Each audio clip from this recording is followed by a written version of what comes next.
Michael on the Carton Show. Afternoons from 2 to 7 on WFAN, WFAN FM, WFAN FM HD1 New York, and Odyssey Sports Station. Evan Roberts. Tiki Barber. It's Evan and Tiki on WFAN, The Fan, 101.9 FM, and always live on the free Odyssey app. Yo, happy Monday. How we feeling today? It's Evan and Tiki without Sean Morash. We got a lot to cover. The Yankees salvaged the final game of their series against the Blue Jays. Kodai Senga is the most dominant closer in Major League Baseball. But let's start with some basic facts before the potential argument between you and I. Uh-oh. Good to see you again, Evan. Good to see you, like we haven't been together in weeks. I know. It's my fault. Then it's your fault. It will then it's be my fault. Don't worry. Yes. Let's just get some facts straight, and then we could all yell at each other, argue, or try to solve the problem. Let's. Jaxson Dart has been sent to the blue tent 6 times in his NFL career. That's correct. 12 games and 1 preseason game. Patrick Mahomes, in the entirety of his NFL career, has been sent to the tent 7 times. So Jaxson Dart is about to approach that. Josh Allen, very physical quarterback, has also been sent to the tent 7 times in his NFL career. So there is no arguing that Jaxson Dart, for whatever reason, and that's, I guess, the part we'll argue and try to talk through, there is no arguing the facts that Jaxson Dart is being sent to the tent at a rate that is not normal, that is not healthy. Once we all accept that, now we can get into the whys. Yeah, the question I would ask is, of the times that Pat Mahomes went to the blue tent, how many times was he diagnosed with a concussion? The times that Josh Allen went to the blue tent, how many times was he diagnosed with a concussion? Because as we sit here today, after his 6th appearance into a blue tent, he's been diagnosed with a concussion exactly 1 time. Once. Now, was he reckless as a rookie, thinking that he physically could take some big hits and run through some contact and all those other things? Sure. But he was diagnosed with 1 concussion. And my issue with this Jaxson Dart narrative, this is outside of game day, but when you hear people talking about it, they want to kind of equate his year in a preseason game to that of Tua Tagovailoa. Like, they want him to be this guy who suffered multiple concussions and his career is in jeopardy if he gets too many more concussions. He's been diagnosed with 1. Correct. And by the way, just for the record, Josh Allen and Patrick Mahomes also 1 concussion in their career. So the math is mathing in terms of the percentage. Yes. It's not mathing in terms of the amount of times this man is sent to the tent. Yeah, the frequency with which he's sent to the tent. The frequency is off the charts. Like every time he gets hit. And whether it's his fault or not, because on Saturday against the Minnesota Vikings, it wasn't his fault. Correct. I mean, I heard a lot of the beat writers asking, should Jaxson have been aware of that pressure? No, the read was to the left. Tyrone Tracy completely whiffed. That's the kind of block or non-block where you turn around and say, look out. Yeah. Right? They call it a lookout block because you screwed up. Tyrone Tracy completely missed the blitzing Will nickel defender, and Jaxson Dart took a shot in the belly. I thought more worried for his arm, right? Because his arm was there, and someone comes in with their helmet and hits your arm. You can fracture your forearm. In fact, that's how I fractured my forearm in 2000. I got hit right on the bone as I was trying to defend myself against the hit. So to me, it wasn't about the concussion. It was about, did he hurt his arm? And was he out of breath? Right. Turned out he was just got the wind knocked out. Now, of my him. understanding is you're not sent to the blue tent or you're not called down by the league. Let me clarify. The league does not call down because they're concerned you injured your arm. Right, the spotter. They're only calling down if they believe there's a threat that you suffered a concussion. That's right. When you watch this play, and I ended up watching it like 15 times, as did you, as did everybody, there doesn't seem to be any horrible contact with his head. No, even when he hits the ground, like there isn't his head bouncing off the turf.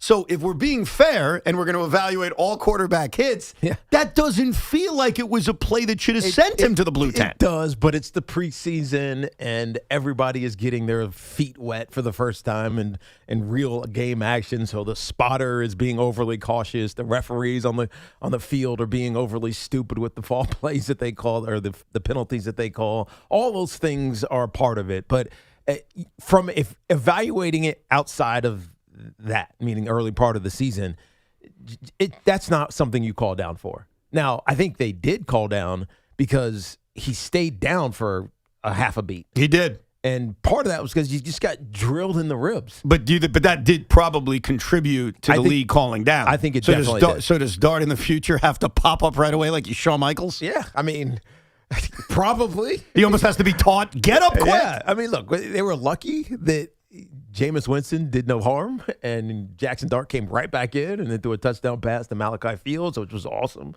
running to his left and throwing a high ball that only Malachi Fields could get to. It was great. It's a great way to finish his preseason debut. But the lasting story is the concussion protocol that he constantly getting put into. Listen, the preseason game means nothing. I don't even know. Did the Giants win the game on Saturday? No. They lost. 13-10. Right. Yeah. Who cares? Right. That's my point. Same thing with the Jets, which we'll get into in a minute. Like, the results don't matter. So I think the concern that you get out of what happened with Jaxson on Saturday is it's a continuing trend. Yes. And that if week 1 against the Dallas Cowboys, Jaxson Dart goes into the blue tent and misses a drive or 2 drives, it can be the difference in the game. And now the math is telling you he gets called into the tent every other game. Yes. Like, that's literally the math on this. No, you're right, because this is 13 games. So we've got options, right? You as a Giant fan can call up today. Tiki will probably get mad at you and say, this is all Jaxson Dart's fault. You can do that. Or you could say what Jaxson Dart said, which is, hey, the league is targeting me. That's what Jaxson Dart said. Now, the problem with Dart saying it is he's a kid and the league doesn't care. Yeah. The guy who can say something. And he wants to be on the field. Of course. All players do, for the most part. 100%. The guy who would say something and make a difference is John Harbaugh. And John was asked both on Saturday and Sunday in his Zoom call, do you think the league is, I don't know, out to get Jaxson Dart? And he said, I'm not going to criticize the league. So this head coach, for now, has decided he's a veteran. I'm not getting involved. He knows better. But if this continues and this trend continues of Jaxson Dart, sometimes wrongfully so, being thrown into the blue tent, you'd have to think eventually John's going to get a little angry. But what could he do? Like, what's he going to do? Say the league's targeting him. I know, but Call it out. But what is that going to do? What it can do, and we've had this discussion about NBA officials. I don't know if this is the greatest comparison, but when head coaches rip officials, you would say to me, what does it do? Right. And I said, you plant the seed that maybe the calls aren't going your way, and then in the next game, the calls go your way. But that's a little bit different because that's usually in the postseason when it's a series and you're going to get the similar crew, whatever. Sure. It's different. It's different. It's different because it's just it's football's a one-off. Yeah. Right? Maybe it's just planting the seed that you believe, and Jaxson Dart clearly believes this, that he's being targeted because of his unfair reputation of being someone who needs to be called off quite a bit. Look, the one thing you can't argue today is the numbers are the numbers. The guy's been called into the blue tent 6 times.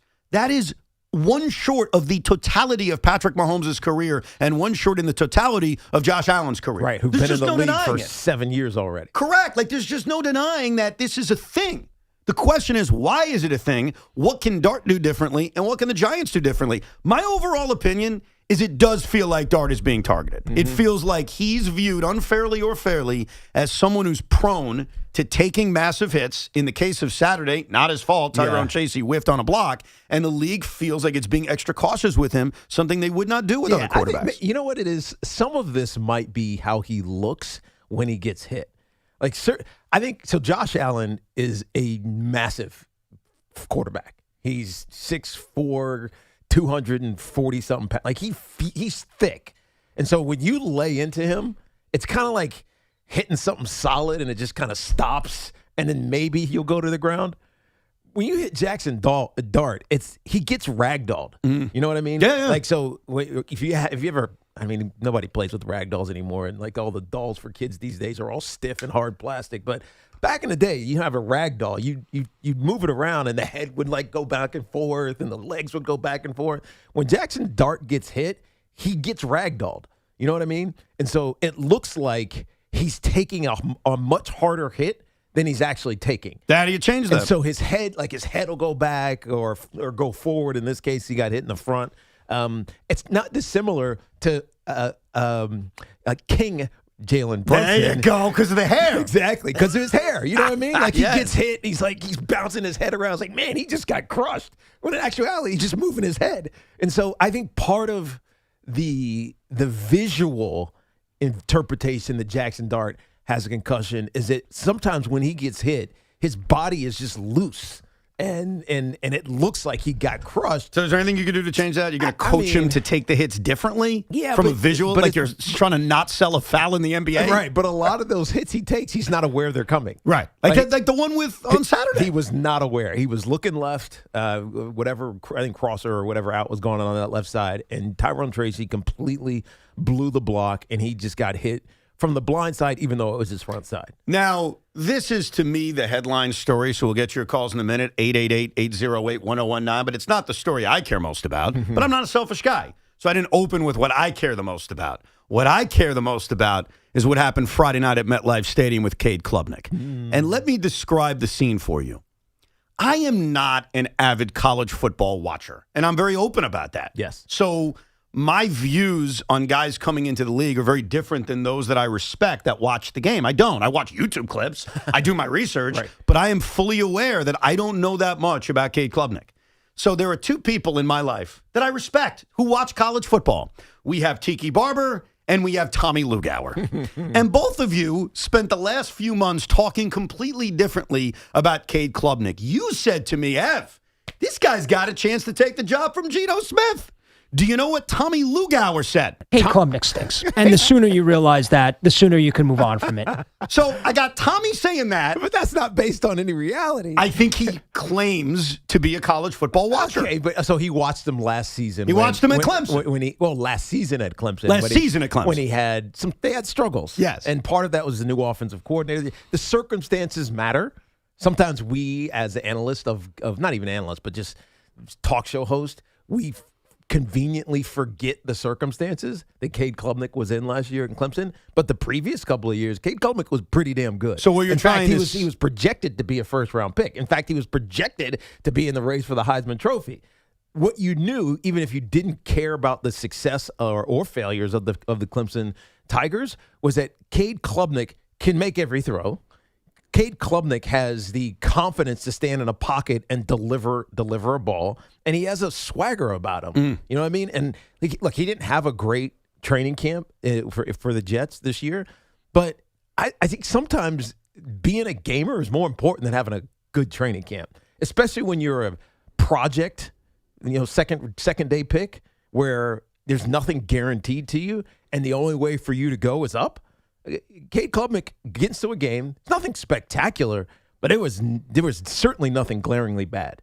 Cade Klubnik stinks. And the sooner you realize that, the sooner you can move on from it. I think he has potential.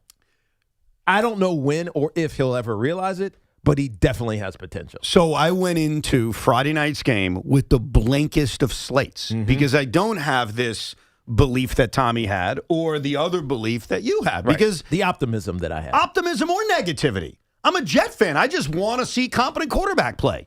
So I go on a Friday night. I started this game very late. So after Cade Klubnik went out, you stopped watching. That's not true. I watched the entire game. And Aaron Glenn, I love you, bro. These timeouts in the fourth quarter of a preseason game, what are we doing? Right. No, I'm talking about competent quarterback play. I'll get to that. So I start this game at like 11:30 at night. I was a complete DVR night. Went to the Met game on Friday night, fireworks, the whole thing. They win, yippity-doo-dah.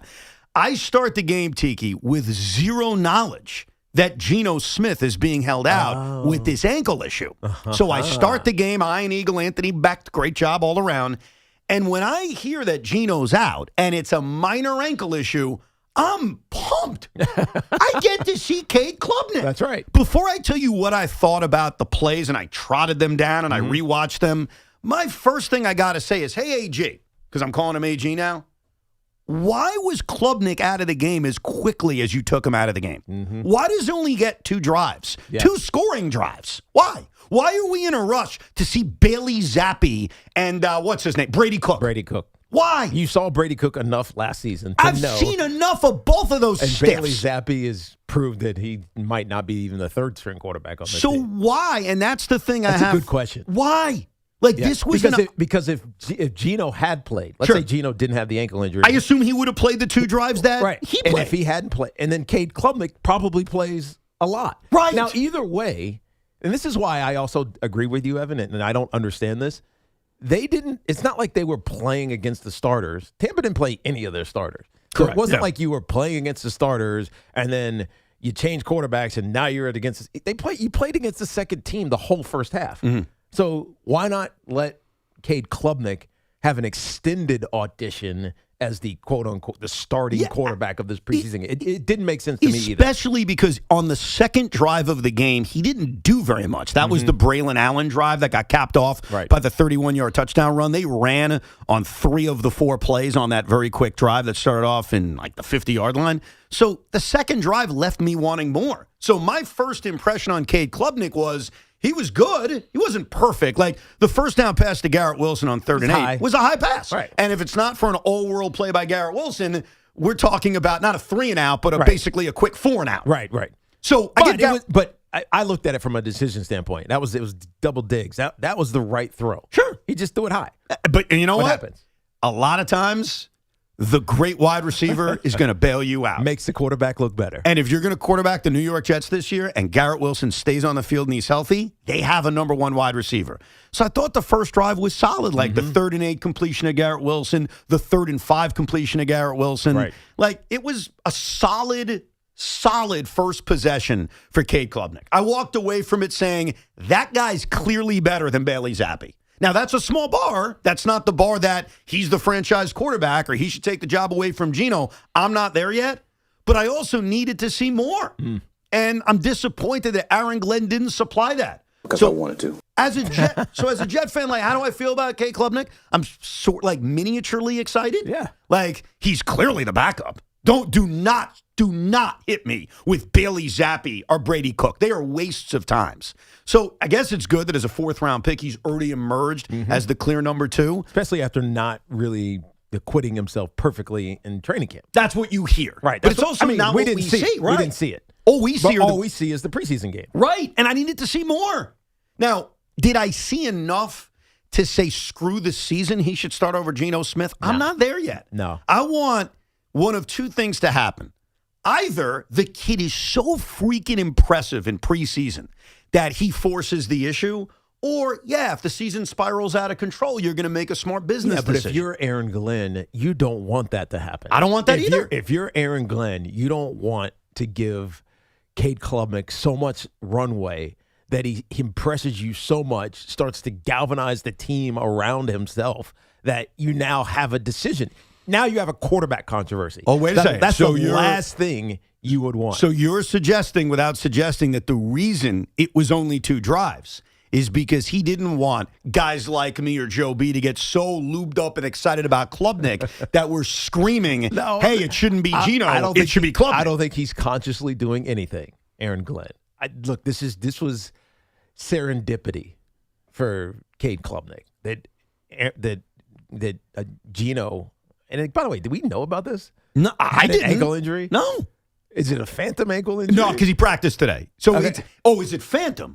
I think I'm going to believe the Jets at face value that it's a very minor injury. You have to. And they just figured it's not worth it in a preseason game. Right. So, again, don't call Aaron Glenn a liar. I'm not calling anybody anything. I'm just I had no idea Geno was hurt. I didn't either. And come game day, all of a sudden he's hurt. And then I was excited. And so I was pumped, which was great. But I'm just suggesting that if it gets to the point where Cade Klubnik looks so good and now you have to make a decision, that's not a good thing. Like if there becomes a quarterback debate inside that clubhouse or locker room and the media starts asking, oh, man, Cade looked really good in that first preseason game. Cade looked really good in practice this week. Cade looked really good in the second preseason game. You let him play a whole half.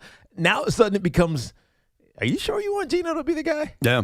That's where it gets a little bit dicey. Now, I don't think it's never going to come to that. Well, I don't think it's going to come to it. The question could start to get asked. I don't think it's going to come to it in this preseason because, like you said, they won't let it get to that point. He only played 2 drives. I can't come on the radio and scream and yell he should be the starting quarterback because my focus going into the start of the season at the beginning of the year, things can certainly change 5 weeks in, 8 weeks in, depending on where it goes.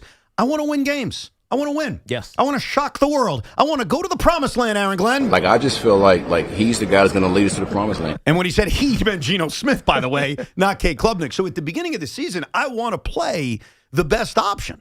And despite Geno Smith's age and the way he struggled last year, he's still a better option at this point from the evidence I've got than a fourth-round pick who played 2 drives in a preseason game. Yes, you're right. But I'm intrigued by him, and I know that if the season spirals, we're going to be screaming for him. Of course. The problem with not playing him until, let's say, week 11, right? That's when the season is officially dead, and the Jets say, screw it, let's see what we got.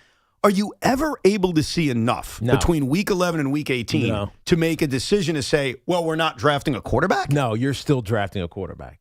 And then that's actually a good problem. Like if Geno is not the guy, he's out by week 11, and Cade Klubnik takes over the rest of the season, the remaining 6 games or however many happen to be left, and then you do draft a quarterback in the first round, he's still a 4th-round pick. Or 5th round? Fourth round pick. He's still a 4th-round pick. And so you're not overly committed to him. And by the way, that creates a fantastic quarterback competition with a rookie and a second-year player. Competition is a good thing, no doubt. So Jet fans, Giant fans, we'll start with you, 888-808-1019. We'll get to the Yankees a little bit later on. What do you got? We had the update. Now, we spoke about this earlier. Breece Hall went down in practice earlier this morning. There was a report right before we signed on the air that Breece Hall went down in practice. It was non-contact, which is very, very scary. Yes. And then Rich Cimini said he was getting up, and it appeared to be a groin issue as he was walking off the field. So Aaron Glenn did release in his post-practice presser, strained groin. He doesn't think it's serious, but he has to get evaluated. So strained groin for sure, but he doesn't think it's serious. Well, at first, when you heard non-contact, the fear is far worse than a strained groin. But as a running back, how worried should we be? This happens to every running back, every training camp. You get a groin hip flexor issue, and usually it's nothing. This one could be worse because he went to the ground. He didn't just kind of limp off. But that was the last you'll see of Breece Hall in the preseason. No, as you should. as absolutely you should. And Braylon Allen was damn impressive now that he's back and healthy. So the Jets have a very deep running back room, but obviously Breece Hall being on the field is very important. Well, they also have an issue because who is the Isaiah Davis? He's hurt. He didn't play, in the first preseason game. Braylon Allen's going to get an extended audition to his 3rd year now, 3rd year in the league, because Breece Hall is likely not to see much more preseason action. Isaiah Davis, he's got to get healthy, and Braylon Allen's got to prove that he can stay healthy after his meniscus injury from a year ago. By the way, the other awesome thing about that first preseason game was Maury Bamba, who as a rookie undrafted corner made an impact in the limited amount of time he was on the field. So it's a rookie, it's undrafted, but that's the beauty sometimes of training camp, the guy that comes out of nowhere. And in the Jets' case, it's Maury Bamba. Here's Aaron Glenn on this injury to Breece Hall. We had 2 guys that had vet day, Minka and Double D. They're doing just fine. Garrett came this morning sick. He was throwing up. All right, so obviously he'll be fine. Injuries that actually happened in practice today. Breece strained his groin. I don't think it was a big deal, but I want to make sure I get the evaluation on that. Then don't say you think it's not a big deal. Yeah. You're setting yourself up for a disaster. He did get up and walk off, so it's kind of like it's not like, oh, guys, carry me. I need help. Let me put my arms around you guys. Pray for me, guys. I might not make it. I mean, what are we talking about? Here's where it's not a big deal. I think the total number is 27 days. That's how many days between today and week 1 of the NFL season down in Tennessee against Sala and the Titans. All gas, no brakes. So the only thing that matters is can he be healthy and ready in 27 days? Yes. We'll get your calls coming up, 888-808-1019. It is time for the Yankee turning point of the game. Be the first call to correctly identify yesterday's turning point at 866-540-WFAN, 866-540-9326, and you'll receive a $100 Wendy's gift card from our friends at Wendy's. Eat great even late at Wendy's, and your flagship station for Yankee baseball, The Fan. Our friends at Town Fair Tire remind you at Town Fair Tire, you always get the guaranteed lowest price on name brand tires. From Connecticut to Maine, nobody beats Town Fair Tire. Nobody. And this portion of the program is sponsored by Mercedes-Benz of Edison and Ray Cattina Mercedes-Benz of Edison. The chase for October is on. The Yankees making all kinds of noise. And that was just a great at-bat. And every pitch matters. Strike 3 called. He just buried it in there. Yankees-Orioles, 6:35 tomorrow night. The home of Yankees baseball is The Fan, 101.9 FM, and available en Espanol on the free Odyssey app. Head home in a new Mercedes-Benz from Mercedes-Benz of Edison during the Mercedes-Benz Welcome Home celebration. now through August 31st. Enjoy exceptional opportunities on the GLC and GLE and the C-Class sedan. Visit Mercedes-Benz of Edison, where luxury feels like home. I can't wait to get on the road again. Make it a summer of live at Northwell at Jones Beach Theater. Get 2 tickets for $55 and see August 28th, Outlaw Music Festival with Willie Nelson, the Avett Brothers, Sheryl Crow, and more. August 29th, Berserkus, featuring Lamb of God, Black Label Society, Down, and more. Get tickets now while supplies last at Northwell at JonesBeachTheater.com. Hey, it's Tiki Barber. Living in the city that never sleeps, you need a powerful home connection that keeps pace with your midnight grind. Keep your connection as legendary as the city itself. If you're a Verizon mobile customer, switch to Fios Home Internet and get reliable 100% fiber optic speed for just $20 a month. It's high-speed fiber dependability for less than a week of subway rides. Visit Verizon.com and switch today. Availability varies for Fios customers with AutoPay, Mobile Plus Home, and bonus discount. Enrollment required. 1 offer per eligible account. Additional terms apply. Limited time offer. This summer, cool down with Dunkin' Refreshers. Sip on black cherry or try the all-new pink pineapple. Or try one of their flavorful fan favorites like mango pineapple and strawberry dragon fruit. All of them are ice cold and refreshing. Dunkin' Refreshers are the perfect afternoon pick-me-up. A whole lot of flavor and very refreshing. It's a sip of summer, only at Dunkin'. Dunkin' Refreshers are fruit-flavored, contain 0 to 1% fruit juice. Terms and exclusions may apply. The U.S. Open kicks off with Fan Week, Sunday, August 23rd through Saturday, August 29th. The grounds are free and open to the public, featuring top player practices, live entertainment, a silent disco, block party, and more. Plus, new this year, Fan Week begins with Arthur Ashe Kids Day on Sunday, August 23rd. Grounds entry is free, but a fan access pass is required. Register now and learn more at usopen.org/fanweek. The final days of the Make This the Summer event are happening now at Ramsey Chrysler Jeep Dodge Ram. This is your last chance to get summer sizzling deals on all new Jeep and Ram trucks. Ramsey Chrysler Jeep Dodge Ram, home of exceptional people, exceptional deals. Get in the zone, AutoZone. John's day is off to a slow start. So he heads to AutoZone, where he can get a battery for under $100. Lonnie, a local AutoZoner, tests his battery for free. Looks like he just needs a charge, and Lonnie does that for free too. In no time at all, John is back on the road, ready to finish the day strong. Free battery testing and charging at every store. No hassles, just help. Get in the zone, AutoZone. Restrictions apply.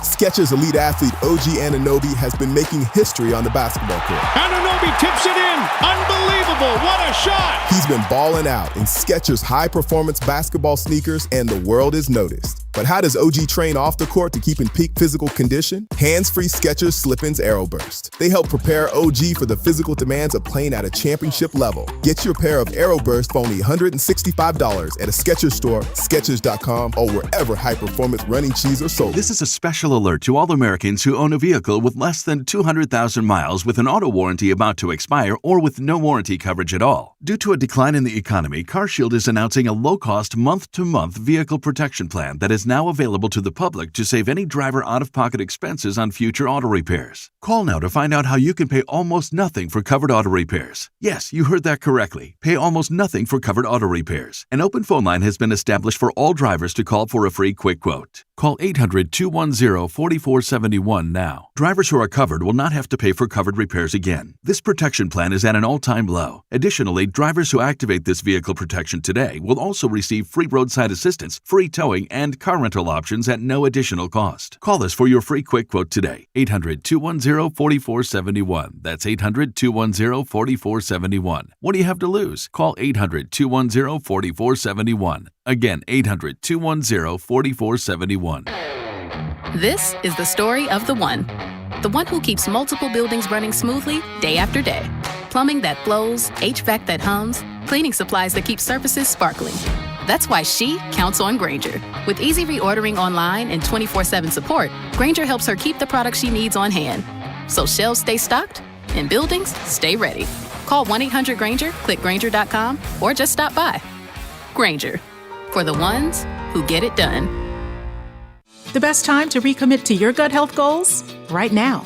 Take charge of your gut with Nature Made. Our clinically studied ingredients support digestive health. Digestive enzymes break down nutrients. Probiotic and prebiotic fiber nourish good gut bacteria. And super greens with probiotics empower daily digestive health. Try the full lineup of gut health support from Nature Made, the #1 pharmacist-recommended vitamin and supplement brand. These statements have not been evaluated by the Food and Drug Administration. These products are not intended to diagnose, treat, cure, or prevent any disease.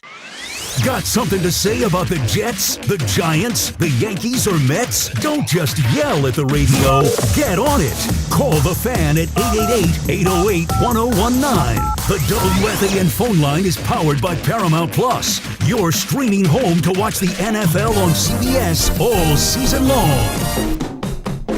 And it's now time for a Fan Focus. Recapping the on-field action from yesterday, the Yankees beat the Blue Jays 4-2 in 10 innings to salvage the last game of that series. Ben Rice, after committing an error in the bottom of the 9th inning, redeemed himself in the 10th with a 2-run homer. The Yankees travel to Baltimore and play the Orioles starting tomorrow night. And the New York Metropolitans swept the Nationals this weekend at Citi Field. They have won 3 in a row, 7-3 in their last 10 games. The Yankees went from having what I think would have been their worst loss of the season into thank God we won that game. Right. That's how I would define Sunday afternoon. But more on the Yankees a little bit later on. There is no denying the fact that whether it's his fault or it's the league's fault, it's somebody's fault. Jaxson Dart going into the blue tent 6 times already throughout his NFL career is a problem. It is 1 short of Patrick Mahomes and 1 short of Josh Allen. Jaxson Dart thinks they're kind of going after him. Some think it's Jaxson Dart's fault. We'll get the Giant fans' opinions on that coming up, 888-808-1019. One noticeable thing before we get to your calls that jumped out at me. On Friday night, the Jets played the Buccaneers. I actually could not even sell my tickets. I gave them away on Twitter. And I did not realize, because I said on Twitter, DM me, and I'll give my tickets away. I didn't realize that even though I have open DMs, apparently a lot of people can't DM me, so I feel very bad about that. But I did give it to somebody. DMs are weird depending on the platform. Sometimes people can't DM you unless you're following them. No, I have them open, so I don't have to follow you. I think that I'm not even sure what happened. Yeah. Either way, I gave the tickets to somebody because I couldn't go, and I'm certainly not alone as a season ticket holder. The Jet game featured, I'd say 10% of the building packed. They announced 62,000, but give me a break. Maybe 10%. The Giant game, I would say, was more at about 55% capacity. They announced about 8,000 more. Was it Saturday afternoon versus Friday night, or was it more people are just flat out interested in the Giants than they are the Jets? I'm going to be biased here, and I'm going to say more people were interested in potentially seeing me than seeing my brother, because Rondé was in the house on Friday night. That's right. I think it was the Friday night versus the Saturday. You think so? Thing. Yeah, I really do, because on a Friday night, we're not at the end of summer, but we're winding it down. Like, how many more Friday nights are you going to have to go out? Yeah, but how many more Saturday afternoons are you going to have? I understand this, but like, think about a Friday night Jet game that starts at 7 o'clock. It's a trek to the stadium at night. You're not getting home till 11 if you stay for the whole game. Like, it's even later maybe. It's not ideal. Whereas you go to the Giants game, it's at 1. You get there in the morning, you have breakfast, whatever. Game's over by 2, 3 o'clock. You still have the whole rest of the day. You don't feel like you're wasting your day if you go to the day game as opposed to going to a night game. It's crazy. Friday. I completely, at least selfishly, I completely feel differently about that. Really? Like, yeah, I would definitely, there's a better chance I'm going to a Friday night game than a Saturday afternoon game to watch football in 90-degree weather. Because there's also a mental aspect to it. It's a beautiful day. I get it. There's a mental aspect to this, and it works both ways. I can't sit in 90-degree weather to watch football, just like you can't sit in 30-degree weather to watch baseball. Right. But if it's football, we're good. That's funny. Just like if it's hot, if it's baseball, it's fine. You know what's crazy is Rondé's wife went with him to the game. So Claudia comes to get home. They get home at 11:15. She goes, did the Jets always not have people come to the game? There was nobody there. I know. And I know, who am I to say anything when I didn't go to the game? I gave my tickets away. Yeah. But in theory, the person took my tickets and went. So someone was sitting in my seats. But there weren't many, to say the least. Yes. 888-808-1019. Let's kick it off with Thomas in Croton, New York. What's up, Thomas? Good morning, guys. How are you? All's well. Good. I just have 2 takeaways from Saturday's Giants preseason game. First off, I think Malachi Fields is legit. Like, watching that touchdown, that was like really sick to watch right off the bat. And then my second takeaway is about Jaxson Dart and his hits. Yep. As soon as I saw that hit first preseason game, I was freaking out. I was like, we can't lose Dart in the first game. Like, if he's concussed again, has to go to the tent. But I just have a question for you guys about that. Yeah, go ahead. Do you guys think there's a chance that he's like another Tua situation where he has like multiple concussions and his career's derailed? And I mean, look, I could see why people would make that comparison, and you see a little bit of Tua in Jackson, but Tua took some hits that were vicious. And I know Jackson did as well, and he was constantly in the tent, but he never got diagnosed with concussion. Tua often, like Jaxson Dart, thinks sometimes he can run through a defender, and as soon as he got hit, though, he was unconscious. We haven't seen Jaxson Dart prone, unconscious. Not yet. He's had one concussion. He's had one concussion. Could that be different 5 years from now? Of course. Yes. Of course it can. But Tua has been documented with 4 different concussions throughout his career. And at least 2 of them were unconscious on the field concussions. Yeah, right. Like a bad one. Yes. So we can't predict the future. Nobody can. If you're saying, hey, is there a day 5 years from now where we're talking about Jaxson Dart like Tua? Of course it could happen. Yeah. But as of right now, there's no evidence of it because he's only had one concussion. His problem hasn't been getting concussions. His problem is that he gets called to the blue tent every 5 seconds. Tua tag Ovalia. That's why the Tua comp really doesn't work right now. No, because right. he's not getting it's not like he has a concussion problem. He's got a blue tent problem. Yes. Let's go to Jason in New Jersey. Hey, Jason. Hey, how you doing? First time, long time. My question comes actually from my 8-year-old daughter, and she's like, well, why doesn't he just wear the Guardian helmet, Jaxson Dart? And I thought it was a good question. Yeah, it is a good question. It's a great question. I don't think for the type of concussions that Jaxson Dart is getting, it's the whiplash concussion. It's not necessarily the contact concussion. And so when you get hit so hard that your neck ragdolls, like I was saying earlier, your brain is smashing against your skull, which is hard. And that's how the concussion is formed. Sometimes that happens when your head hits the ground. But those skull, whatever they're called, those Guardian caps, those are really for if you're taking like side of helmet hits or your repeated micro trauma, like offensive linemen, because their heads bang every single play. And but the real answer is it doesn't look cool. Well, that's not a good reason. It's not a good reason, but I'm just telling you why guys don't wear that Guardian cap. It doesn't look cool. NFL quarterbacks just don't wear them. Yeah. Like that's just the reality. Right. Like the Guardian cap, and you'll see it. It's very noticeable. And yes, it doesn't look cool, quote unquote. At all. And safety should be ahead of coolness, especially if you're a kick-ass player. If you're a kick-ass player, who cares how you look? Your play will speak for itself. But if you look at the league and say, all right, list the quarterbacks that wear them, none of them do. Not one. Not even Tua, who we just talked about. Right. So it's just not a thing. And maybe the thing is what you point out, that you just don't look cool, which is a dumb reason. I would never wear one. Oh, man. I would never. Boy, you're defying my whole point. I know I wouldn't look good, and if I don't look good, I don't feel good. If I don't feel good, I don't play good. Well, okay, the way you went down that hole made it tough to argue, because if you're actually suggesting, hey, look, man, I can't control it, I'm not going to play as well, then fine, I got you. Yahtzee. Not Yahtzee. Checkmate. Checkmate. When do you say Yahtzee? Do you ever say Yahtzee? Yahtzee, yeah, it's the same. Oh, when you win the game, Yahtzee. Oh, so I was right. Yeah, there's No.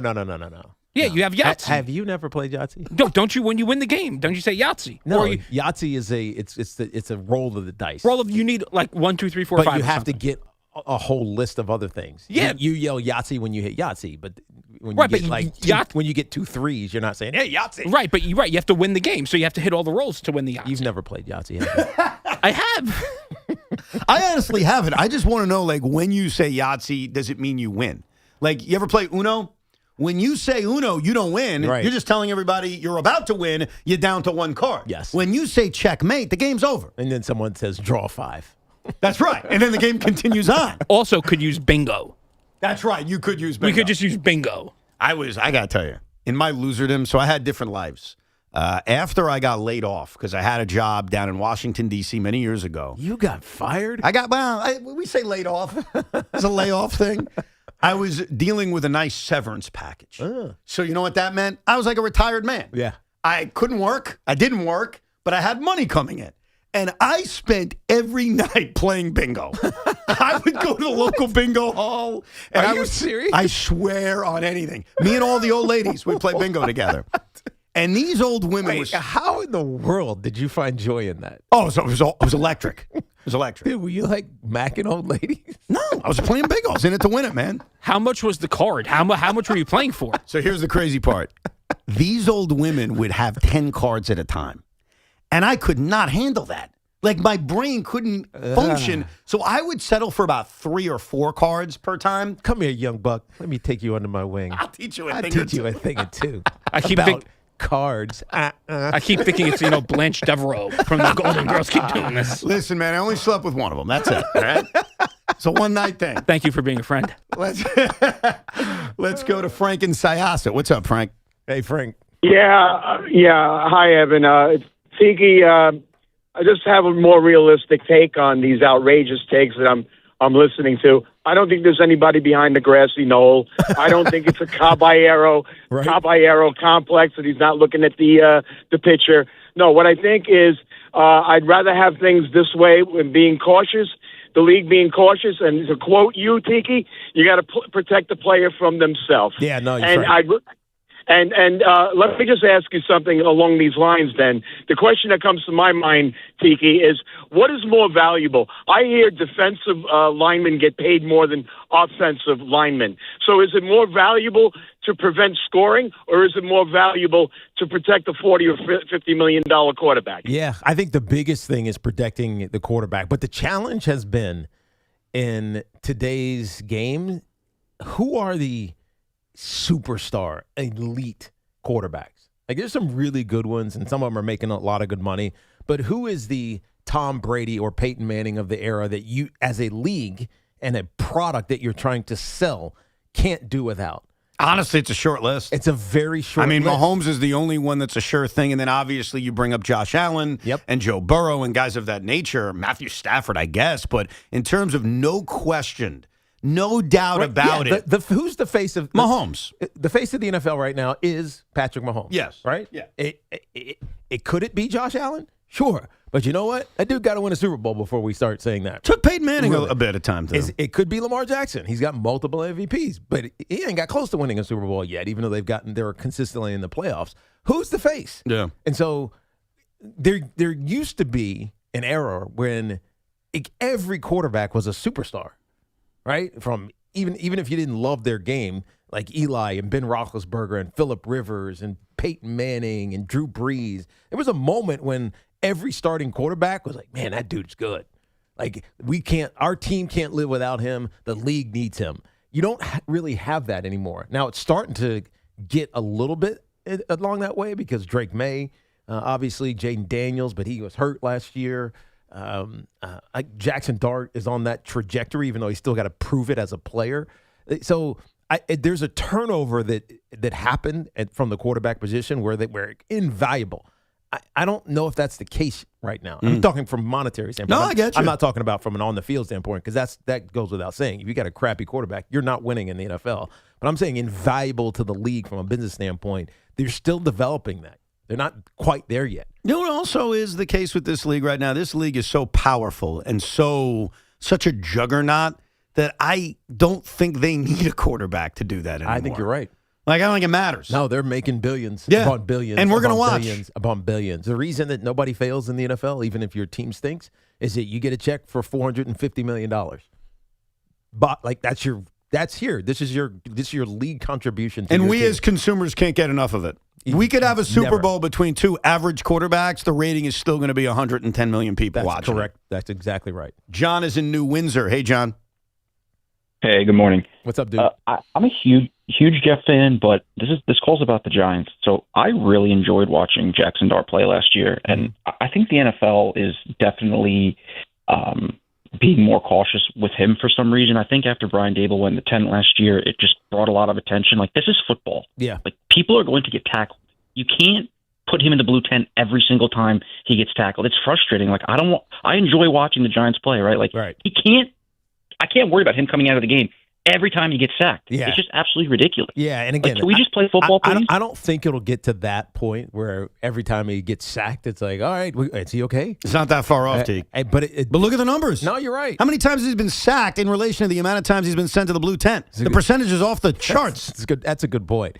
But he brought up something that I think is important, and this is why I'm encouraged by what the Giants training camp was this past season, this offseason, is it was hard. Right? Football is hard. Football is not, oh man, let's just kind of hang out and, pat each other on the back and have some fun, play some two-hand touch every now and then. Let's not hit each other. Let's try to be safe. Like, the fact that that's how we think about it, and part of this is the CBA. Part of this was asked for by the players, which is frustrating to me about this current crop of players. But football is supposed to be hard. It's supposed to be a grind. It's supposed to be brutal. When I was playing, we get up at 7. We had practice at 7:30. Padded practice at 7:30. You'd practice for 3.5 hours. You'd have an hour and a half break, and you have another padded practice at 3 o'clock. And it was hard. It was hard because you needed to weed out the weak people. You needed to weed out those guys that couldn't make it or couldn't stand it or couldn't stomach it or just didn't have the wherewithal to push through it. It was hard on purpose. And so you got to the regular season, and it was easy. Right? It was like, dude, I've been in two-a-days for a month. You think a game's going to bother me? Bunch of bitches. I think that football, just in general, and again, I understand the health concerns, but it's football. I tell you something. Big grown-ass men are throwing themselves at each other. What the F do you think is going to happen? Every now and then, someone's going to get a concussion. Yeah.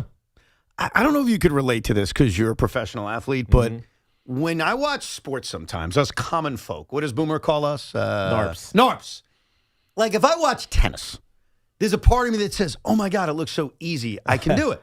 Sometimes you watch baseball, and you're like, oh, my God, I can do it. Watch basketball. You're like, man, I can hit a three. I can do it. The one sport that whenever I watch it, I look at it and say, I have zero interest in ever fantasizing about getting on the field or thinking it looks easy is football. Yeah. Because the hits just scare the crap out of me. It's not easy. A routine hit, you run in an off-tackle, inside zone play, and a linebacker just comes and fills and just get crushed. Most people wouldn't get up from that. No, you're right. I mean, I wouldn't. It happens 40 times a game on both sides of the ball. Most people wouldn't get up. I'll never forget. I used to play two-hand touch in front of the Sephardic Temple back in Woodmere. Two-hand touch football. Wasn't good at it, but it was a lot of fun.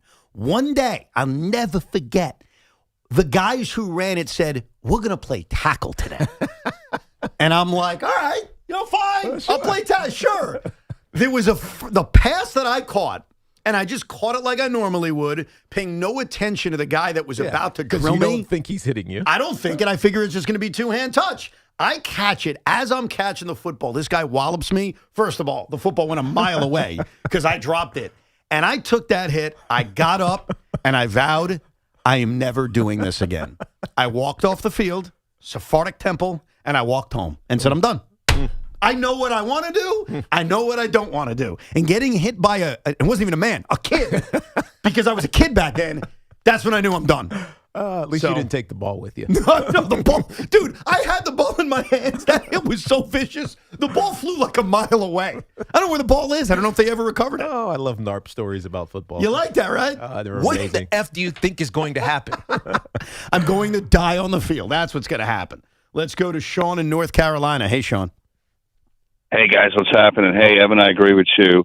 This could be a problem down the road if this happens all the time. But, Tiki, Carl Banks talked about this on his Believe podcast. Jaxson Dart's got to get up quicker. Yeah. It does look like a bad hit, man. Yeah, but he got the weight out of him. Like that. Like you've had this happen to you. Every guy. Yeah. Is like you just fall. You're like, oh, that hurts, and then you get up. Right. I know. But, True. But two beats, he's in the tent. I know, I get it. But on another topic, what do you think John Harbaugh and Matt Nagy's conversation is with Tracy? Does he go down a notch because of this one missed block? I don't think so. I mean, so for those that didn't see this but have only seen the hit on Jaxson Dart, the Minnesota Vikings stacked the nickel Will, and who was a DB, on top of the D end, and Tyrone Tracy thought he had a free release, and so he steps out to release into the flat before checking the Will linebacker, which is his responsibility. As a result, the Will linebacker scrapes right around the defensive end, who is slanting inside, and just drills Jaxson Dart. To me, I had this conversation on the post game with John Schmelk after the game, and it's a point of emphasis that running backs have to keep focus on, because when there's a nickel player, DB or what, standing over nobody, he's not standing over nobody for no reason, right? He's likely going to come, and so I was taught that was a indicator, or if there is a defensive back standing on top of a receiver, but the safety is also on top of that receiver. Like, that safety's not there for no reason. Right. You know what I mean? And so that nickel corner is likely coming. Tyrone Tracy should be aware of this because he's going into his third year, but he knew, and he went over to Jaxson Dart right after and patted him on the head and was like, my bad. Like, it was a my bad thing. He also has been good at blocking 100%. the first couple of years of his career. 100. It's not a technique. He's a good blocker. Right. That was just an awareness thing. And I think he just didn't see him. I think because of how the DB was stacked, he didn't see him. So he stepped to release, sees him, and is like, oh, crap. And he tries to dive back into him. At that point, you just hold him. By the way, you just tackle him and take the penalty as opposed to letting your quarterback take the hit. Better than that. Better than the risk of the hit. He had no chance of getting back to him, and Jaxson got drilled. It was a preseason game, so most of us normal humans will say it's a no-biggie kind of game. We will listen to our guy Sean Morash, who's on vacation this week, actually freak out and lose his mind about something that happened in the Giants preseason game. We'll react to that coming up, plus why I take some credit for the Yankees win yesterday. 888-808-1019, the toll-free number. It is Evan and Tiki without Sean Morash until 2 this afternoon. With fall sports right around the corner, now is the perfect time to make sure you're ready for the season ahead. My good buddy John Gallucci Jr., CEO of JAG Physical Therapy, always reminds me that the best way to stay in the game is to prepare your body before the season starts. Whether you're an athlete gearing up for competition, already dealing with an injury, or a parent looking to keep your child healthy, the experienced team at JAG Physical Therapy will create a personalized treatment plan to help you improve strength, mobility, and movement to reduce the risk of injury or to streamline your recovery. Schedule your appointment today at jagpt.com. That's JAGPT.com. And this portion of the program is sponsored by the New York State Thruway Authority. Imagine that your workplace is inches from traffic and a car flies by drifting because someone checked their phone. People work here. They trust you. Don't drive distracted. Funded by the National Highway Traffic Safety Administration with a grant from the New York State Governor's Traffic Safety Committee. This is an Odyssey Sports Minute. Sponsored by Metal Supermarkets, the convenience store for metal. Find a store at metalsupermarkets.com. I love the Dallas Cowboys signing free agent, first ballot Hall of Fame pass rusher Von Miller to a one-year deal. Miller's best years are behind him at 37 years old, but at 9 sacks last season for the Washington Commanders, can mentor some of Dallas's young pass rushers. I like Dallas to get to the playoffs this year. I'm Nick Costos. This is the story of the one. As a maintenance engineer at a beverage manufacturing plant, he starts his day knowing every line is ready to run because Grainger delivers the industrial-grade products he needs to keep mixers, conveyors, and packaging equipment moving. With Grainger's vast selection of bearings, belts, and motors, he keeps operations running smoothly, so nothing grinds to a halt. Call 1-800-GRAINGER, click Grainger.com, or just stop by. Grainger, for the ones who get it done.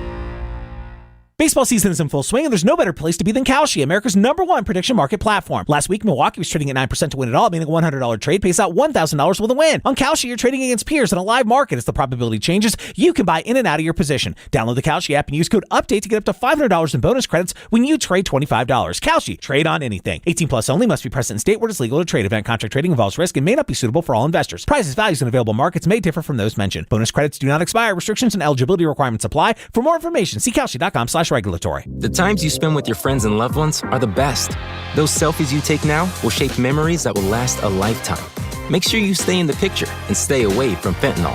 Only 2 milligrams of fentanyl can cause an overdose. So learn about the dangers and risks of this frightening, deadly drug at stayinthepic.nj.gov. Don't risk your life and all those wonderful memories you're creating.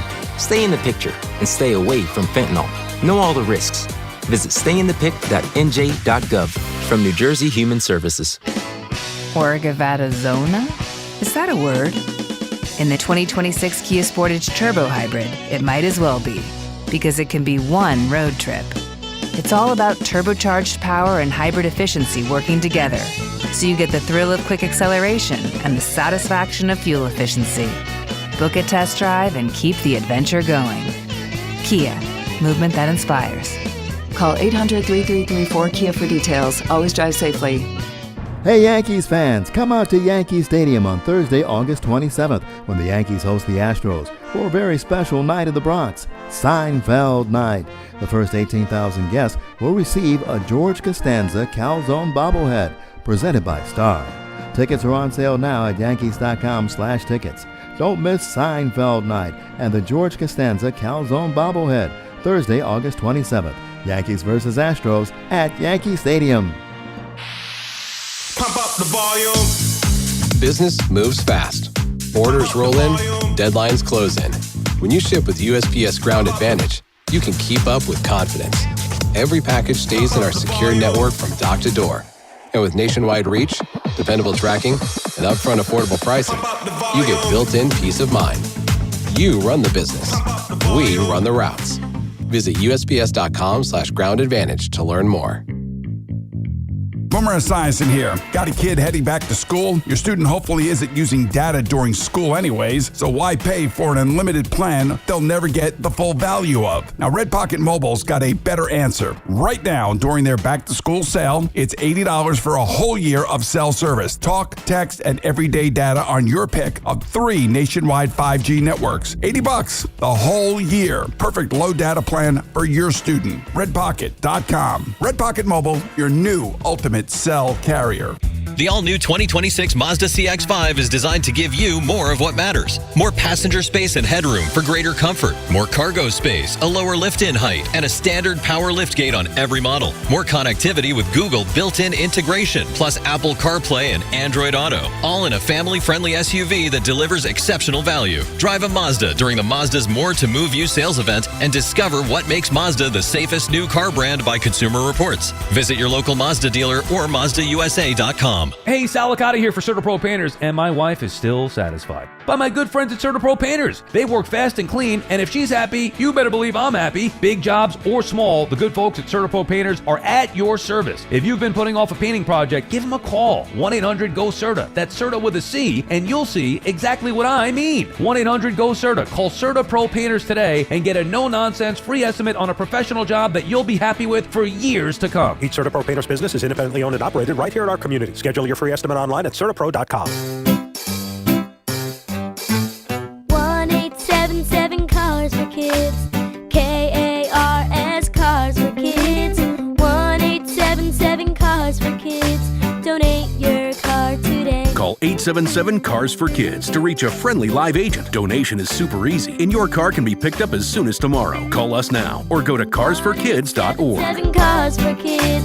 Donate your car today. Did you know you can donate real estate too? Come visit the engagement experts at London Jewelers at any one of their 6 locations. This summer, cool down with Dunkin' Refreshers. Sip on black cherry or try the all-new pink pineapple. Or try one of their flavorful fan favorites like mango pineapple and strawberry dragon fruit. All of them are ice cold and refreshing. Dunkin' Refreshers are the perfect afternoon pick-me-up. A whole lot of flavor and very refreshing. It's a sip of summer, only at Dunkin'. Dunkin' Refreshers are fruit-flavored, contain 0 to 1% fruit juice. Terms and exclusions may apply. The U.S. Open kicks off with Fan Week, Sunday, August 23rd through Saturday, August 29th. The grounds are free and open to the public, featuring top player practices, live entertainment, a silent disco, block party, and more. Plus, new this year, Fan Week begins with Arthur Ashe Kids Day on Sunday, August 23rd. Grounds entry is free, but a fan access pass is required. Register now and learn more at usopen.org/fanweek. Start the day with Boomer and Geo, mornings 6 to 10 on WFAN, WFAN FM, WFAN FM HD1 New York, and Odyssey Sports Station. The worst worst part of the preseason and practicing is injuries.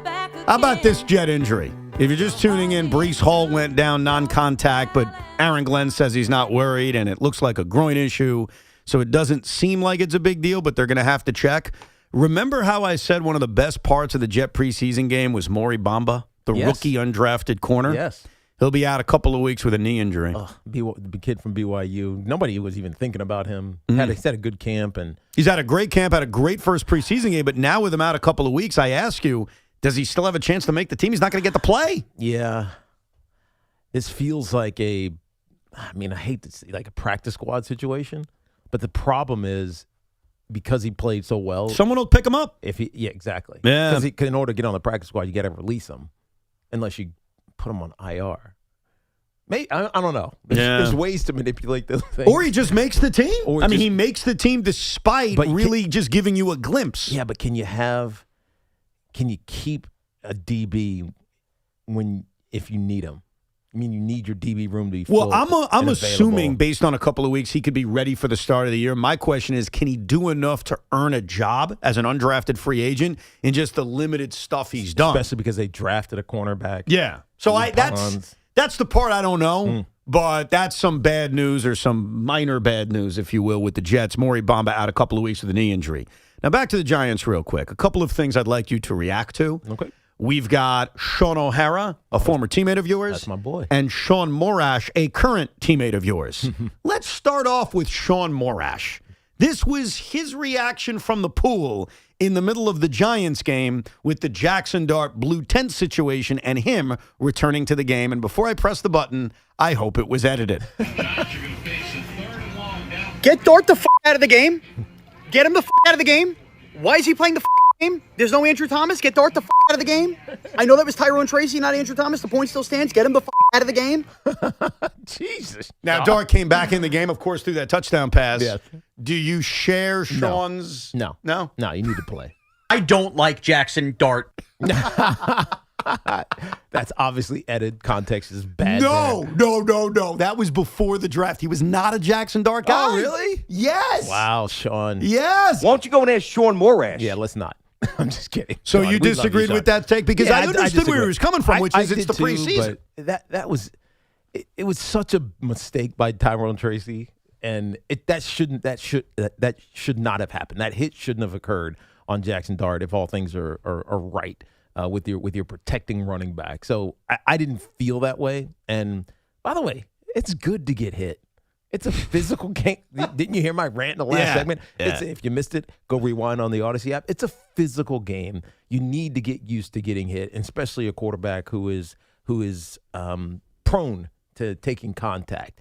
With that being said, Jaxson Dart still has a lot to work on. That's the point, yes. Downfield passing game. Yeah. He's really great at the RPO game because he did that all in college. He's good off schedule, as we saw on the Malachi Field touchdown. So I did not share that feeling. Yeah, I think the part you got to remember is he's not Patrick Mahomes. Mm-hmm. He's not Josh Allen. He's not Joe Burrow. I think with established stars, you can treat it with extra care, which is, hey, this is just a tune-up. He's ready to go. This is still a young quarterback who, as you said, has a lot to learn. Right. Now, you look at a guy like Josh Allen and Pat Mahomes. What did they do in college? They were drop-back passers in college. Right, Pat Mahomes threw for 500 and something yards in a couple of those games when Texas Tech, was that where he was? Texas Tech. So when he got to the league, it was fine tuning it for the NFL defensive coverages, how they try to confuse you and things like that. Jaxson Dart didn't do a lot of that at Ole Miss, and so he's got to learn it. Now they're not going to emphasize it. I think early in the preseason, they probably won't even emphasize it much this season. But he's still got to grow as a quarterback, even though he's really good and we're excited as hell about him. The other thing I'd like you to react to is on the radio, we aired the game. You were obviously doing pre and post, and the call was made by Paul Dottino and Sean O'Hara. They were doing the call. Here is the reaction to the Tyrone Tracy missed block and the Jaxson Dart hit, which occurred at the very end of the first quarter. And tell us if you agree with Sean O'Hara's very impassioned opinion. And as we end the first quarter, the Giants give up their second sack of the day And Paul, I got to talk on this because that irks me right there. Tyrone Tracy just blew his assignment. That was his guy. He ran right by him. He missed him. His quarterback got hit. Go pick your damn quarterback up. All right? Your guy just knocked him on the ground. Go pick him up. You agree with that? I did not hear that in real time. Guy was doing a suite visit. I was visiting kids who were recovering from cancer. The Giants hosted a suite for kids recovering from cancer, so it was great to be in there with him. But I did see the hit. I did not hear that until just now. Sean is dead on. He's absolutely right. Go pick your damn quarterback up. Linemen should do that too. When you blow an assignment and your quarterback gets it, you pick him up. Yeah. Right? It's your responsibility when it was your fault to go pick up Jaxson Dart. Now, Jackson laid there for a minute until maybe I don't think he was. I think he was just mad at himself, Tyrone Tracy. Tyrone Tracy knows that he was wrong there. I mean, he's gotten crushed by those that are watching this game because of that, but he knows.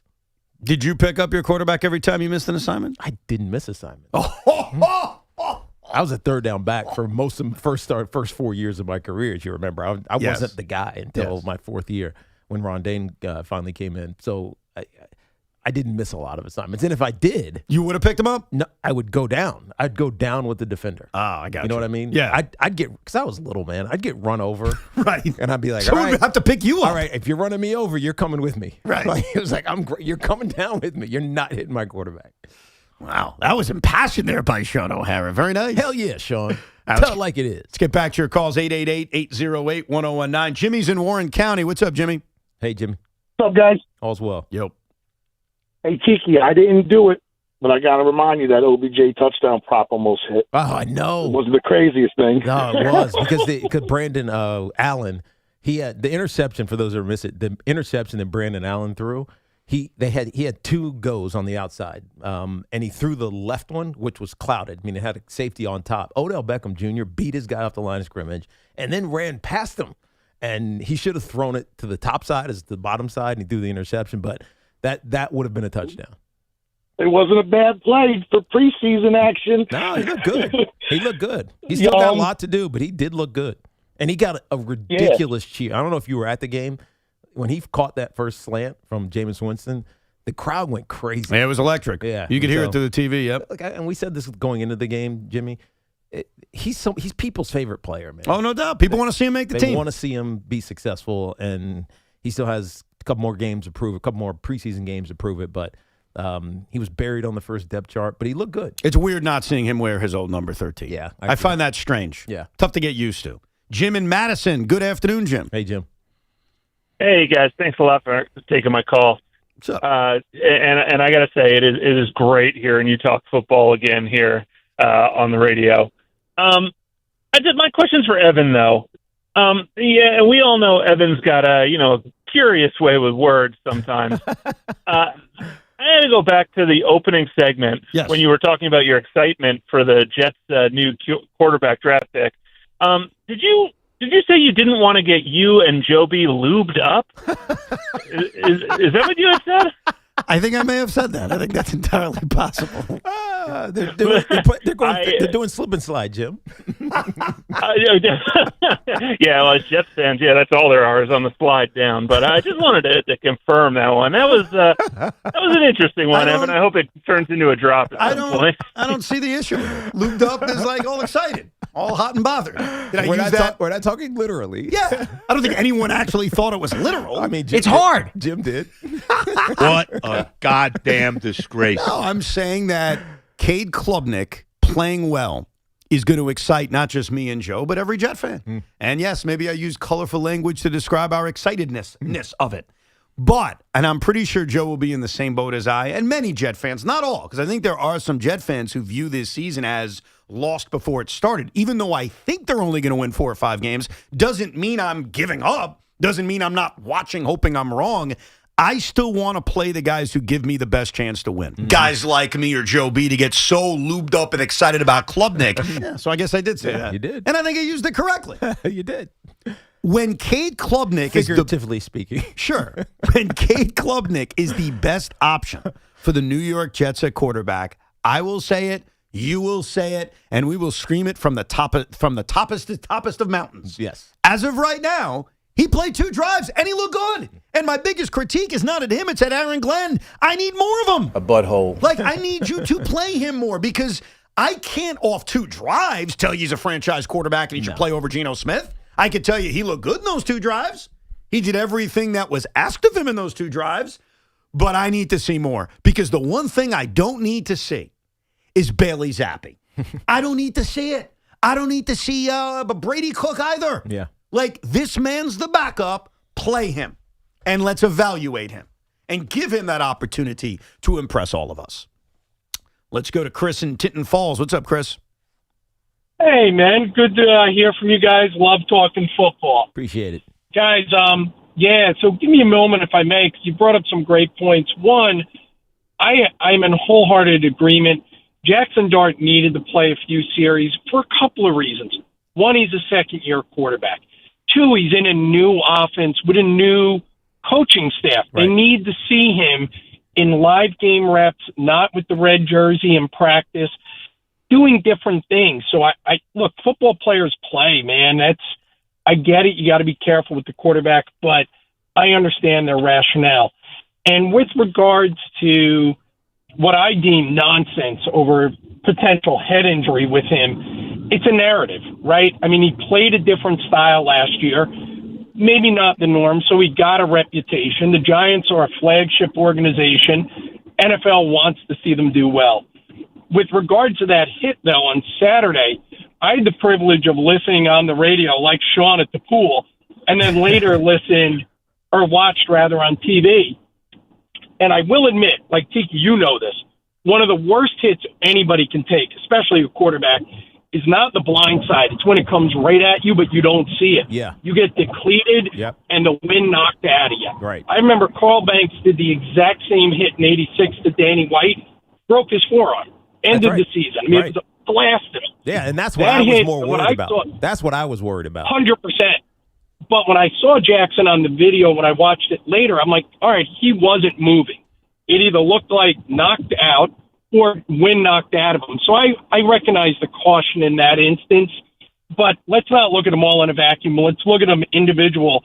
So I don't fault them on that one, but this repeated stuff like a narrative, it's a national story because it's juicy. Yeah. But it's absurd in my opinion. I don't know your guys' thoughts. No, you're right about that, Chris. And let's face it, it's the New York Giants. And not that they have been exemplary. I'm not helping you. Right. They have not been a fantastic organization over the last decade. Exemplary? Yeah, exactly. Actually, how's that word come out? But they get a ton of attention, right? Even when they're bad, they're a story. Yeah, but forget about what is said nationally. I could care less. Here's the facts. And I go back to the first thing I said at the beginning of this show. He's been in the blue tent 6 times. Mm-hmm. That is ridiculous.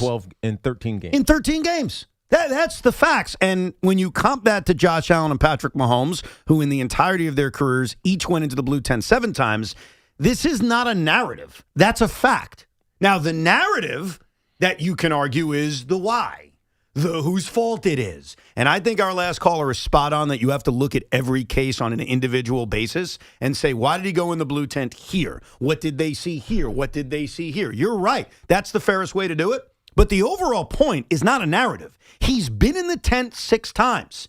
And I credit an emailer named David who sent this to me, but I thought the same thing too, David. So minds think alike.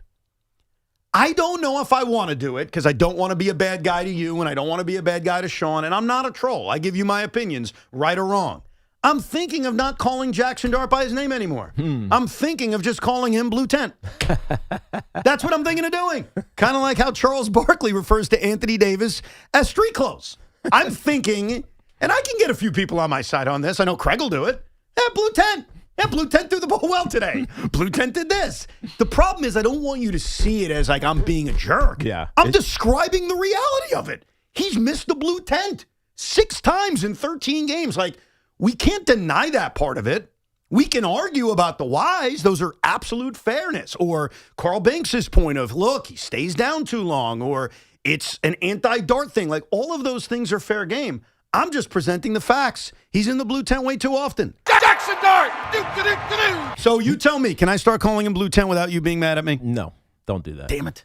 I'll be mad at you. Son of a bitch. I don't want Jaxson Dart to hear that from our show. He'd be offended by that? Yes, he would.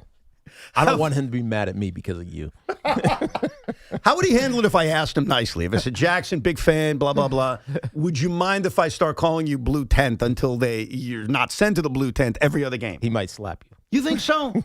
I don't think so. I think he'd laugh and say, he's a great kid. And almost agree with me and say, yeah, but it's not my fault. Right. And that's the difference. I'm not saying it as if it's his fault. I'm saying it as if it's just true. Mm-hmm. Now, why is it happening? That's the fascinating thing. That's the part where it becomes a stupid debate program. But the reality is it's happening, and it can't happen in the season. Because if it does happen in the season, no offense to Jameis Winston, we all love the guy. We don't want to see him out there for pivotal drives. It just breaks continuity for a team. And so if he gets, every time he gets sacked, he's in the blue tent because he's ragdolled a little bit, then it's going to become a competitive problem for the Giants. Absolutely. And again, you're right. That is not a knock on Jameis Winston. That's just the reality of how you prepare for games and how your starting quarterback is so important to how you prepare for games. Jeff is calling from Oceanside. What's up, Jeff? What's going on, guys? Happy Monday. What's up, dude? I'm the one you guys remember spoke about Mendy. And if they just would have fired Mendy sooner, like I said, and you guys fought me, they realized. No, think about it. Seriously. Yeah. Seriously. Yes, I'm thinking. If they would have done it a month sooner, or they would have done it, they could have saved the season. So there's two parts to this. Like, I would have fired Mendy in mid-April. We had that clock back earlier in the season. Yeah, you hit midnight quick. And I hit midnight. I think the exact date was April 24th. So I am not disagreeing with the idea that I would have made the managerial change earlier. The thing I'm going to disagree with, watching this team all the time, is the idea that the managerial change instantly flipped the switch. Because that's not true. Right. It was a couple of weeks where it was still bad. Yes. You know what flipped the switch, if we're being real? Francisco Lindor being healthy and hitting. That's a part of it. No doubt about it. Like, there are individual player performances. Kodai Senga becoming the best closer in baseball. That's a part of it. But it really is the trade deadline. Yeah. And I don't know if it turned the pressure off. I think that's probably it. That probably is it. That feels like guys aren't looking over their shoulder right now. They're not worried about, oh, man, this game is so important for my longevity on this team. It was, all right, this is we're here. Yeah. And we're a million games out of first place. They've already given up on the season by trading guys away. The pressure's off. So I don't buy the idea that if they made the managerial change months earlier, it would have changed the season. I don't buy that at all. But I will try to convince Tiki that and I'm not an ego guy, I'm the main reason why the Yankees won yesterday. I'll explain that coming up. We'll get into some baseball, but more of your Jaxson Dart conversation and Cade Klubnik as well. 888-808-1019. Our friends at Town Fair Tire remind you at Town Fair Tire, you always get the guaranteed lowest price on name brand tires. From Connecticut to Maine, nobody beats Town Fair Tire. Nobody.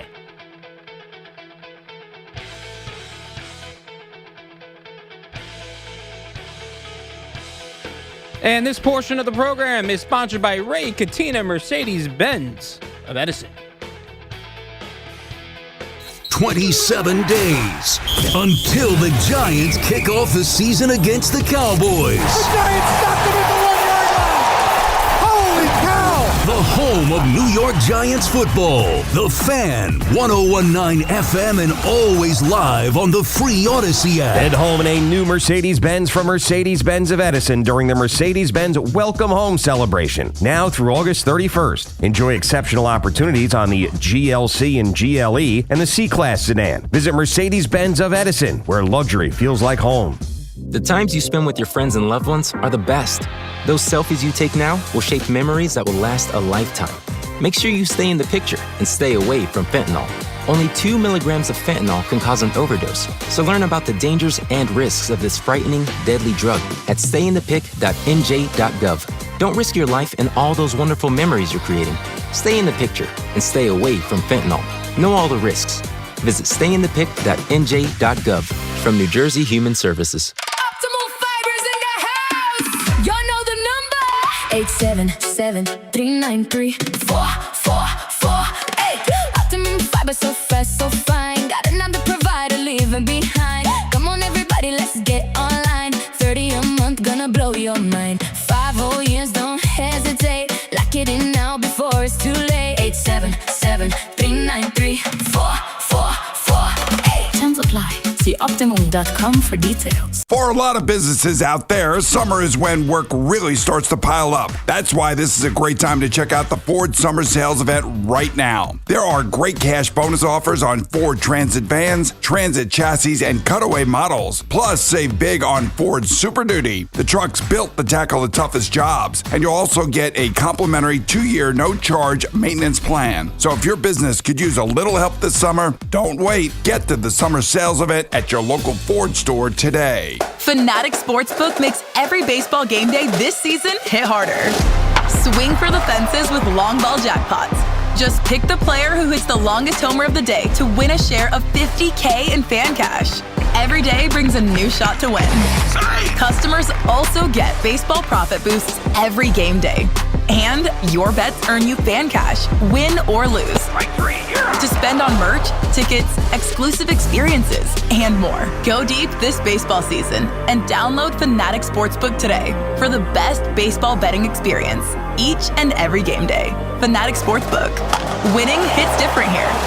Must be 21 plus. Gambling problem? Call 1-800-GAMBLER or 1-800-MyReset. CT call 888-789-7777. MA call 800-327-5050. NY call 877-8-HOPE-NY. MD visit mdgamblinghelp.org. Offer not available in all states. Terms apply. See Fanatics Sportsbook app.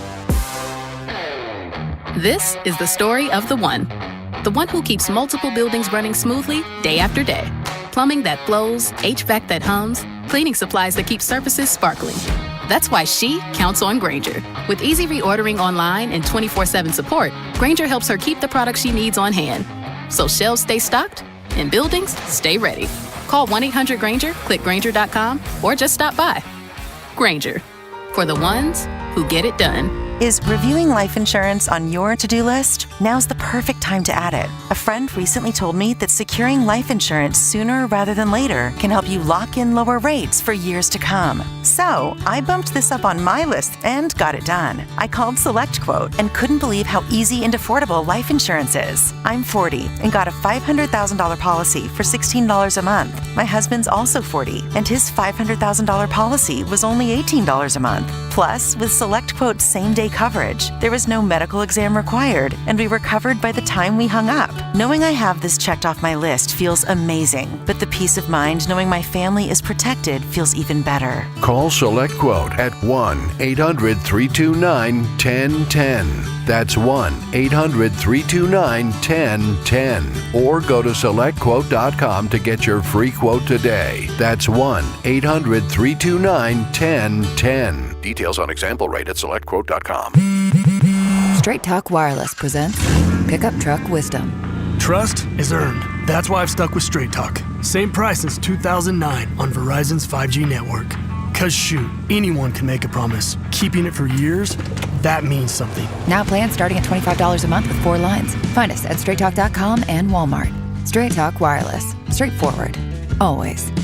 Same price claim applies only to the base monthly price of our $45 plan from October 2009 to present. Becoming partly sunny, high 82. Weather brought to you by Staples. It's the most wonderful time of the year at Staples. They've got back-to-school supplies as low as 25 cents, up to 40% off select tech and more at staples.com/back-to-school. Staples, that was easy. Hey, Mom, now that I have an after-school job, I think I want to buy a drum kit. Okay, Rockstar. Let's look at your account. When kids start making money, Chase has easy-to-use tools and expert bankers to help them learn how to manage it. And next month, I'll buy the bass drum and the cymbals. Oh, and maybe some noise-canceling headphones for you. Aw, you've thought of everything. Help kids save, budget, and build financial independence, all with Chase. That's good for kids and good for parents. Visit your local Chase branch and get started. Account subject to approval. J.P. Morgan Chase Bank, N.A. member FDIC. This is the story of the one. As a maintenance engineer at a beverage manufacturing plant, he starts his day knowing every line is ready to run. Because Grainger delivers the industrial-grade products he needs to keep mixers, conveyors, and packaging equipment moving. With Grainger's vast selection of bearings, belts, and motors, he keeps operations running smoothly, so nothing grinds to a halt. Call 1-800-GRAINGER, click Grainger.com, or just stop by. Grainger, for the ones who get it done. Paramount Plus is your streaming home to watch the NFL on CBS. That means all the unforgettable moments, all the marquee matchups, and all the can't-miss football are all on Paramount Plus. See you Sunday. Your team, your take, your call. Talk New York sports and be a part of the action. Call the Fan now, 888-808-1019. The WFAN phone line is powered by Paramount Plus, your streaming home to watch the NFL on CBS all season long. It's now time for the Fan.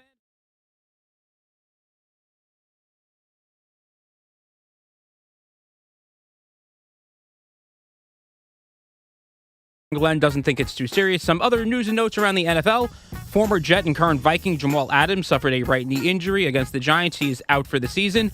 Von Miller signed with the Cowboys, and retired defender Aaron Donald worked out another time with the LA Rams. There you go, Rosie. Yep. That was a nice, clean fan focus right there. Sounds like Aaron Donald will likely be on the team after the first round of cuts. This doesn't feel like a maybe anymore. Feels like it's going to happen. He's coming back. Good for him. He's coming back. He thinks this is a quick championship for him. They just have to clear cap for him, obviously, because his contract is still active. Right. Well, once he comes back, it'll be active again, and he wasn't making a little bit of money. Making a lot of money. Yeah. So they're going to be such a disaster. Expect that to happen. I'm telling you right now, that is my... Sean thinks that too. He copied me on that? Yeah, I think he I think fought with me about it. Didn't he? I brought this up a month ago, and I said, look, I'm getting the Ram bust feel. And he got all pissed off. He started saying, do you know about the backup tight end and the backup left tackle and this and that? And I'm like, well, what are you doing here? So now he's adopted my the Rams are going to be a disaster opinion. That's okay. I appreciate it. You guys aren't exactly rambunctious. What are you trying to fill in for Sean with that? I was trying. Well, one of the other things. Can't do dad jokes if you don't have kids yet. That's true. You're banned from that. All right, that's fair. One of the other ideas I have pushed for a very long time with you, and prior to that, I think this opinion has been mine for a while, is that I believe in baseball, your best player and your best hitter should mostly lead off. Get them as many plate appearances as humanly possible. That's right. So as the Yankees offense has continued to struggle, there aren't many things you can do to the New York Yankee lineup. But one of the things I have suggested is, despite Ben Rice's recent struggles, I'd lead him off. He's the best option. When we talked about taking Trent Grisham out of the leadoff spot, while Sean would suggest George Lombard Jr., I get it, I respect it, I would always counter with, it should be Ben Rice. Yesterday's victory does not happen without Ben Rice leading off. He does not get that at-bat where he hit 2-run home run. That at-bat, after he makes the brutal error, and it was a brutal error, in the ninth inning that allowed the Blue Jays to come back and tie the game. Rice is due up second. It was 9-1-2 of the batting order. They bunt with Caballero, which I have no issue with. I'm big on just get me a run, and we'll go from there. But that's a part of why your best hitter should lead off. Why? More at-bats, more opportunities. See it every that game. Opportunity found him in yesterday's game. And if Ben Rice isn't the leadoff hitter, it's somebody else coming up in that spot, whether it's Trent Grisham or elsewhere. Right. You always see, when you look at box scores, if you just box score counting, the number one and sometimes number two hitters have 5 at-bats. And Ben Rice had an extra at-bat, which helped them win the game. I am going to blow your mind right now. Go ahead. Ask me what I did on my vacation. You did not score that game. I didn't score the game. I did something geekier. What did you do? I have the answer on how many more at-bats the leadoff hitter gets than the guy batting second, third, fourth, and fifth, and et cetera. Tell us. I did the math. Oh, I don't have it in front of me. I left it at home. Oh, come on. But I did it. What a tease. How are we supposed to believe that? Tomorrow at 11:30, I'll give you the answer. No, but you might do it tonight. And how are we supposed to believe that? I promise you I did it At this past point, week. can't we trust that Evan did something geeky? Yeah. Why would you think I didn't do it? And why would I put all the pressure on myself tonight with a big Mets-Padres game coming up to have to do that work? I did the work because it has been something in baseball that's fascinated me, which is I want my best hitter leading off because I want to guarantee them more plate appearances. And even if that doesn't happen every single game, because it doesn't happen every single game, yesterday's Yankee-Blue Jay game was impacted by Ben Rice assured an extra at-bat. And good for Ben Rice because he needed that. The Yankees needed that. Obviously, their offense has been atrocious, to say it nicely. specifically in this series. They have a lead. It's blown based on bad defense. You have the wild pitch. You've got the error. Just a lot of badness. But obviously, overall, this series against Toronto was highlighted by what, Keith Hernandez? Piss poor hitting. Thank you very much. And that's been the story of the Yankees. They're about to get swept, potentially, after they blow the lead. They needed, especially a team that's 2-9 in extra inning games, they needed to have a big top of the 10th inning. I thought the top of the 10th inning was one of their most important innings they've played all season long. And for Ben Rice personally, considering the massive slump he's been in, considering the error he made in the 9th inning, I think when you boil all that together, Teak, that was a very, very important at-bat. And it was for him. necessary because you picked up a half a game on the Rays, who lost 3. They got swept over the weekend after not losing for 10 days? They have an extra game with Baltimore, but so far they've been swept. We'll see. Right. They've lost the first 3 or 4. They've lost the first 3 or 4, and so a team that you didn't think was ever going to lose finally gave a little bit back, which brings up the standings in the American League, which we've talked about a lot this year. At this stage, all 5 teams in the American League East are in contention for the postseason. Yeah. The Toronto Blue Jays, who have been bad, like horrendously bad, and are currently 3 games under 500, I think. 4 games under 500 are a game out of the postseason. That's correct, yeah. 1 game out of the postseason. Yeah. So no matter what happens with the Yankees, and if they don't catch the Rays, they're going to end up playing basically the AL East when you get to the postseason. What's crazy about the bottom of the American League, because I think when you see the standings and you see 2 games under 500, the Orioles currently holding the 3rd wildcard spot, or Texas a half game back, or Toronto, the idea that we may have an under 500 team make the playoffs for the first time ever in a real season, the part that you don't even realize that makes it worse is the format. The team that gets that 3rd wildcard spot is going to face the winner, in all likelihood, of the American League West, which currently is the 1 game above 500 Houston Astros. So very well could be another sub-500 team. If they win that series, they're then going to take on the Chicago White Sox, who currently lead the AL Central. And good for the White Sox. Like, they're having a good year, but they're the White Sox. Right. So your roadmap for this under 500 team is far easier than the roadmap the Yankees, Red Sox, or Rays would have to face no matter where they finish in the standings. Think an under 500 team is going to make the postseason this year in the American League? It feels like it's a possibility. I'm going to lean towards no, but it's on the table. Yeah. Like, I think eventually someone's going to play well enough to finish with 82 wins or 83 wins, like the 73 Mets or the 06 Cardinals. So I think that they'll be off the snide. But it's on the table right now. And then to your point that you were just making, and this is the important part of that team that's at or maybe even under 500 has a clear, not easy, but a road to the ALCS. No doubt. I'll make you this prediction right now on August 17th at 11:32 a.m. Whoever gets the 3rd wildcard spot in the American League is going to the American League Championship Series. That's happening. Now, you write that one down. So if you're the Yankees and you get through Boston and Tampa Bay, the under 500 Orioles will be waiting for you in the ALCS where you'll lose. Now, actually, the track record says they wouldn't lose, but you know what I mean. Right, because they would have home field. Craziness, but very important Yankee win yesterday. 888-808-1019. Let's go to our buddy Sonny in Malvern. What's up, Sonny? Hey, Sonny. Hey guys. Long time no here. How you doing, dude? Yeah, Big Blue coming up. No doubt. Yeah. Listen, a couple of things with Jaxson Dart. Hold on one second. Sorry, I'm at the store here. What are you buying? Buying food? You buying drugs? What are you buying? A big roasted chicken for my kids and my wife for tonight. Nice. $7.99, guys, for a huge roasted chicken. That's dinner for 3-4 people. I love that. Nice.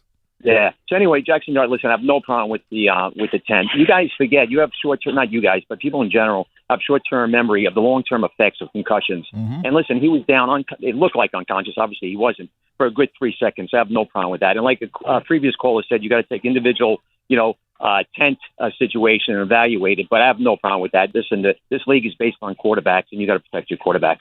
Number 2, somebody on this radio station, I'm not going to mention names, Craigie, mentioned that this is a make or break year for Jaxson Dart, meaning if he doesn't have a good year, he's not going to be a franchise quarterback. He's right. Which is ridiculous. No, he's right about that. He's right, because I've shared that view as well. Maybe another host stealing my opinions, but I actually brought data to back that up.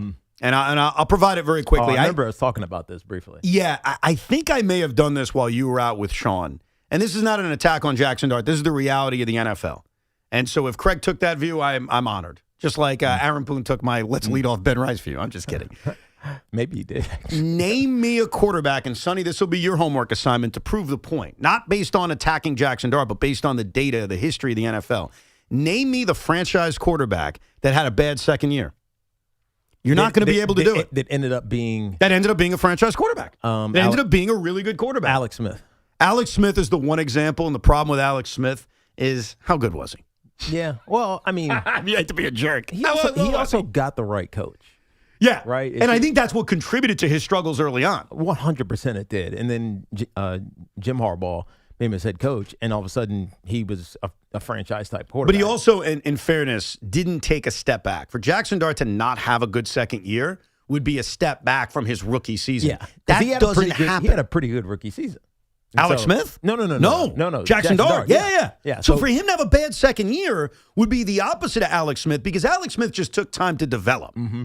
And he is an outlier on this, so Right. I think it's a great poll. But for the most part, this doesn't happen. But also, there's context here, Evan, because he was able to take his time in an era when quarterbacks could take their time to develop. We were still there. Right. You can't do that anymore. Can't do it. That you need to know by basically by the end of year 3, whether or not a guy is going to be your long-term solution at quarterback. And you're going to know now. Otherwise, they start looking for somebody else. No doubt. And I'm telling you right now, and this is what I said to Sean 2 weeks ago, and I'll say it again, you will know the answer to the Jaxson Dart question by Thanksgiving of this year. And history proves that, because you don't see guys have kind of those struggles in year 2 and then all of a sudden become a franchise quarterback. That's not the story of Josh Allen. That's not the story of Lamar Jackson or Patrick Mahomes or really anyone else you want to come up with. I think sometimes the old adage is if you have multiple quarterbacks, you don't have a quarterback. If you don't know the answer to the question on if he's the franchise quarterback by the middle of year 2, then you actually do know the answer to the question, which is he ain't it. So I'm sorry, Sonny, you're wrong about this. I don't predict that, though. I'm not predicting it. I'm just giving you the facts of quarterbacks. Here's where we could agree. I always like to find the common ground. We're going to know the answer on Jaxson Dart by November. Whether the answer is yes or no, I don't know yet. You clearly think yes. Fine. We'll know by November. Mm-hmm.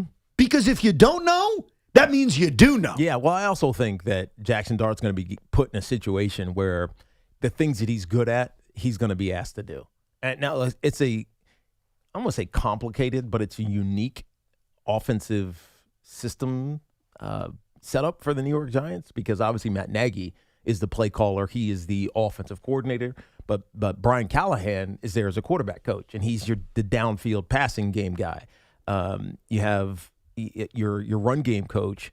I'm forgetting his name right now. I can't know why it's not registering in my head right now. But they have 3 coaches basically that are contributing to the design of Greg Roman. You have three coaches that are contributing to the design of this offense, and I do believe the Giants are going to, or at least want to, run the football. Cam Scatterbo looked pretty good in his first game back, and they were top 5 last year. 100%. Running the football, and so you know that's going to be an emphasis. You know that they're going to put Jaxson Dart in positions to do the things that he does really well, get the ball out quick, that 3-step pass game or RPO game, because they won't really do 3 steps.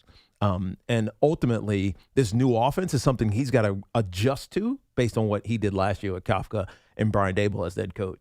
Jeff is in Rockaway. What's shaking, Jeff? Yes, sir. What's going on? Yo. What's up? Tiki, I got to say something before I go further. You have patience. You are amazing.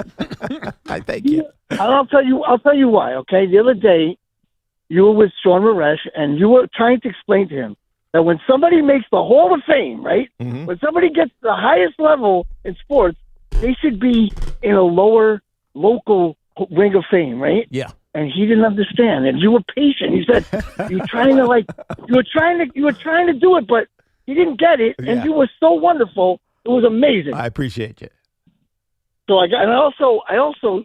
By the way, at one point you're gonna have to explain that to me, because I don't understand. I'll explain it to you, because Sean Evan was off when Sean was in last week. Yeah. Is that it, Jeff? All right. Thank you very much. No. Oh, sorry. I slipped. What is the local wing of the Hall of Fame? So this came up because a caller called us and asked about Harry Carson. Yes. who is in the Hall of Fame. Took him a while. It took him a really long time. In fact, he complained about it, and they ultimately let him in. He deserved to be in because he's an elite Ring of Honor type player, but his number is not retired. Right. And so why isn't Harry Carson, who's a Hall of Famer, like how many Hall of Famers do you have? His number is not retired. And right now it's Darius Muasau has 53 for the New York Giants. Well, why isn't Harry Carson's number retired? And my point was, if you're a Hall of Famer, you're iconic, right? And for your team. Yeah. And he was a lifelong Giant. Why isn't he retired? And I think the issue is because it took so long, it's almost like an oversight that he was great for this team, even though we all know he was great for this team. And so he doesn't, in a lot of ways, get the respect and acknowledgement that he should. But I think the challenge is that a lot of teams don't want to just retire numbers all the time. Right. And I actually had an interesting solution. I don't know if I said this on air, but I did say it to somebody when I was talking about it later. At Virginia, I had a great career at Virginia. My brother had a great career at Virginia. They don't retire my number at UVA. This is the Jaden Daniels thing going down, or the with his number 5 at LSU, or Joe Burrow at LSU, where they told him nobody's going to wear number 9 again. At Virginia, they retired my jersey. So in Rondé's jersey, my jersey is retired, but the number can be worn by others. The number was worn the next year, I think, or whatever, 2 years later. And so, but if you go to Virginia, it's Barber 21. We retired his jersey, right? Not his number. Yeah. And so, it's kind of like the Ring of Honor with the Giants. Like, 100%. Your name's up there, even if your number isn't retired. That's the solution. Yeah, is retire the jersey, not the number. And he couldn't figure that out, Sean. Well, that was too confusing. He just didn't want to hear it. I don't want to hear it. He had his own opinion. I get what you're saying. Yeah, like I think it makes sense that way. Retired numbers, and I'm spoiled by the one good thing that the Wilpons did with the Mets. They were very picky about retired numbers. Right. There were special circumstances for every retired number. Casey Stengel, legendary New York Yankee manager, first manager in Met history, basically an unofficial mascot, fine 37. Mm-hmm. Gil Hodges manages them to a championship, dies tragically of a heart attack. Retire his number. Tom Seaver's the franchise. Fine, retire his number. And they stopped. They didn't do much else. They kind of left it at that. Yeah. And I like that. Like, I was like, all right, it is really special to have your number retired. And now, not just with the Mets, but all around sports, I don't know, it's like easier. And by the way, the Jaden Daniels thing, I read this story while I was away. I don't see any evidence that it's true that he was demanding his number being retired. This was an NIL issue that he has with the college and the program. So this number story has been completely hijacked. Right. I don't know if it's true. Yeah. And yet every team is mocking it. The Mets mocked it with a, we won't say 5 out in honor of Jaden Daniels. It's like, I don't even know if that part of the story is true, but it became memeable. It became a joke. And now everybody's repeating it as if it's true. Yeah. But I think the details are lost a little bit. I think so. Yeah. I think so. It feels like, because when I first heard the story, I was like, why is this a big deal? Like, what are we even talking about here? And so I think it is more complicated than he's demanding his number be retired and nobody ever wear it again. Yes. Let's go to Mike in the Bronx. Hey, Mike. Hey, how you guys doing? We're good, man. What's up? Big fan. Sam Darnold. Yeah. He didn't come around till the 6th year. Right. He did it in Minnesota, and he did it in Seattle last year. So maybe it does take a little while for a quarterback to come around. Yeah, I think with Sam Darnold, it's a different conversation. Because he left the franchise. Yeah. The point is Jaxson Dart your franchise quarterback? Right. And Sam Darnold went to 5 other teams before he got to the right place in Seattle, has won 14 games in back-to-back years and won a championship. So I don't think that's the example you should be looking for. More importantly, with the right coaching staff. Right. Right. With the stops that he took, he grew at every stop. And then he finally got an opportunity with Kevin O'Connell, who was a great quarterback coach, a developer of quarterbacks, and offensive coordinator, and helped him unlock who he could be. And then he goes to Seattle, and he just extends upon that. They obviously had a great defense. They had a really good run game. Obviously, the MVP of that Super Bowl that they just won was not him. It was the running back. So it was the right circumstances, and I think we obscure that sometimes when we evaluate quarterbacks. Mario in Long Beach. Hey, Mario. Hey, Mario. What's going on, guys? All's well. What's up? Yeah, I got a good point on Jaxson Dart. Before I'm going to tell you one guy. We'll be the decider if it's a good point. You're very confident in your point. Let's see. Okay, you could be the decider. All now, right. but the first thing is I'll give you a quarterback who fits the bill of 2 years, was terrible, and he became the franchise quarterback. And that's Troy Aikman. Yeah, the problem with Troy Aikman or Phil Simms is it's so long ago. It's a different era. I'm talking about the modern era of the last 15 years in the salary cap era and the structures on paying quarterbacks. In this era, you don't have examples. There just aren't. No. I went over this a few weeks ago with Sean, and if it's in the middle, the guy may have a decent career, but he's not the franchise quarterback. And there's a difference between having a nice little career and being the franchise quarterback that one is dreaming of right now. Like, look at here's how you play the game on your own. Look at all the quarterbacks in the league, and look what they did in their second year. Yeah. And then get back to it. Yeah, it's true. But, I mean, I can't emphasize this enough. We've said it a lot leading into this football season. Coaching matters. Like, we've said it relative to the New York That's why Giants. I'm high on the Giants. It's why you're high on the Giants. It's why you're high on Fernando Mendoza, who had a pretty good debut as the Raiders. He's the backup because Kirk Cousins is going to start out there, and I think in Las Vegas. But look who his quarterback. Look who his coach is. It's Clint Kubiak, who, by the way, was Sam Darnold's offensive coordinator with the Seahawks last year. Like, coaching really matters, especially when you're developing quarterbacks to play in this game. And so, I would just say hats off to the player, obviously, but the circumstances that are surrounding him, particularly the coaching staff, matters a lot more than people want to give credit for. Matt is checking in from Massachusetts. Hey, Matt. Hey, Matt. Hey, how you guys doing today? All's good. Good. Dart, big-time Jet fan. Tiki, you have a great point with coaches and everything like that, because last year Dart did not know how to slide. He would just get hit way too late. Yep. That was the biggest problem. And then you have Brian Dable, working for his job. Right. You know?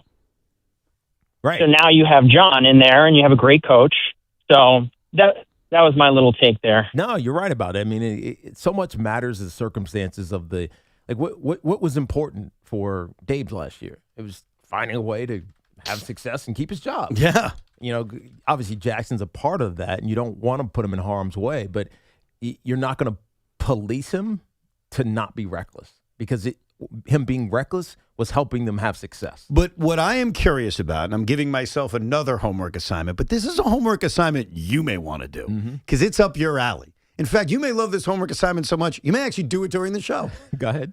And that is to go through the 6 visits that Jaxson Dart made to his second home, the Blue Tent, and go through the reasons and what probably led the spotter for calling him in.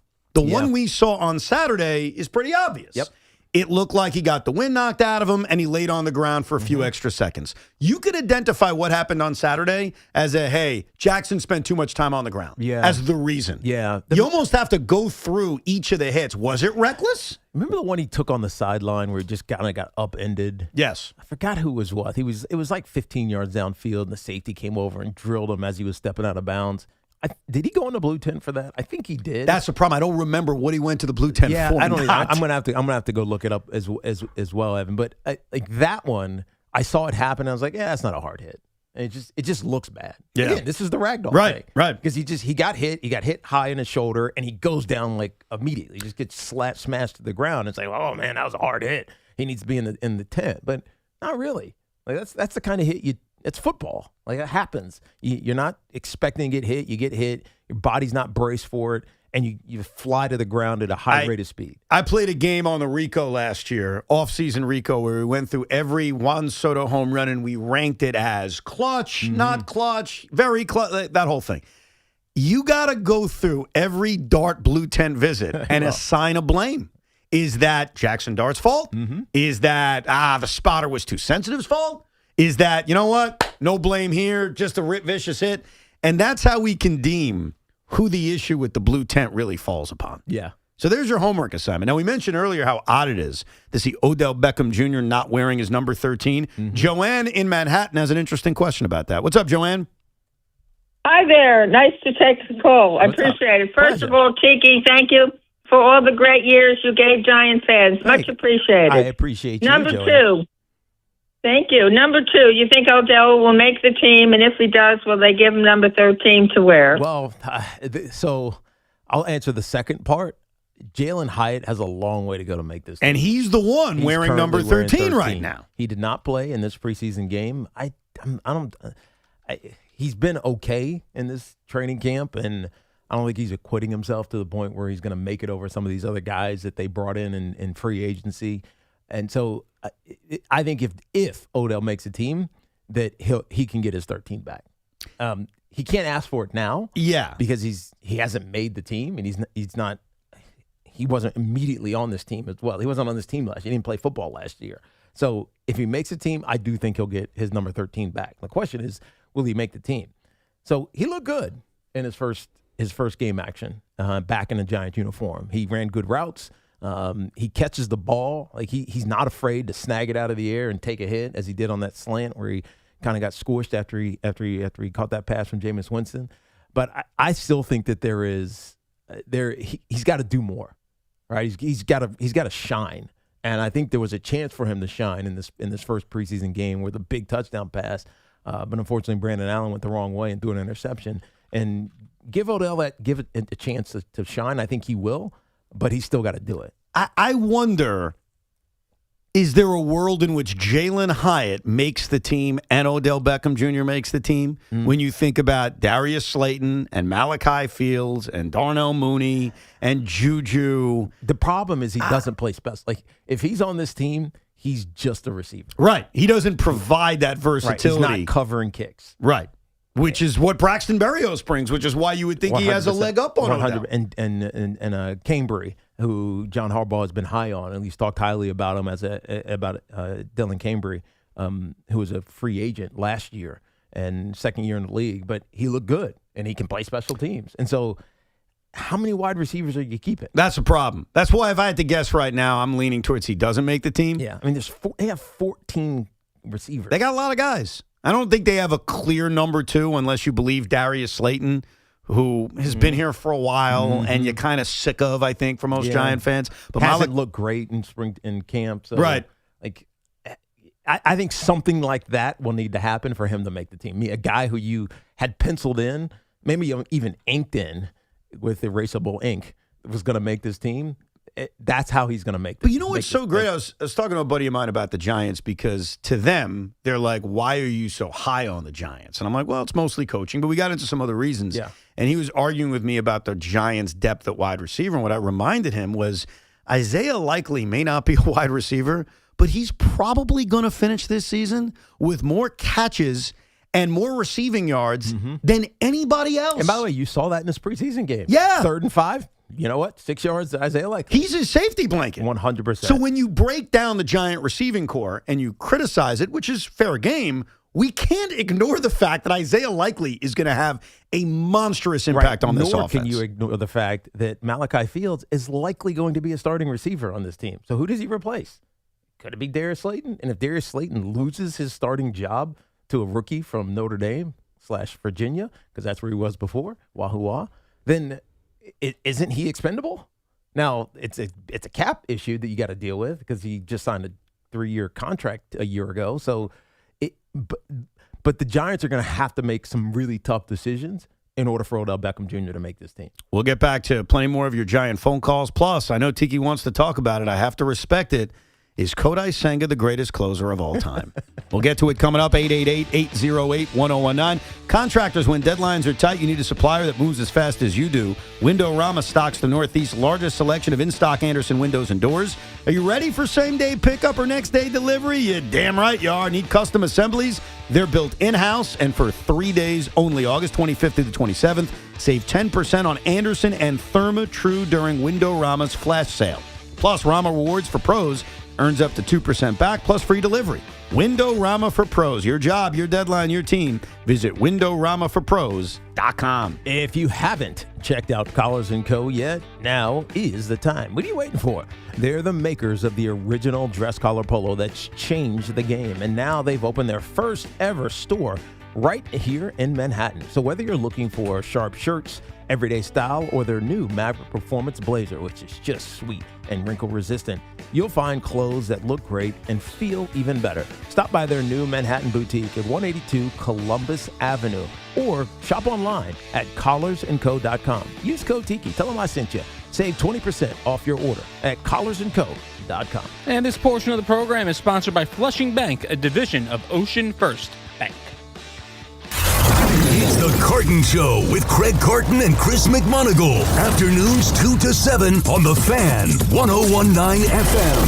Happy to have the architect of the New York Jets, the general manager, Darren Muji. We're evaluating every player every day, every snap. Now, we're not making, the sky's falling judgments every day here out practice as well. This is part of training camp. And whether you're an experienced player like Geno or a rookie, you're going to have days. Get the Carton Show on demand. Available on Apple, Spotify, wherever you get your podcasts, and the free Odyssey app. This is an Odyssey Sports Minute. It remains to be seen if Anthony Richardson, the 4th overall pick of the 2023 NFL Draft, has a future in Indianapolis. Currently the third stringer behind Daniel Jones and Riley Leonard. Richardson had an uneven preseason debut, threw a pick that wasn't his fault, also ran for a touchdown, showed off tantalizing arm strength. If I were an NFL team that could contend this year and needed a high upside backup, I'd call about Richardson. I'm Nick Costos.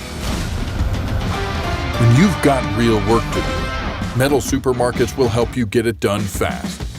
With a huge variety of metals in stock, we can help no matter what job comes your way.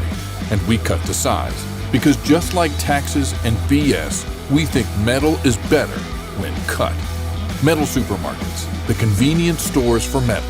Find a store or shop online at metalsupermarkets.com.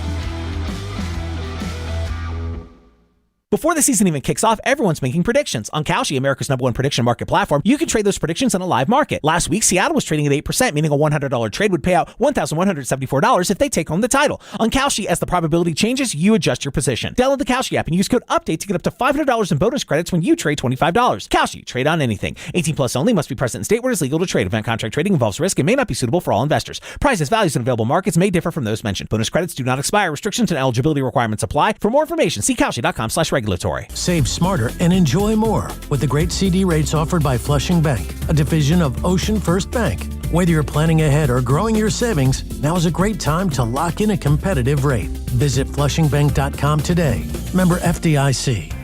This summer, cool down with Dunkin' Refreshers. Sip on black cherry or try the all-new pink pineapple. Or try one of their flavorful fan favorites like mango pineapple or strawberry dragon fruit. All of them are ice cold and refreshing. Dunkin' Refreshers are the perfect afternoon pick-me-up, a whole lot of flavor and very refreshing. It's a sip of summer, only at Dunkin'. Dunkin' Refreshers are fruit-flavored, contain 0 to 1% fruit juice. Terms and exclusions may apply. Hi, I'm Patty, founder of Awesome Tex. I started with a big idea to give old clothes a new life by turning them into recycled fibers and threads. Everyone told me that this was going to be impossible. But Chase for Business believed in me. They gave me a lot of guidance from the beginning. Get financial guidance from bankers in the New York community and convenient digital tools all in one place. Learn more at chaseforbusiness.com. Make more of what's yours.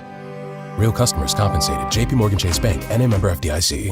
Recently, our company's softball team lost a big game by 1 run. Then Dale tried to console us with the quote, "Winning isn't everything." Dale's a loser. I play to win. Like early payout from Bet365. If my team goes up big, I get paid out instantly, even if they blow the lead later. Sound familiar, Dale? Bet365. Winning is everything. Gambling problem? Call 1-800-GAMBLER. 21 plus only. Must be physically located in New Jersey. T&Cs apply. In-app only. Looking for the best value on new tires? Get to Town Fair Tire. We honor every valid manufacturer's and competitor rebates and give you the guaranteed lowest price. Nobody beats Town Fair Tire. Nobody. Town Fair Tire. Orgavattazona? Is that a word? In the 2026 Kia Sportage Turbo Hybrid, it might as well be, because it can be one road trip. It's all about turbocharged power and hybrid efficiency working together, so you get the thrill of quick acceleration and the satisfaction of fuel efficiency. Book a test drive and keep the adventure going. Kia, movement that inspires. Call 800-3334-KIA for details. Always drive safely.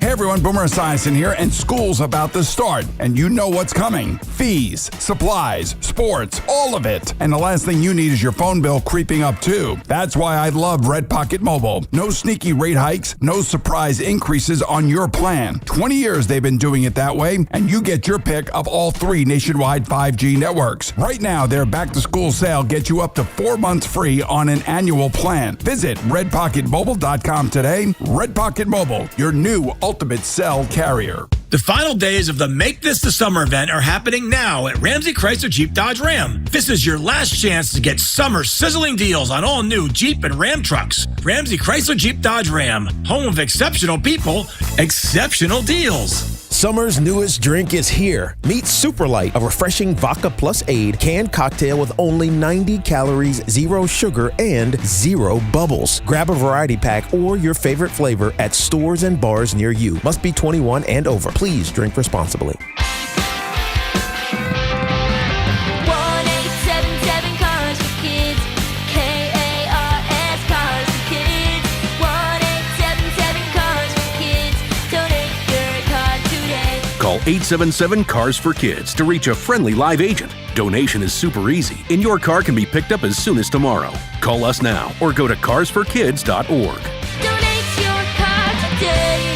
Did you know you can donate real estate too? Hi, this is John D'Agostino from D'Agostino & Associates, the injury firm. I've talked about how a construction accident took my father's leg. The heavy prosthetic he wore looked nothing like the high-tech limbs we have today. It was crude wood and metal, held together by bolts that dug into his skin and left painful ulcers. But the thing I remember about my dad is how he never complained. He put on his prosthetic leg and he went to work. He coached my baseball teams, danced, sang karaoke, and even loved to travel. He may have limped, but he always held his head up high and he lived with dignity.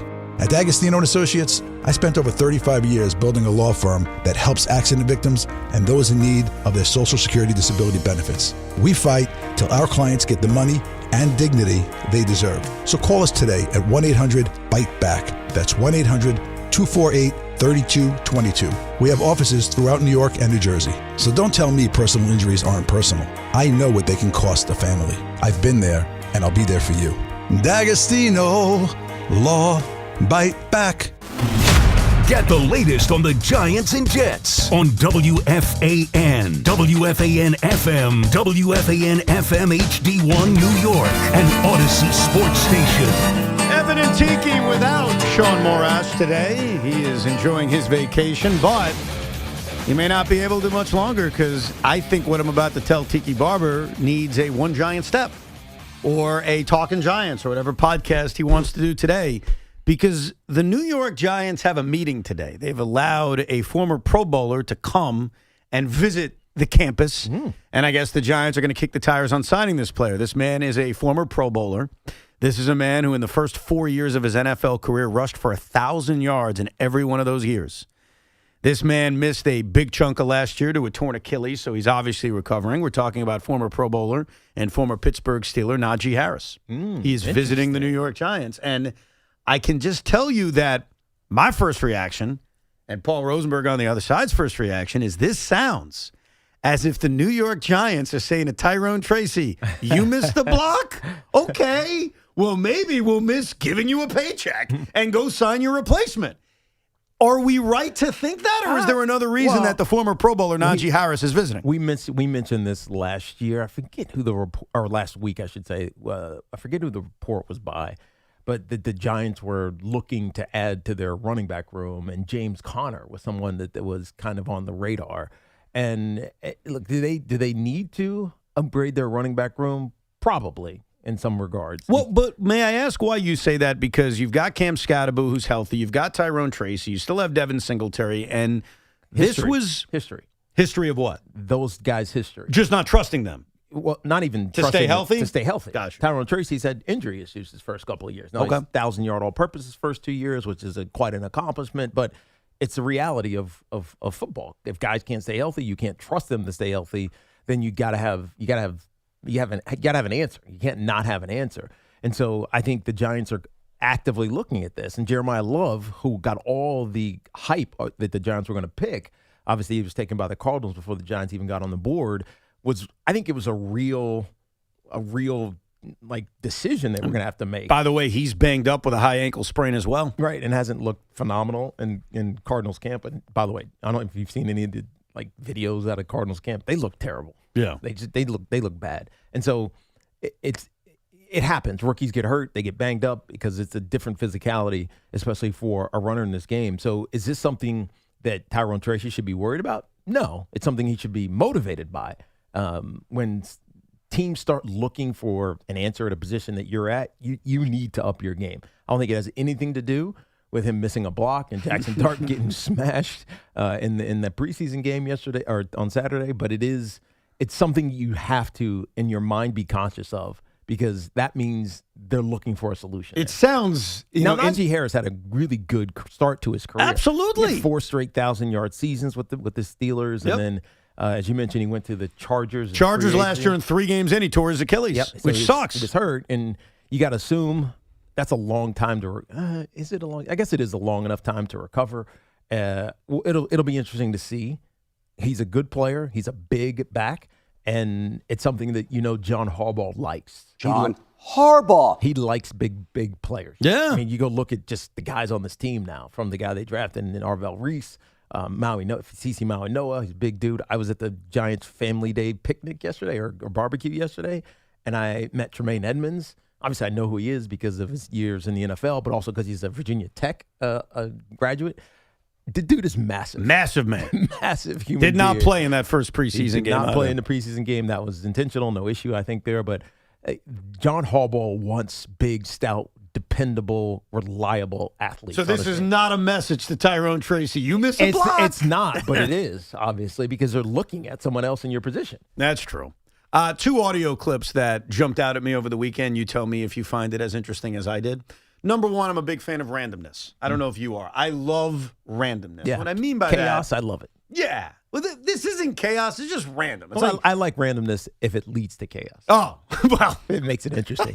Makes our jobs easier. One of my clips is sort of chaos. The other one is just the most random thing that made me laugh. And I may be the only person. I admit it. Like, I love, if you're going to pick a number between 1 and 100, you just pick a random number. You don't say 60. You say 62. Big fan of that. Yeah.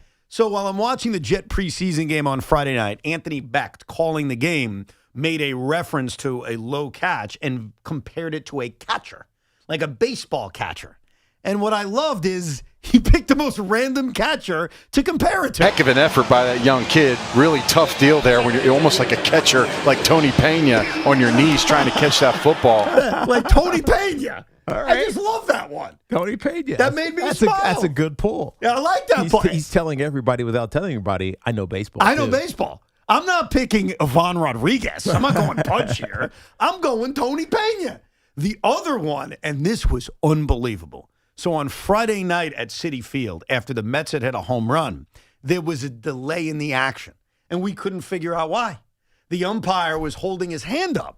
And we're all like, what's going on? Mm-hmm. Here's the radio broadcast on the Odyssey Mets radio network, and you will hear home plate umpire Charlie Ramos say into a microphone exactly what the issue is. Remember, the Mets just hit a home run at Citi Field. The home run apple is still up. Can we get rid of the apple, please? And if you had that line being uttered by an umpire this year, wow. I congratulate you. Can you get rid of the apple, please? Is it that distracting? Well, it's the batter's eye, yeah. Yeah, I guess so. Don't hate on baseball players. I'm not. I'm just saying. I think the way Charlie said it is what added to it. Can we get rid of the apple, please? It's like a frustrated parent with their kid. Can we get rid of the apple? He's asking politely in an annoyed way. Yes. That's kind of awesome. It was amazing. Like, I'm sitting there at Citi Field. I'm confused. Like, genuinely, I don't know why there's a delay. And then all of a sudden, you hear loud and clear in this quiet crowd on a Friday night, can you get rid of that son of a bitch apple, please? The home run apple is still up. Can we get rid of the apple, please? So agitated. What's funny is and if you had that line being... Nah, you can kill the rest of it. They're mentioning it on the broadcast. But then the umpire is just like right on top of it. Yeah, it was perfect time. Everybody must have noticed that. Yeah, so those are the 2 things that made me laugh. It over the also weekend. sounded like he said, "Can we get rid of the apple?" Like it was a red apple. Maybe I know it meant rid, but it sounded like red apple.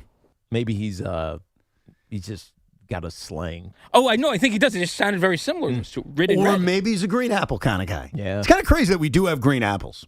What's crazy about that? Green apples are far superior than red. It's just, do you taste the difference? The Golden Delicious. Yeah. No, Granny Smith. Granny Smith. Yeah. What's the delicious? That's the yellow apples. The Golden Delicious. Oh, right. Wait a second. There's yellow apples? Yes. Yeah.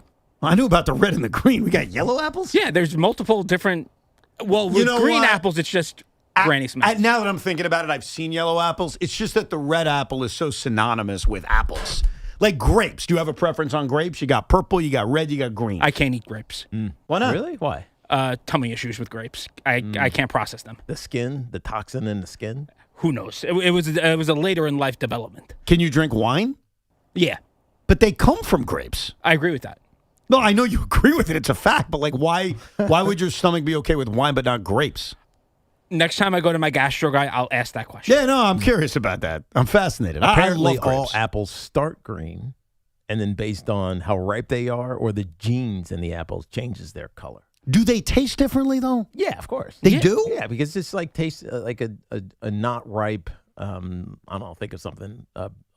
Peach or pear. Do the Right, grapes they just taste different because the sweetness is not. I don't notice the difference with the grapes. I prefer purple grapes just because of the look of it. I think I like the color purple better than I do. The green grapes are more tart. Are they? Just like green apples. Green apples are definitely more tart than red apples. Which means they're less ripe. So the longer they are left to mature, the sugar starts to develop because of the breakdown of the enzymes. Then they get sweeter. Huh. I got to do a taste test on myself because I could have sworn that it's all a mental game. Anyhow, get back to your calls, 888-808-1019. Mike is in Scarsdale. What's going on, Mike? Hey, man. How are you guys? What's up, man? A couple things for you. One, Honeycrisp apples are the best, by the way. Honeycrisp? So you should get yeah, honey. Usually like $3.99 a pound. You can usually tell by the price what everybody thinks is the best. That's a fair point. That's right. That's funny. That's true. Number two, I want you. Yeah, there you go. Right, Whole Foods runs the world. Number two, I want you to go back and play a Tiki Time Machine for 2007, and I think that was Eli's fourth year. Yes. And so he threw 4 picks to the house against Minnesota, probably thinking it was November. There's no way anybody thought that was franchise quarterback back then. Here's the difference. The Eli one is it's going to come across like an insult. I'm just telling you right now, but I'm going to do it. Eli Manning's first full year in the league, but second year in the league, because remember, obviously, you remember, he sat and he starts the final 7 games. They go 1-6. His first full season as a starter, the Giants won 11 games. He threw 24 touchdown passes. He also threw a lot of interceptions, but 11 wins. As second-year players are wont to do. Eli Manning's performance that year is basically his average NFL season. What changed was the playoffs. What changed is what happened in 2007. So I don't think using Eli Manning as a comp on, well, did you think he was a franchise quarterback in year 2? He was in year 2 what he ended up being throughout his NFL career. Is that not fair to say? Right, of course. The team was good around him. They win in 07 because he made elite plays in the postseason, but also their defense was unbelievable. No doubt, but his play was the same. Yeah, exactly. Right. And so you kind of got what you got. Correct. That's why that's not the comp on, well, look what he developed into. He didn't develop into anything. He was good. It was viewed differently because of the team around him, like you said. And then obviously the playoff performance puts it over the top. But his stats in year 2 are pretty indicative of his stats the rest of his career. It's a good point. It ain't different. Right. It's a good point. Oh, trust me. You could throw all the darts you want at me to argue this quarterback point. No pun intended. No pun intended, because we're talking about Jaxson Dart, and I honestly didn't think of that. But the reality is the reality. You know if a guy's a franchise quarterback by the middle and end of year 2.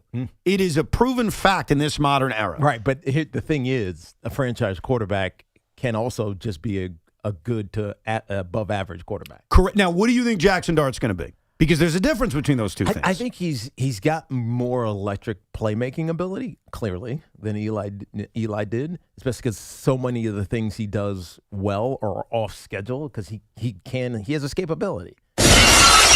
Uh-oh. The Giants have made a move. They've signed Najee Harris. They have not. Oh, damn it. They are signing a veteran quarterback, though. Oh. Jake Hayner. Jake Haener. Jake Haener. That's just to fill reps in Yeah, camp. that's because Brandon Allen looked bad. Yeah, that's all it is. Yeah. Well, let's be honest. Jake Haener. They have their backup quarterback. His name is Jameis Winston. I doubt they'll carry a third quarterback. I doubt it. I doubt they'll carry Jake Haener. Yeah. Now, Jay, that's not even glass-breaking worthy. I did it based on the Najee Harris. To throw us off the Yes, scent? to throw you off the scent a little. I will defend you on this. If Sean Morash was back there, Why don't you go and ask Sean Morash? he'd break the glass on a giant farting. So you're all good. Like, you're fine. Like, he would have broken the glass. He would have done a podcast.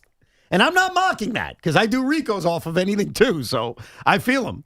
Let's go to Nick in Huntington. Hey, Nick.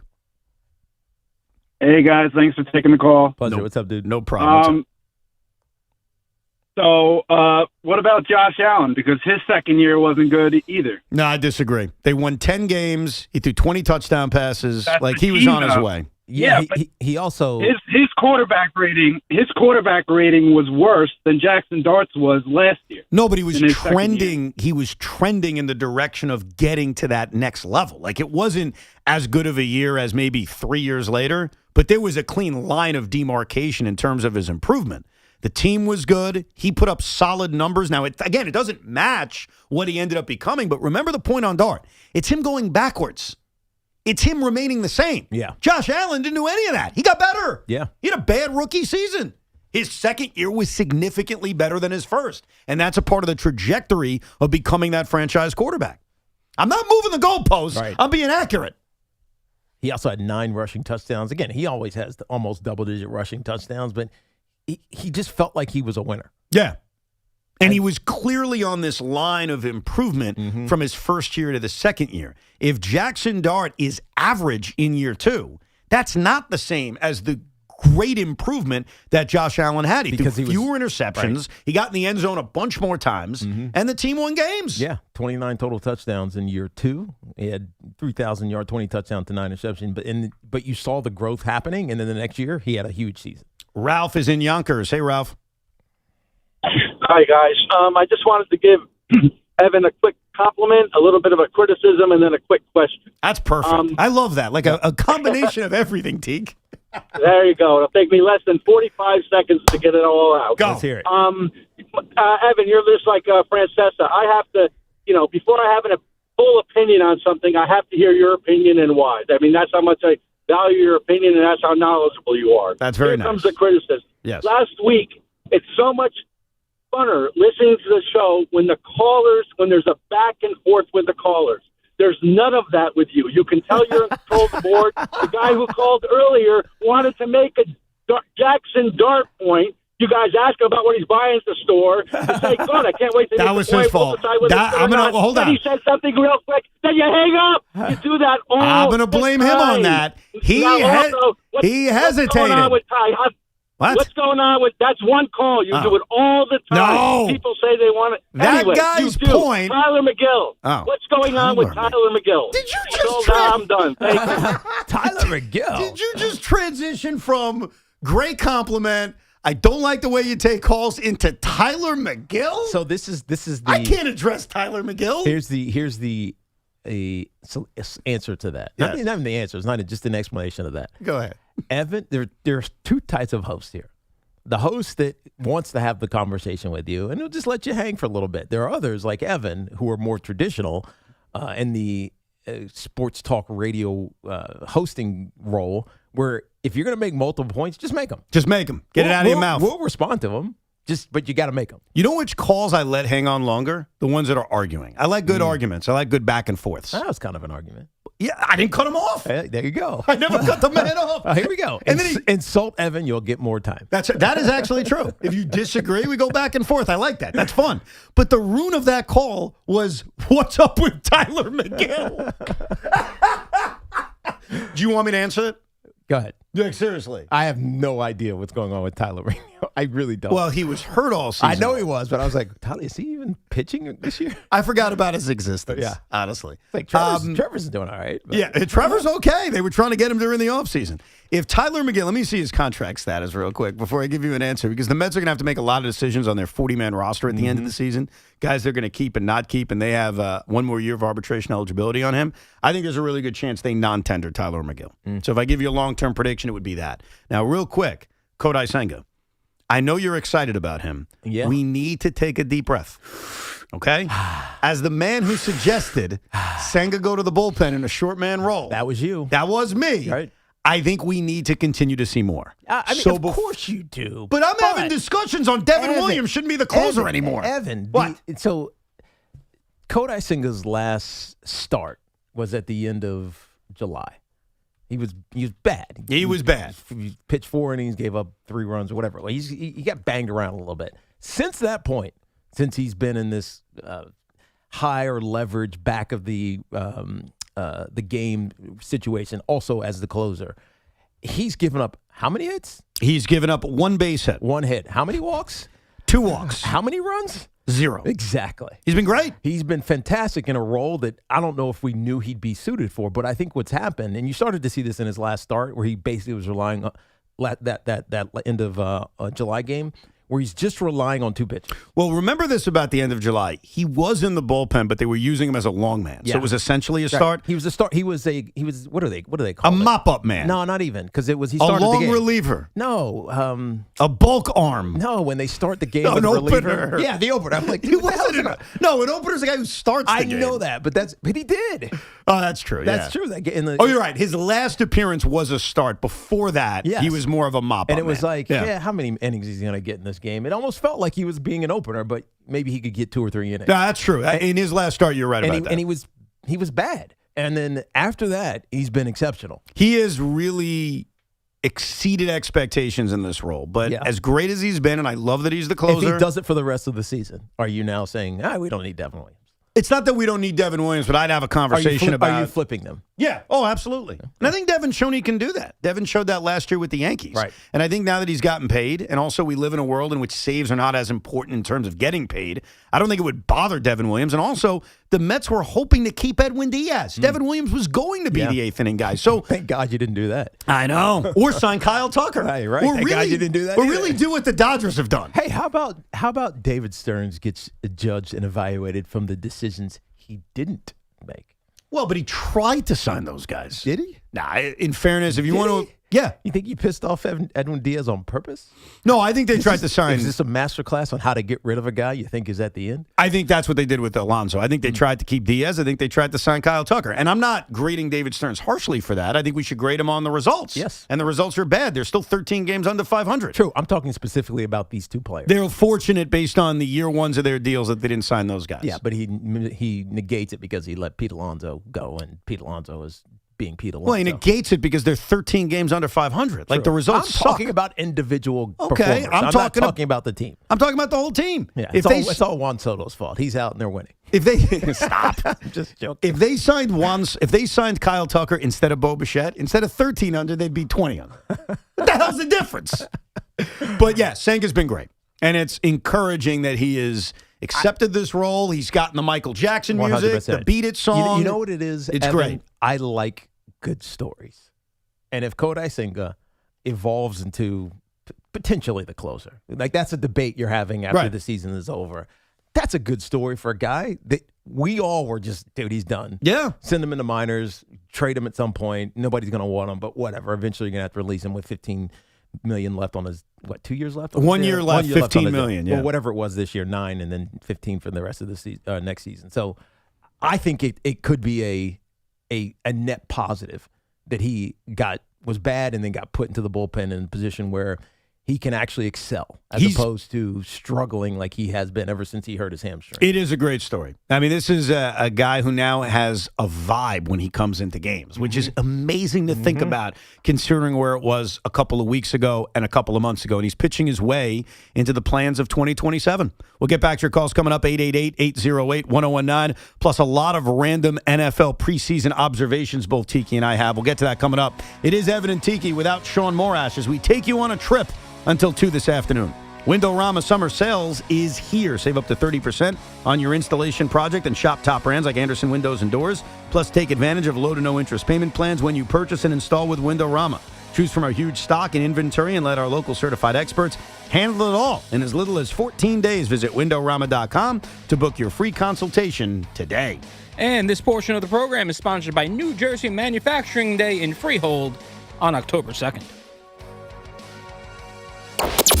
It's a hot time in the summertime with Stateside. Meet WFAN at the Stateside Beach Bash at the Salt Shack in Babylon. The ultimate end of summer party on Long Island. Join us for a live broadcast with Evan Roberts and Sean Morash, featuring Jerry Recco on Friday, August 28th at 10 a.m. It's an end of summer party with Stateside and the Fan broadcasting live. If you work in New Jersey manufacturing, your chance to network, learn, and connect with resources for your business is October 2nd, the annual Made in New Jersey Manufacturing Day in Freehold at iPlay America. Join your colleagues and register today at njmep.org. Boomer and Geo is brought to you by FanDuel. Hey, baseball fans, got a feeling about who will be hitting a home run today? Don't just sit on it. FanDuel wants you to call your shot with daily dingers. All you have to do is make your pick on who's hitting a home run. And if you're right, you'll get a profit boost to use on your next bet for a shot at an even bigger winning. Now, when your favorite slugger hits that walk-off, you'll feel like a winner too. Daily dingers on FanDuel is free to play. And you can lock in a pick every day of the MLB season. And that's why FanDuel is the home for home runs. Check out Daily Dingers at FanDuel.com/New York. That's FanDuel.com/New York to make your free pick on who's hitting a homer today. FanDuel, an official partner of the MLB. FanDuel Sportsbook is also the official sportsbook of WFAN. 21 and over and physically present in New York. Opt-in required. Must wager in designated offer market. Max wager $25. Restrictions apply. See full terms at sportsbook.fanduel.com. For help with the gambling problem, call 877-8-HOPE-NY or text HOPE-NY 467-369. Hi, I'm Patty, founder of Awesome Tex. I started with a big idea to give old clothes a new life by turning them into recycled fibers and threads. Everyone told me that this was going to be impossible, but Chase for Business believed in me. They gave me a lot of guidance from the beginning. Get financial guidance from bankers in the New York community and convenient digital tools all in one place. Learn more at chaseforbusiness.com. Make more of what's yours.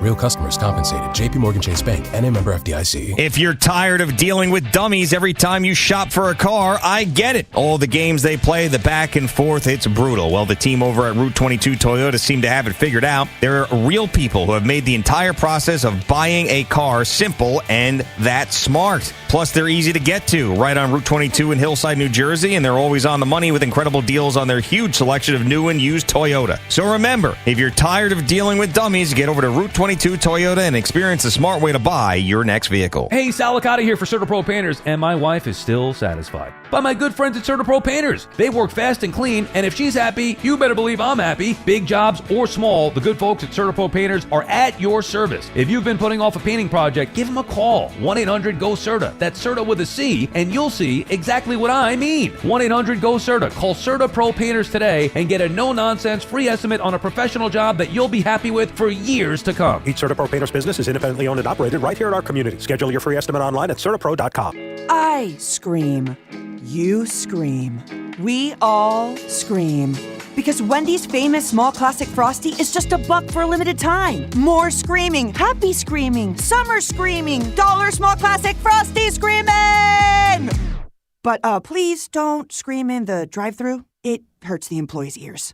Get a $1 small classic Frosty for a limited time, only at Wendy's. U.S. price and participation may vary. A la carte only, not valid for delivery. Limit 10 per transaction. Price may be higher in Alaska and Hawaii. Did you know Skechers makes high-performance footwear for almost every sport you play? Here's what our athletes are saying. Hi, I'm pro basketball player OG Anunoby. I dominate in Skechers basketball. Skechers delivers championship-level performance. I'm WNBA star Jackie Young. Skechers keeps me quick, comfortable, and ready for anything. And you can get high-performance Skechers and hands-free slip-ins technology. Just step in and perform. I'm pro golfer Matt Fitzpatrick. I play in hands-free Skechers golf slip-ins. Find yours at a Skechers store, Skechers.com, or whatever high-performance sports shoes are sold. Come visit the engagement experts at London Jewelers at any one of their 6 locations.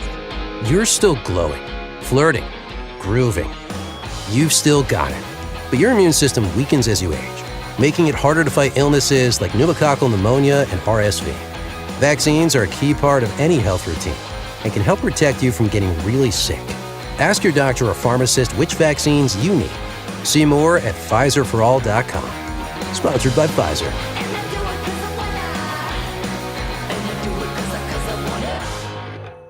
My name is Whitney Allen, and I'm a widow. My husband, Ryan, died. We never thought we'd ever have to use life insurance, but the unexpected happened. With Ethos, signing up was fast and 100% online. You can get a quote in seconds, apply in minutes, and get same-day coverage. No medical exams, and you can get up to $3 million worth of coverage. I'm grateful we were prepared. Get your free quote at ethos.com/radio. That's ethos.com/radio. Paid spokesperson. Time spent on application may vary. Online health questions required. Todd, do we still have time to make this the summer at Ramsey Chrysler Jeep Dodge Ram? John Montone, of course. There are still incredible deals to be had at Ramsey during the Make This the Summer event. You must be speaking of the low lease options for a new 2026 Jeep Grand Cherokee Laredo Altitude 4x4. Just $379 a month for 36 months. $48.68 total due at signing, or purchase with 0 APR financing for 36 months. Or lease a new 2026 Jeep Grand Cherokee L Limited 4x4 for as little as $429 a month for 36 months and just $49.18 total due at signing. Or purchase with 0% APR financing for 36 months. This is your last chance to make this the summer with some hot deals at Ramsey Chrysler Jeep Dodge Ram. Exceptional people, exceptional deals. Call 833-853-2969 for details. Tax title registration extra. 0 security deposit. VIN number TC258760. MSRP 49605. VIN number T8599538. MSRP 53255. APR 2778 per month for 1000 finance. Expires 8/31/26. Hey, Mom. Now that I have an after-school job, I think I want to buy a drum kit.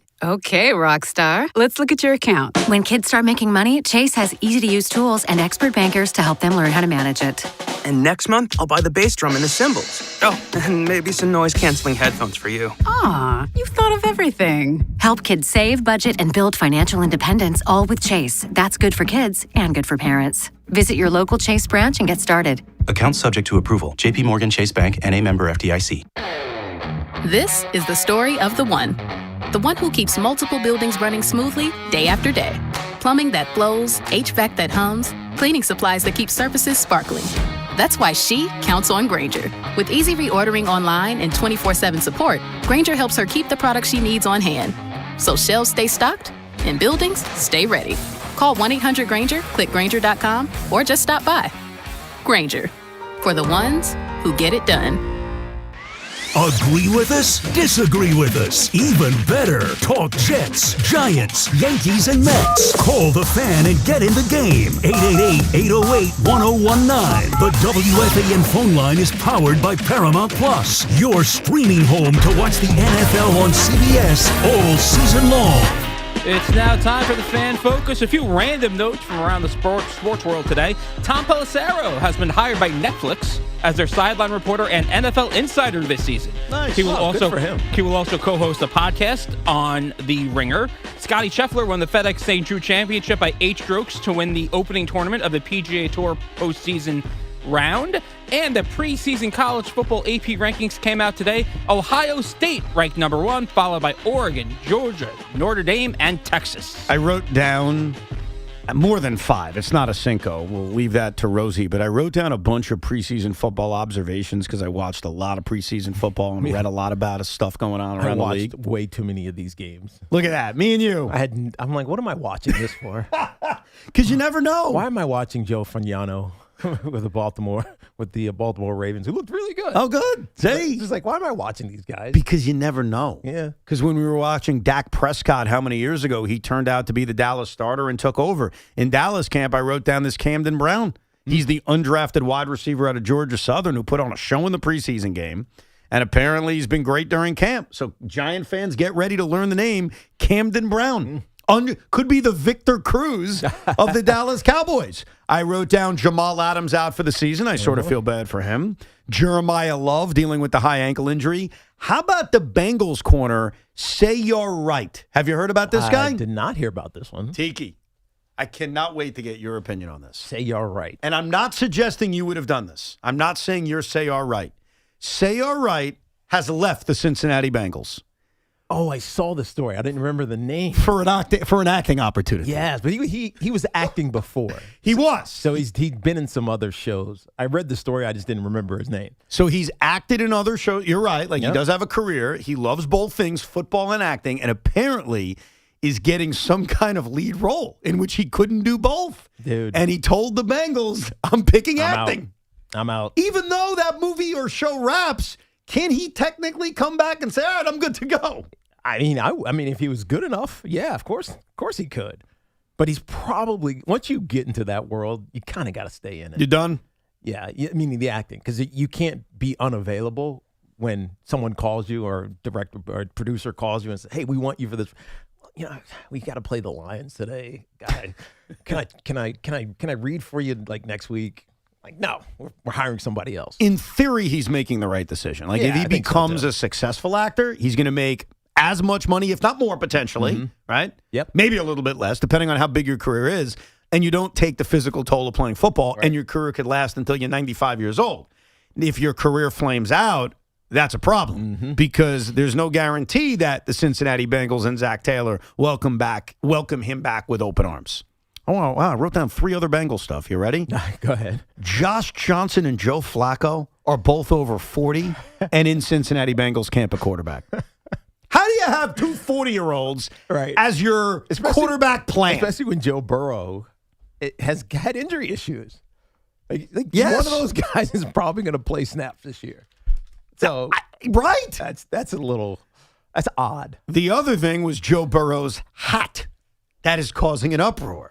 Have you heard about Joe Burrow's hat? I did not hear about Joe Burrow's hat. He was wearing a hat that said, "I work here," which is being implied as he's not happy. And he's just letting you know. I just work here. I just work here. Like Marshawn Lynch would say, I'm here to be fine. Yeah. So Joe Burrow created these rumors last year when he made those comments that made people feel he didn't want to be in Cincinnati long term. Yep.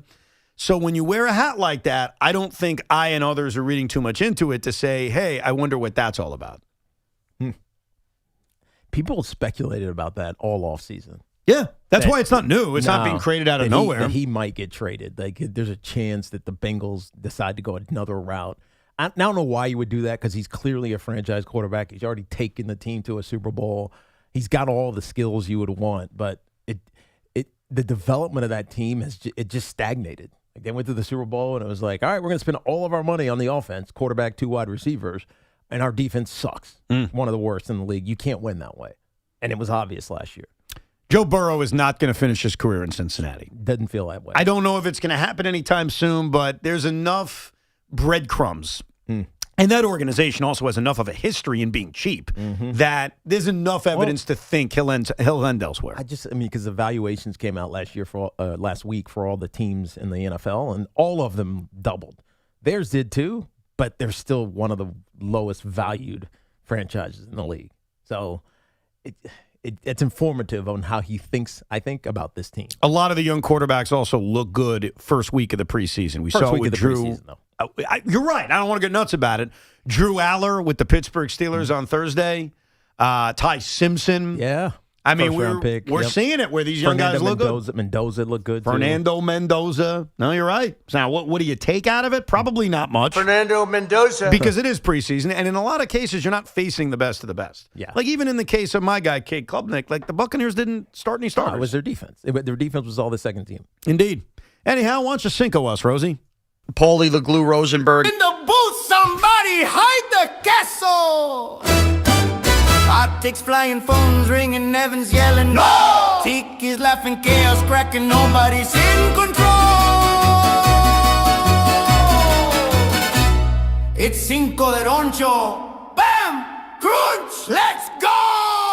Let's go, everybody. Cinco de Luncho is brought to you by Helix Wireless, connecting everything, everywhere. A lot of these have been talked about already this morning, but week 1 of the NFL preseason in the books. So here are my top 5 storylines for the local teams after week 1 of the NFL preseason. Measure it.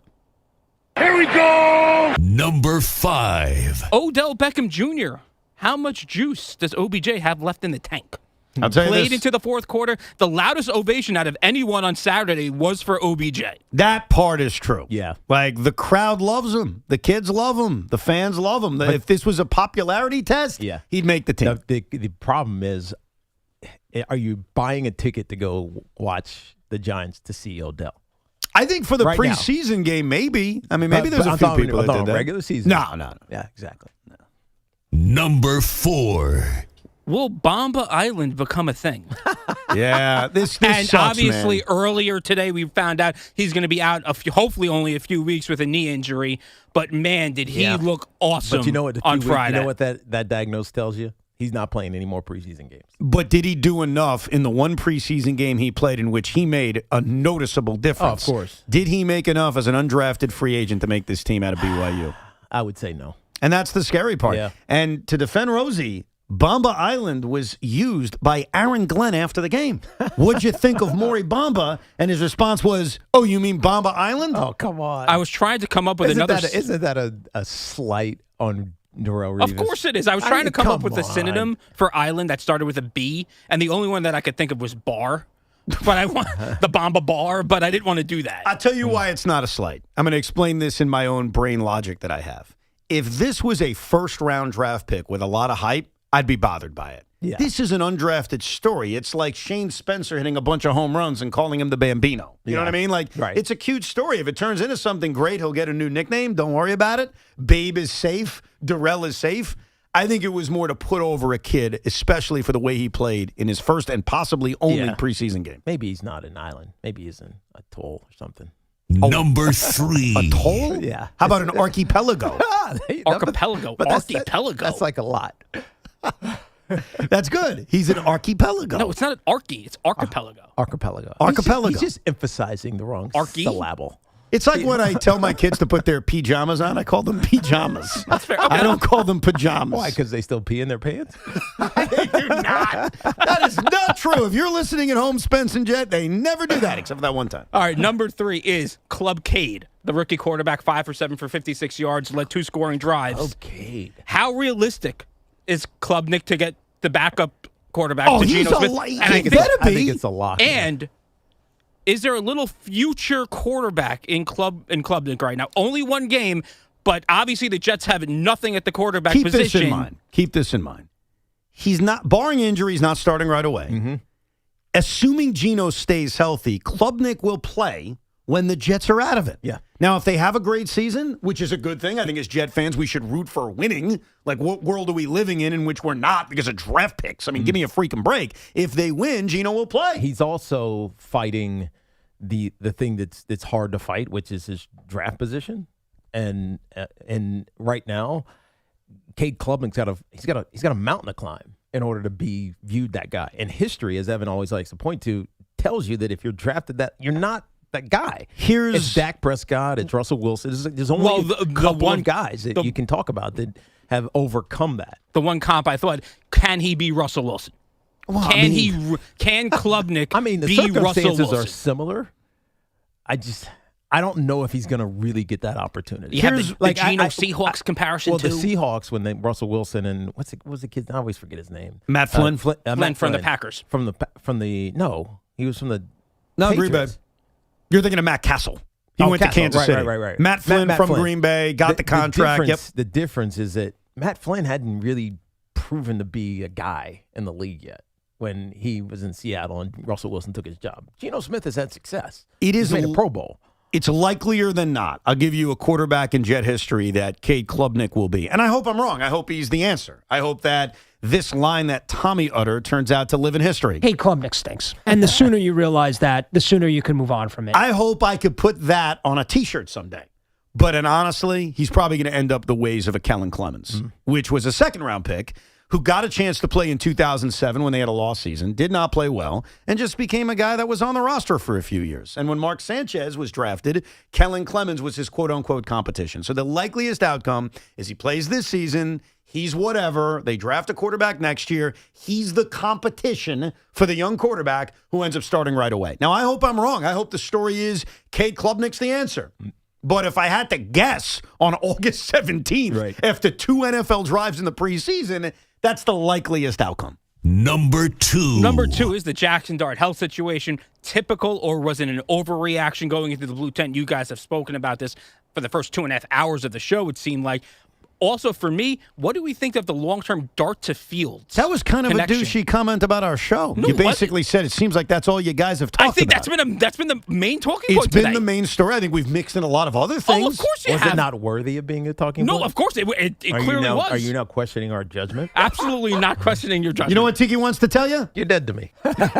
Absolutely not questioning it. No, but also the long-term Jaxson Dart to Malachi Fields connection, which I am already coining as the DTF.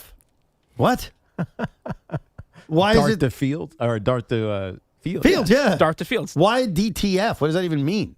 Dart to Fields.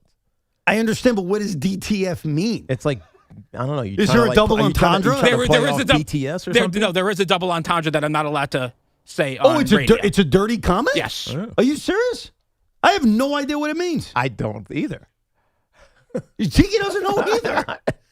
They're pointing at something. What? Oh, I got it. I don't know. I'm Googling it. It's down something to something else. What does it mean? Okay. It means down. Oh, I got Make love to me.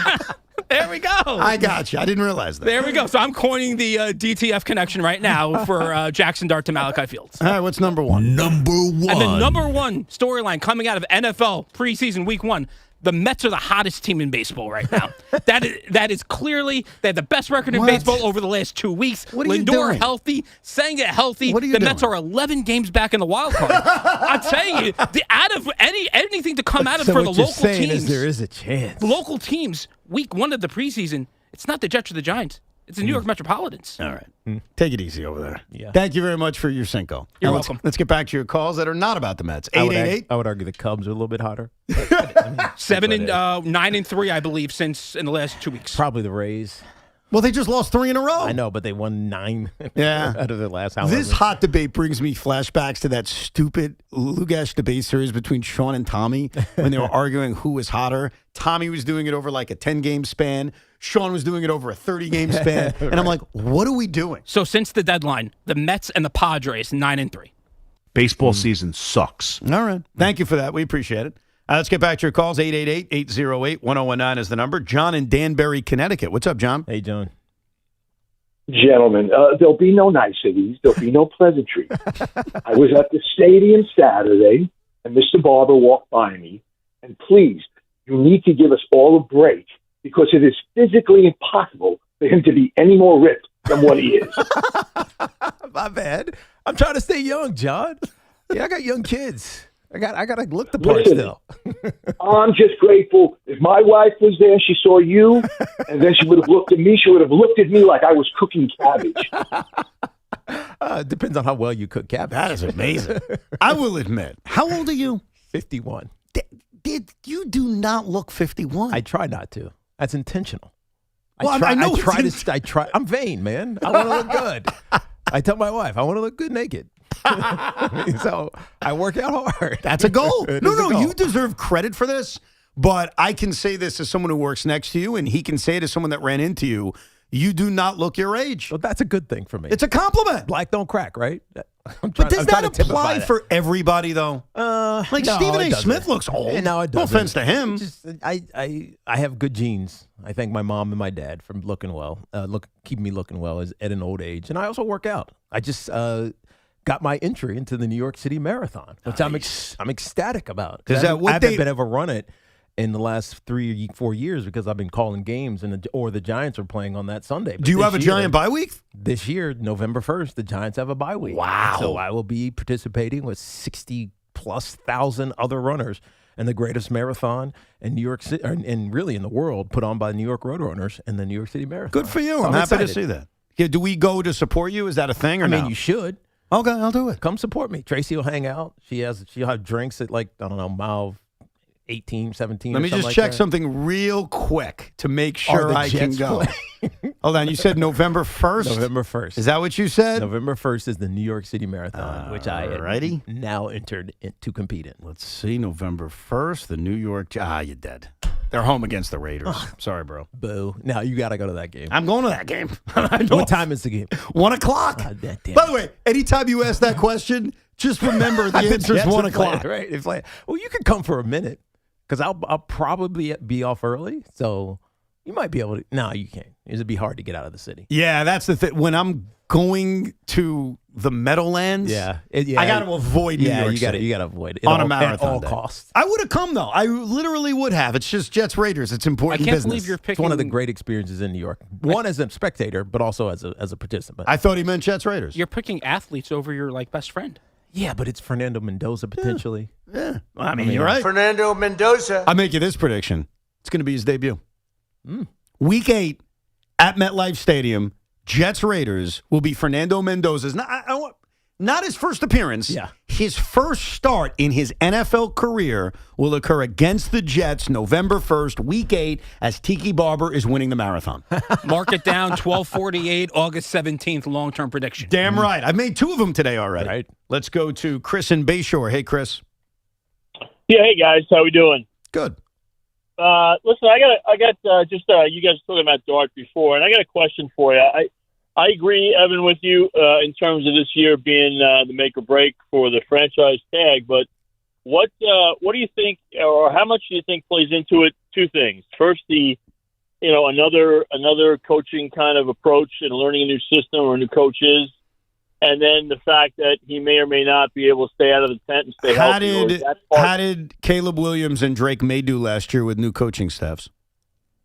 No, obviously. So you're saying that has very little to do with his development. I don't want to minimize it because obviously it is a new coaching staff. But my point is the examples that we use on knowing a guy's going to be a franchise quarterback by year 2.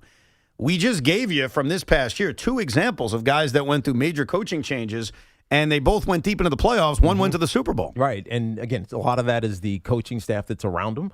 But I think you can argue the Giants have a better coaching staff around him. So that shouldn't be a detriment. Like, it's not like he had a bad first year and then has a worse coaching staff. I think the coaching staff is better around him. The challenge is going to be the receiving core. Is Malik Neighbors healthy? Does Malachi Fields continue to develop into a potential starter for this team? Like, all those little things, what's the run game, offensive line, continuity look like? Those are going to be the factors. But ultimately, it's going to be, does Jaxson Dart look better this year, or is he more consistent this year than he was a year ago? And if the answer is yes, then he's trending in the right direction. And that feels like he's more on the Josh Allen track, where in year 3, it really starts to click and he becomes an MVP candidate. Let's not forget, Josh Allen finished second in the MVP in his 3rd year. Yeah. Right? I mean, obviously, Drake May did it in the 2nd year, but that's what you're looking for. That's what you want to see. You're going to know. Let's go to Chris in Seacliff. Hey, Chris.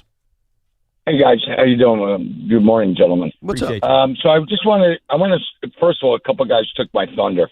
Honeycrisp apples are the best. And the other thing is, I want to just start off with, and I know a lot of people call in and they praise Tiki, and Tiki, thank you for all the games and your winningness. But Evan, I've been watching and listening to your career, and you really become something special. So I really appreciate That's very you. nice. Thank you. And I appreciate the time in the afternoon when I'm driving around. So thank you for that. Going forward, Jaxson Dart, I mean, they should just throw him out there, right? I mean, obviously that's what they're doing. I feel we have a franchise quarterback. I mean, do you guys agree? And then the other thing I had to talk about was Tommy John. But what do you think on that first point? Yeah, well, look, I think he has a chance to be that guy. And again, it's development. It's continuing to be smart, but also evolving into a winner. Right, we talked about Josh Allen. We talked about Drake. Those guys won. Year 2, they won a lot of games. 10 games for Josh Allen. What was it, 13 for the Patriots last year? Yeah. And went to the Super Bowl. Ultimately, even if he's not the full catalyst for the success of the team, the quarterback will get a lot more praise and a lot more blame either way, whether it's praise for winning or fault for losing. And that's what this Giant team is desperate to have on a consistent basis. Yeah. Yeah, I think they got somebody special here, so we'll obviously keep a close eye on that. And then with Tommy John, obviously, I don't know if you guys know, but he won that ESPY award, which is all-time something, and it was very emotional. I mean, I was crying watching it. And so, I mean, he got his praise, but as far as him getting into the Hall of Fame, yeah, it sucks, but it is what it is, I guess. I mean, these writers, they don't know what they're doing half the time. Well, the Tommy John case is very, very complicated. I think his name will live forever. Right.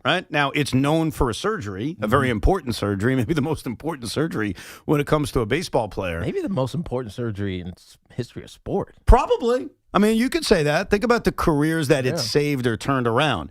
I think what's important, and this is my job, it's your job, it's everyone else's job, is we can't let people forget what the name Tommy John means. It can't just be, oh, he's getting Tommy John.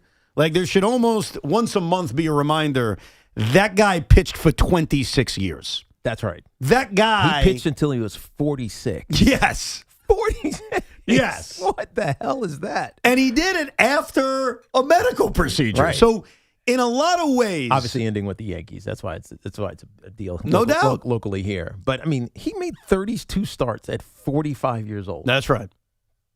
And look at the middle of his career when he had this procedure, which at the time was not called Tommy John By the way, surgery. that was more than 20 years after. I know. The Tommy John surgery. That's the arc of his career.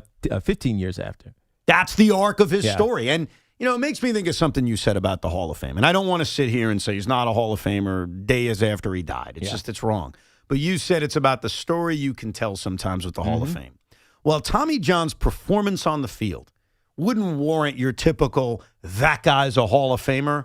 His story and the story that still impacts baseball today is as important as any story you'll It's tell. funny you say that because, and again, I should know the doctor off the top. I don't know the doctor who performed that surgery off the top of my head. But it's funny, like in the NFL, they used to have this saying when you were talking about who is worthy of being in the Hall of Fame, and it was, you know, can you write the history of the NFL without Terrell Davis, right? That type of conversation. It's hard to write the history of the Major League Baseball without Tommy John, not because of him, but because of the surgery. Yeah, for Dr. Frank Jobe, by the way. Frank Jobe. I wouldn't have known that off the top of my head anyways. That doesn't ring a bell, but it doesn't matter. Tommy John is the one who everybody thinks about when they think about that surgery, even though he was just the recipient of it. So is he a Hall of Famer? Probably not, but is he ridiculously and vastly important to the history of the game? Absolutely. We'll get more of your calls coming up at 888-808-1019, the toll-free number. Sean Morash may not be here, but he ripped me off. He ripped me off in a very inappropriate way. I'll explain it to Judge Tiki when we come back, and a lot more opinions on the New York Yankees, the New York Giants, the New York Jets, everything going on in the New York sports world. It is Evan and Tiki without Sean Morash till 2. Circa Resort and Casino is giving you tons of ways to win a ton of money. $30 million in guaranteed prizes in Circa Million and Circa Survivor contests. There's no rate for these contests, so any of the entries that go above the guarantee goes into the prize pool. You register at Circa Sportsbook in Nevada, and then you can play from wherever you are. There are 3 ways to win. Circa Million 6, which is $6 million in guaranteed prizes. Pick 5 teams against the spread every week, and the winner takes home $1 million. Then there's Circa Survivor, $20 million guaranteed in this one. Pick 1 team straight up every week to win, and if your team loses or ties, your entry is eliminated. You can only pick each team once throughout the season. And in the granddaddy of them all, Circa Grandissimo, another high-stakes survivor game. But this one has a $100,000 entry fee and $4 million guaranteed to the winner. Same rules as Circa Survivor. 3 ways to win. Circa Million 6, Circa Survivor, and Circa Grandissimo, all brought to you by Circa Resort and Casino. Remember, sign up in person at Circa Sportsbook in Nevada. Play from anywhere. And this portion of the program is sponsored by Ray Katina Mercedes-Benz of Edison. It's the Carton Show with Craig Carton and Chris McMonagle. Afternoons 2 to 7 on the Fan, 101.9 FM. Happy to have with us now, coach of the New York Jets, Aaron Glenn. Why do you think Geno is the guy? He's a damn good leader in the locker room. We all believe in Geno. Feel like he's going to solidify our position at the quarterback. You know, I know that. And I believe in him. I will tell you that. So with him and Frank at the helm working together, I think this will be Geno's best year. Get the Carton Show on demand. Available on Apple, Spotify, wherever you get your podcasts, and the free Odyssey app. This is an Odyssey Sports Minute. Sponsored by Metal Supermarkets, the convenience store for metal. Find a store at metalsupermarkets.com. I love the Dallas Cowboys signing free agent, first ballot Hall of Fame pass rusher Von Miller to a 1-year deal. Miller's best years are behind him at 37 years old, but at 9 sacks last season for the Washington Commanders, can mentor some of Dallas's young pass rushers. I like Dallas to get to the playoffs this year. I'm Nick Costos. Onyx, I keep having stomach issues. Please make me a doctor's appointment. Okay, are you suffering from diarrhea, bloating, gas, or oily stools? If so, you may want to ask your doctor if it could actually be a problem with your pancreas, called exocrine pancreatic insufficiency, or EPI. My pancreas? How is EPI treated? A prescription medicine like Creon, pancrelipase, is used to treat people who can't digest food normally because their pancreas doesn't make enough enzymes. Creon is the #1 prescribed treatment for EPI. Creon may increase your chance of fibrosing colonopathy, a rare bowel disorder. Tell your doctor if you have a history of intestinal blockage or scarring or thickening of your bowel wall, if you are allergic to pork, or if you have gout, kidney problems, or worsening of painful swollen joints. Call your doctor if you have any unusual or severe gastrointestinal symptoms or allergic reactions. Take Creon as directed by your doctor, and always with food. Do not chew capsules, as this may cause mouth irritation. Other side effects may include blood sugar changes, gas, dizziness, sore throat, and cough. These are not all the side effects of Creon. You can learn more at 1-800-633-9110. Before your appointment, visit creoninfo.com. That's CREON info.com. Head home in a new Mercedes-Benz from Mercedes-Benz of Edison during the Mercedes-Benz Welcome Home celebration. Now through August 31st. Enjoy exceptional opportunities on the GLC and GLE and the C-Class sedan. Visit Mercedes-Benz of Edison, where luxury feels like home. Verizon Small Business Days are happening right now. If you're a small business owner, Verizon business experts are ready to meet with you one-on-one to deliver expert support, special offers, and everything your business needs. It's great because they'll work with you to make sure you've got the best tech and plans to help you and your business get the win. Score a meeting with a Verizon business expert during Small Business Days, August 17th through the 30th. Call 1-800-483-4428 or go to verizon.com/small business. Don't waste time looking for the lowest price on Bridgestone tires, because when it comes to Bridgestone tires, nobody beats a Town Fair tire deal. That's right, you get the guaranteed lowest price, plus the most free services for life on your new Bridgestone tires. Town Fair Tire is the area's largest discount tire dealer with over 125 locations. Nobody beats a Town Fair tire deal. Nobody. Name brands at discount prices. Town Fair Tire. Orgavattazona? Is that a word? In the 2026 Kia Sportage Turbo Hybrid, it might as well be, because it can be one road trip. It's all about turbocharged power and hybrid efficiency working together, so you get the thrill of quick acceleration and the satisfaction of fuel efficiency. Book a test drive and keep the adventure going. Kia, movement that inspires. Call 800-3334-KIA for details. Always drive safely. Paramount Plus is your streaming home to watch the NFL on CBS. That means all the unforgettable moments, all the marquee matchups, and all the can't-miss football are all on Paramount Plus. See you Sunday. Hi, this is New Jersey Attorney General Jen Davenport. If you are caught driving impaired, you face hefty fines, a suspended license, and possibly even jail time. Worse yet, you could cause a crash that would devastate someone's life or your own. Be responsible. Never drive drunk or high. The U.S. Open kicks off with Fan Week, Sunday, August 23rd through Saturday, August 29th. The grounds are free and open to the public, featuring top player practices, live entertainment, a silent disco, block party, and more. Plus, new this year, Fan Week begins with Arthur Ashe Kids Day on Sunday, August 23rd. Grounds entry is free, but a fan access pass is required. Register now and learn more at usopen.org/fanweek. Right now, you can grab a full breakfast at Dunkin' for $6. That's 2 wake-up wrap sandwiches and a medium hot or iced coffee, all for $6. It's quick, easy, and covers your whole morning, all in one stop. Did I mention it's filling and delicious? It's a full breakfast. It's a great value, and it just makes mornings easier. So next time you're at Dunkin', don't overthink it. Order the Dunkin' $6 meal deal. No substitutions. Participation and times may vary. Offer price varies in California and Hawaii. Limited time offer cannot be combined with other offers. Exclusions and terms apply. Sideswiped at Atlantic Ave and Flatbush? Shulman and Hill injury lawyers swipe back to protect the injured. No one fights harder for New York. Every borough, every block. Shulman and Hill. We are New York. Get a free case review. Search Shulman and Hill injury lawyers. Optimal Fibers in the house. Y'all know the number. 877-393-4448. Optimum Fibers, so fast, so fine. Got another provider leaving behind. Come on, everybody, let's get online. $30 a month, gonna blow your mind. 5 whole years, don't hesitate. Lock it in now before it's too late. 877-393-4448. Terms apply. Optimum.com for details. Our friends at Town Fair Tire remind you that at Town Fair Tire, you always get the guaranteed lowest price on name brand tires from Connecticut to Maine. Nobody beats Town Fair Tire. Nobody. Talk sports with Craig Carton and Chris McMonagle on The Carton Show. Afternoons from 2 to 7 on WFAN, WFAN FM, WFAN FM HD1 New York, and Odyssey Sports Station.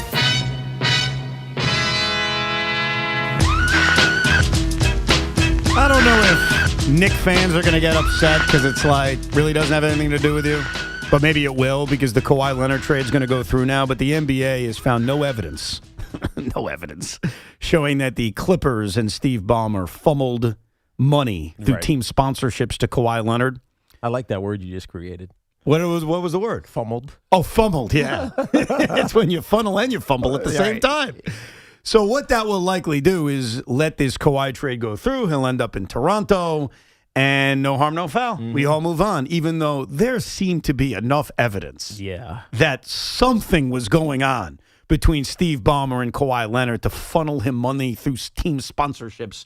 But the NBA is going to clear it because, let's face it, the NBA, like Major League Baseball in the past, they don't want to deal with a bigger issue. Yeah, they don't want the controversy that's going to come from it. Because then if Kawhi Leonard and the Clippers were guilty of this, how many other teams were guilty of this? That could be a part of it, too. And then you're opening Pandora's box. It opens up more questions. And it also allows this trade to now go through, which I'm sure it will. The Raptors get stronger. The Eastern Conference becomes a little sexier. And the Clippers can move on. The other thing that's going on is that the Yankees don't play today. So that's a good thing in terms of giving yourself extra time before Cody Bellinger returns, which Aaron Boone misspoke about. He said he was going to begin his rehab assignment on Tuesday and then said, no, wait, it's going to be Thursday. But he admitted, misspoke. There's no setback for Cody Bellinger. The Mets are in action tonight against the Padres, who they trail by 11 games for a playoff spot. That's all? That's it. I made a rule on the Rico. I will not make any math equations about the Mets and a playoff race until they pull within 7 games. 7. That's my magical number. I made it 12-game winning streak, and Sean tried to make me change my idea. Well, how about they win like 12 out of 13? Oh, they're almost there. Or 12 out of 14. I'm like, no. Nah, it's games out of a playoff spot because in the American League, you could be under 500 and be in a playoff spot as the Orioles are right now. So but not in the National League. No, in the National League, the Mets are red hot. They've gained no ground. They're 11 games out. But yet Paul Rosenberg did a Cinco de Luncho earlier, and his biggest preseason NFL takeaway was that the Mets were hot. Mets suck. I mean, you can't make that. Anyhow, it's annoyed a few people, including Eddie in Vernon, New Jersey. What's up, Eddie? Hey, Eddie. Yo, what's going on, guys? Yo. All's good. Yeah, I'm backing up Paul Rosenberg. You know why? Wow. Go ahead. I'm going to tell you why. Because in 1969, guess who was 14 and a half out on August 14th? You can't compare the 1969 Mets to a team that's 13 games under 500. Can you really do that? Yeah. Nobody picked them. I am. Yeah. Sure, why not? Nobody picked them to win the World Series, let alone make the playoffs. What are we talking Yeah, about? but how many games back were they, you're claiming? 14? They were never 14 games out. They were 10 games out on August 13th. So I'm not trying to be a jerk here. Like, I get it. No, my bad. No, it's not even about you doing a bad. That was only a team to jump.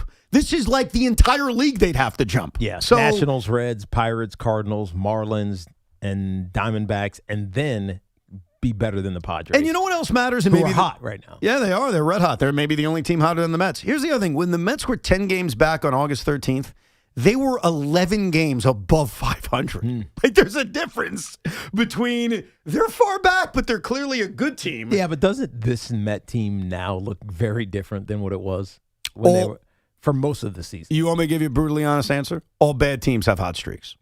And they have shown us what they are over the course of the majority of the season. Yeah, now, but doesn't this feel different? No. Why? Because Lindor is healthy and playing well? Let's go say one, Lindor is healthy. Carson Benz gets on base every single day. He's been great. A.J. Ewing's a good player. Obviously, Bo Bichette has finally, after a slow start, he finally has come around. He's been really good.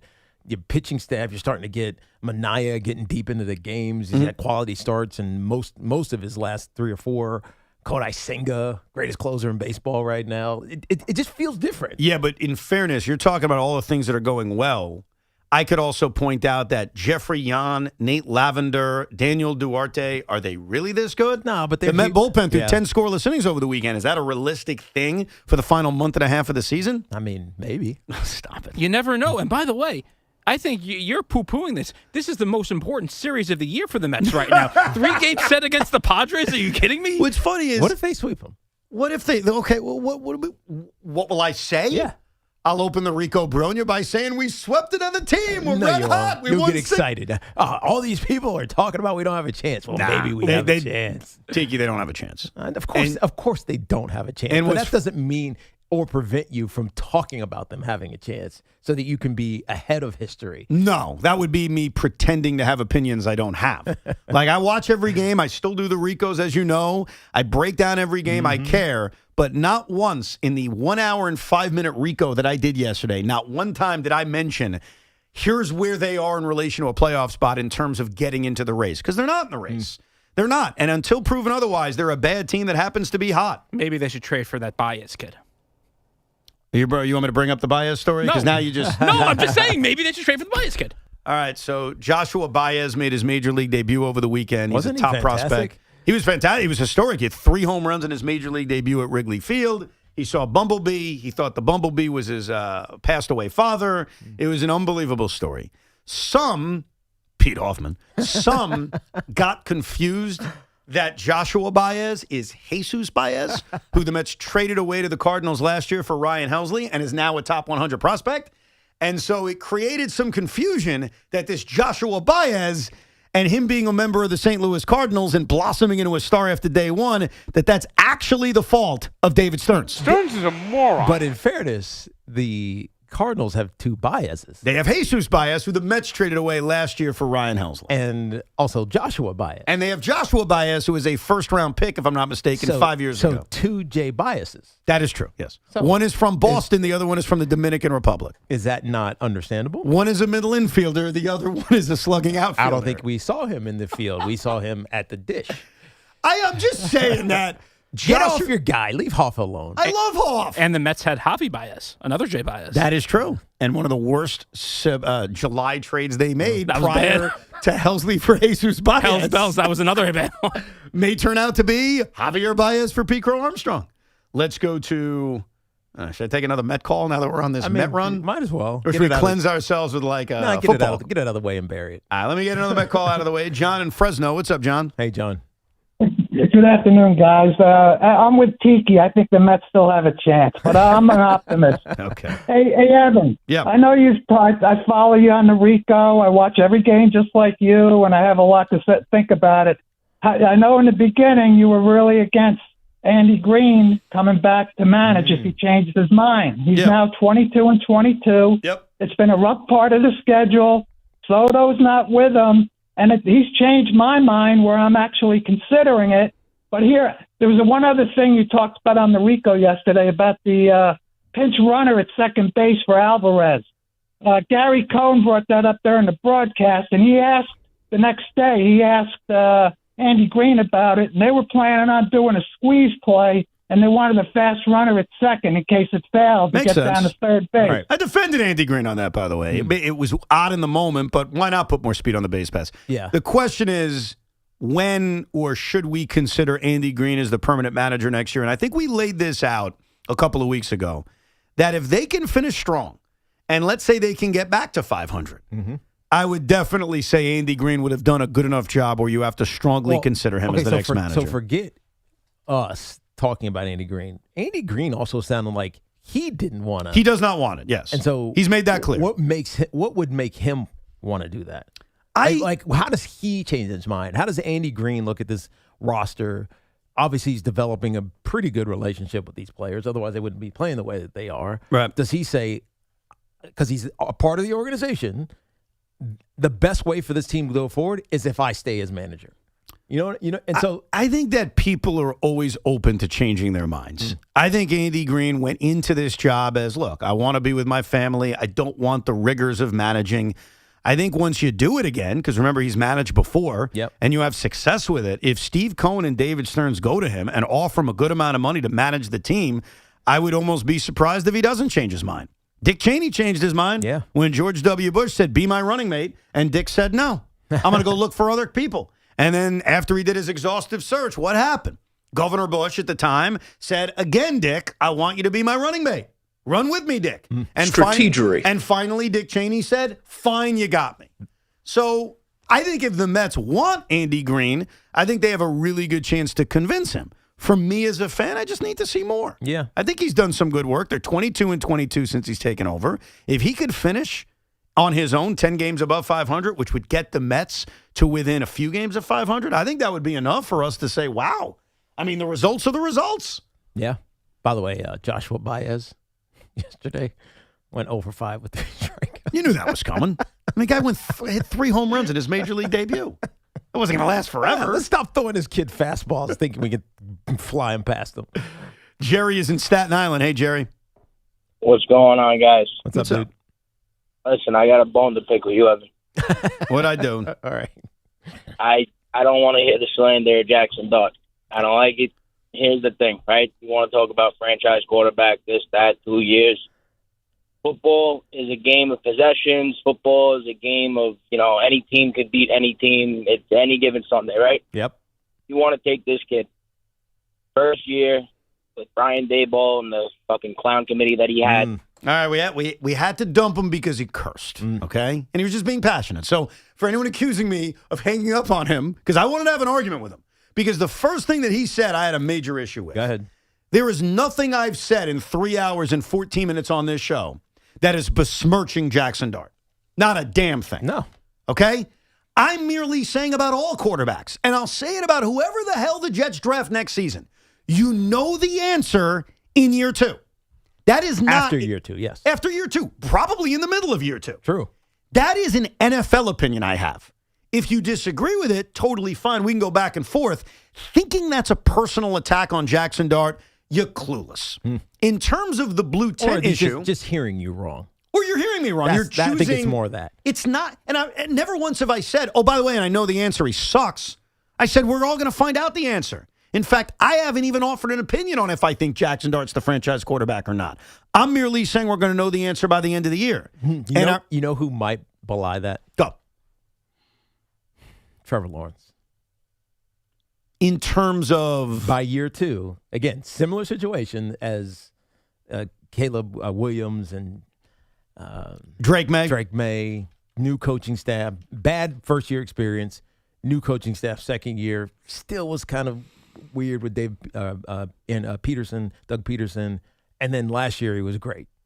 And so, but that was this year 4 Yeah, but in year. his second year, he was a Pro Bowler and threw 25 touchdown passes. I think we knew Trevor Lawrence after year 2 was a damn good quarterback. The problem was, are they ever going to supply him with the right coaching and talent around him for it to go to the next level? I think Trevor Lawrence perfectly fits this, because think about this. In Trevor Lawrence's rookie year, he went 3-14 and led the league in interceptions. In his second year, he halved that number, and the team won 9 games, and he had a Pro Bowl season. Okay, we knew in year 2. Okay, here's another one. C.J. Stroud. C.J. Stroud's a fascinating one. Because I don't know what to make of C.J. Stroud anymore. I agree with you. Year 2, I felt very good about where he was, about where the team was. And even last year, he didn't have a bad year last year. He had a bad playoff last year. So are we ready to dun him based on the horrendous performance in the postseason? Yeah, he's kind of sitting on the fence. Yeah. And after year 2, it felt he regressed, but did he? Because they fired their offensive coordinator. It just felt their offensive line was terrible. That was a year they were emphasizing the tackles and the on the hip of the guard, and they had ridiculous amount of penalties just from their offensive line. And so instead of being 1st and 10, they were 1st and 15, like a big number of the plays. So was it him or was it just everything else around it? Yeah. He's an interesting case. He is. It's a big year for him. Yeah. But I think But it's year 4 for him now. So, But I think what's gone on with C.J. Stroud is his regular season metrics tell you he's really good. Nothing's changed. That's right. It was the postseason. And I think for a lot of the national audience, and I'll include us in that, we're not watching every Texans game. What happened in the playoffs completely superseded all that he accomplished in the regular season, like it got wiped out. I agree. And that may not be fair. That may not be fair at all. I guess we're going to find out if it affects him in year 4, like what happens this year. Does he have the worst year of his career? Because in the first 3 years of his NFL career, he's been pretty consistent. He's been pretty good. It was really the postseason that did everything in. Mike in New Jersey. What's up, Mike? Hey, guys. How you doing? All's well. Good. So, Evan, I know you always talking about doing baseball box scores, so I got a cool story for you. So, unfortunately, my dad passed away last September at 93. Oh, wow. That's a good life, That's a good life. That is a hell of a run right there, man. Yes, it was. And he was a lifetime Yankee fan. Back in when he was 14 years old, and back in May 28, 1946, he did a box score, but it wasn't like, normal in the paperwork. He actually did it by hand. Everything's by hand. It's 11 by 14.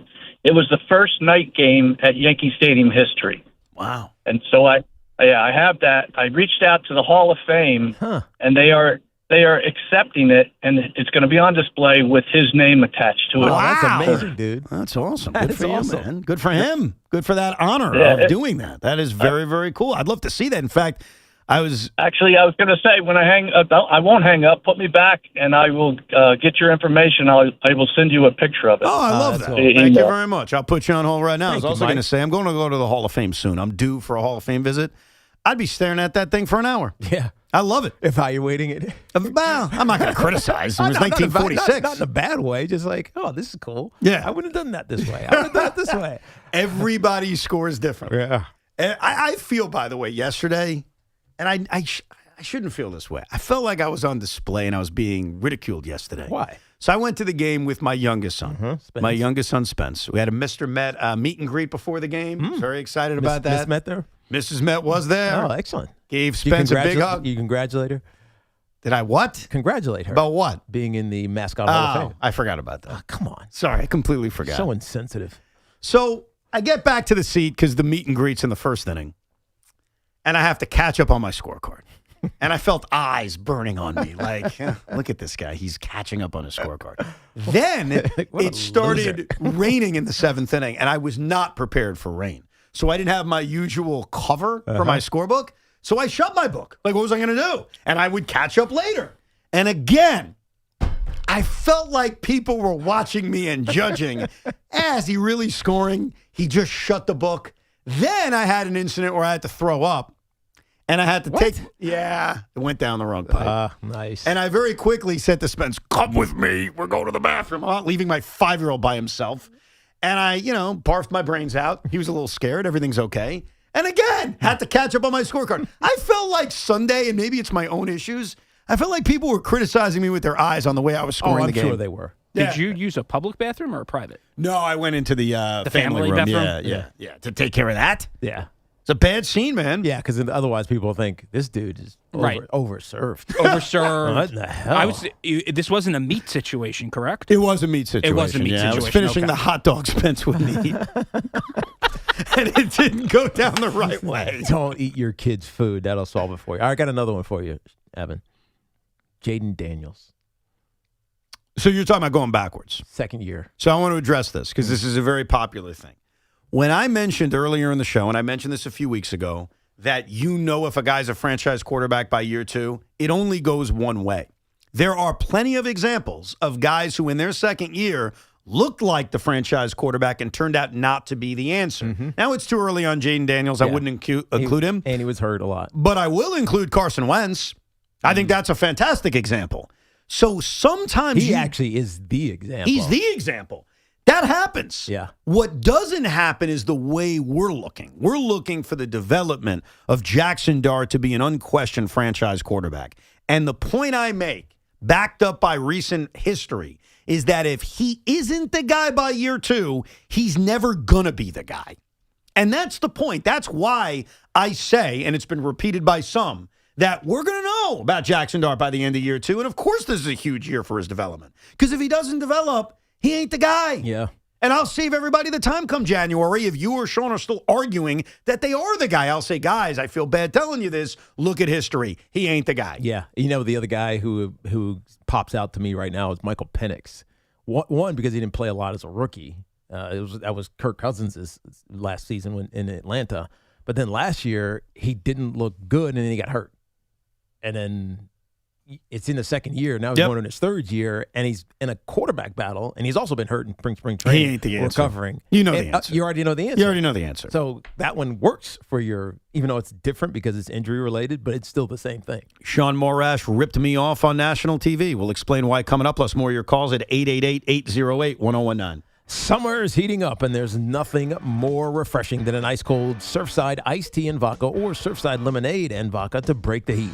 Made with real vodka, Surfside is only 100 calories and 0 bubbles. That's right, no carbonation, so it's easy to sip and enjoy no matter what your plans are this weekend or this week.